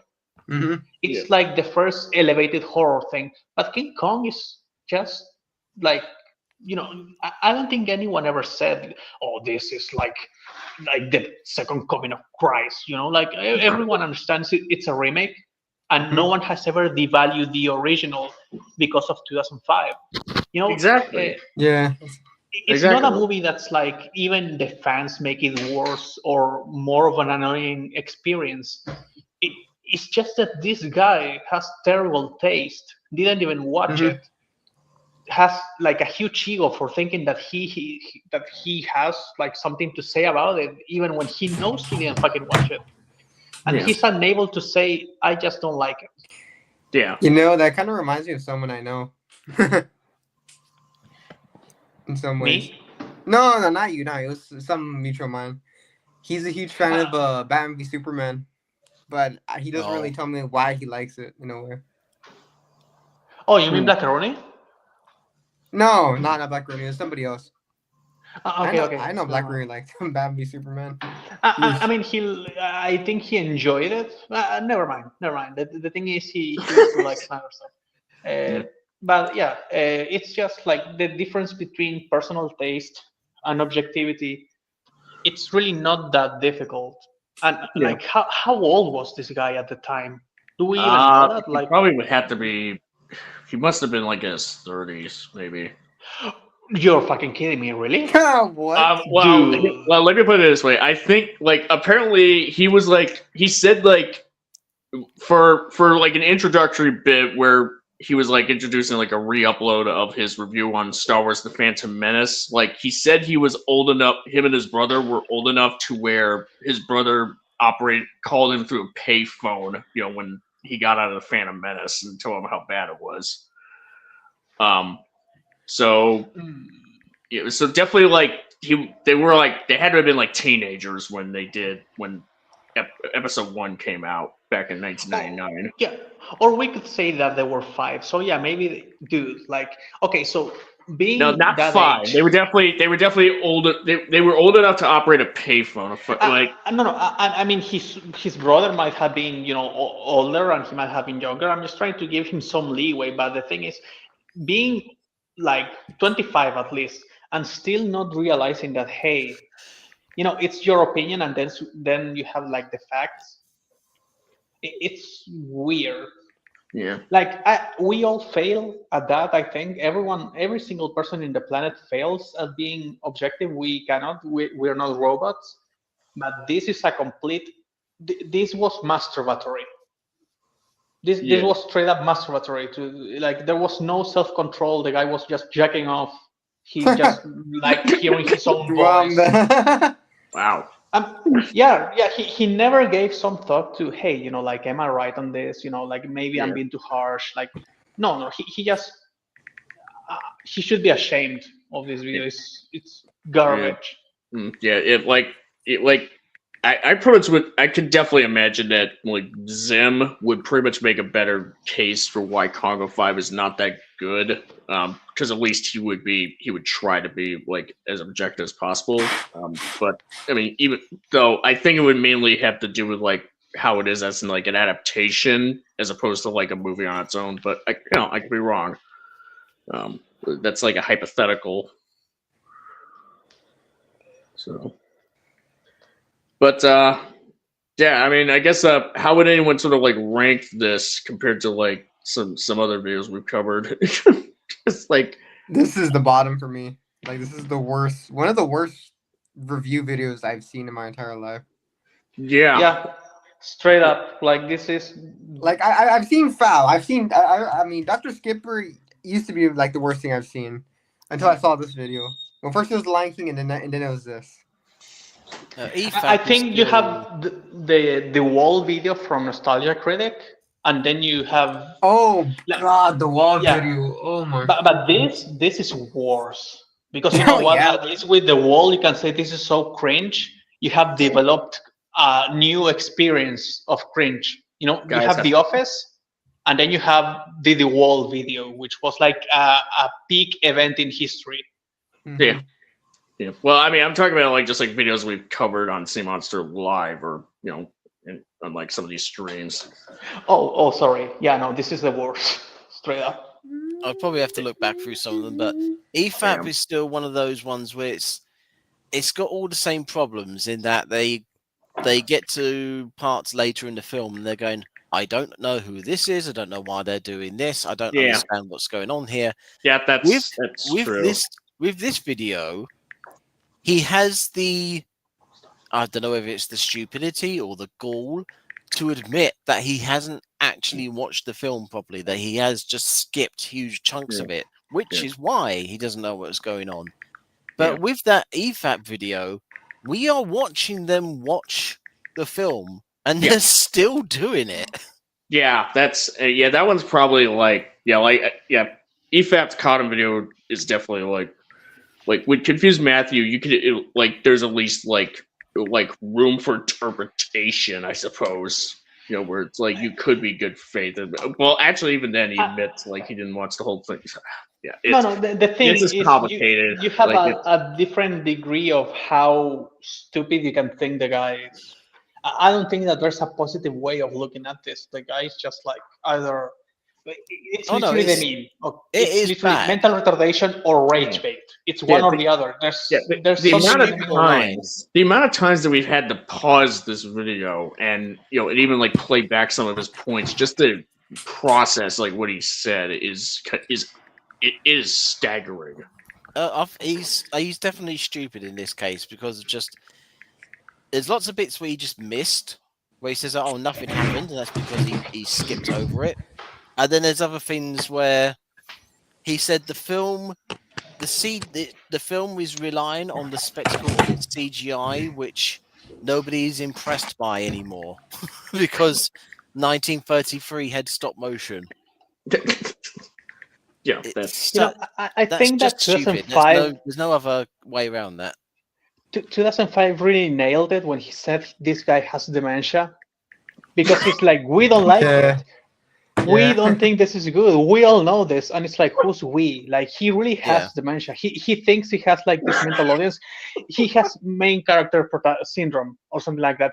I bet this guy, at random moments in conversations with people, he just looks at the fourth wall in his head and he just goes, like he raises his elbows and he blinks. He like, I don't know, he doesn't signal as if he was like in a like show or comedy or something. Because who is we? Who? Oh my God! It all comes back to Mr. Who in the end, doesn't it? Whoa! Because I was just thinking, once again, it's with Grimuglia, he was lying because he was saying, everybody agrees on this, but no, it's just him. Yeah. He's presenting his singular opinion as the majority. I was only pretending to be stupid. But in this case, it's like I reckon he thinks that's true. In which case, he's stupid. And Nico Stud, we have finished the video, just about managing it. We're now trying to recover. We're gonna finish my life. We're getting into the resolution. Wow. What's up, dude? Yeah, we're basically getting into the resolution. Like we've just seen Kong fall from the Empire State Building, and now we're just kind of like we're following him down. We're basically trying to reflect on this monstrosity of a video. Yeah, it was like, how did this happen? Exactly. What was the thought process behind making this video? How did this? Maybe we deserve another meteorite. The dinosaurs didn't. We do. When the aliens come and they see this video, we're gonna get fucked. We're all gonna get anally probed, and then it's gonna be like War of the Worlds. Satan will say, actually, you don't go to hell. You just like we're going to gentrify hell, and you don't belong here. We're just gonna punish dolphins and ducks, and humanity can go somewhere else. All because of this fucking guy with his stupid video. I like the idea of aliens turning up. Hi guys, we've seen some of your media. We're like, oh, what have they seen? Citizen Kane, the Godfather. We saw this video by somebody called Confused Matthew. Like, no.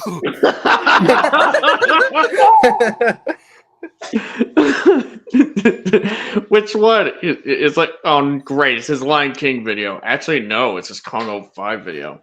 Oh shit! Oh, we didn't. Oh shit! We forgot. So there is no. That. You have chosen death. Minecraft World's saying that this was worse than his Lion King review. I couldn't even finish that review. Yeah, I mean, there's pretty much, yeah, I think, like, for us, like, we couldn't fit, like, those of us who were on that private call, like, we couldn't finish it because it was, like, late at night for most of us, so it was, like, Yeah. the video was, like, painful, and we couldn't even finish through it. I mean, like, I'm intimately familiar with that video, because, like, The Lion King is, like, one of my favorite movies, and... Mine too. One of mine. So watching that one next week, right? No. The thing is, there's the original review, and there was like that re-review of his. That's like, I think twice as long. And I'm not doing. Yeah, we're not doing those. No. we're not in the re-review, did he at least fix anything or address some things he didn't explain? I think there's some points that he like elaborated on a bit more. I mean, the reason why why he did it is because like the original review was made during the time. It was made in 2008. Oh. So it was like back in the time where YouTube videos had like a time limit for like how long a video should be, like 10 minutes long, or you can't upload it.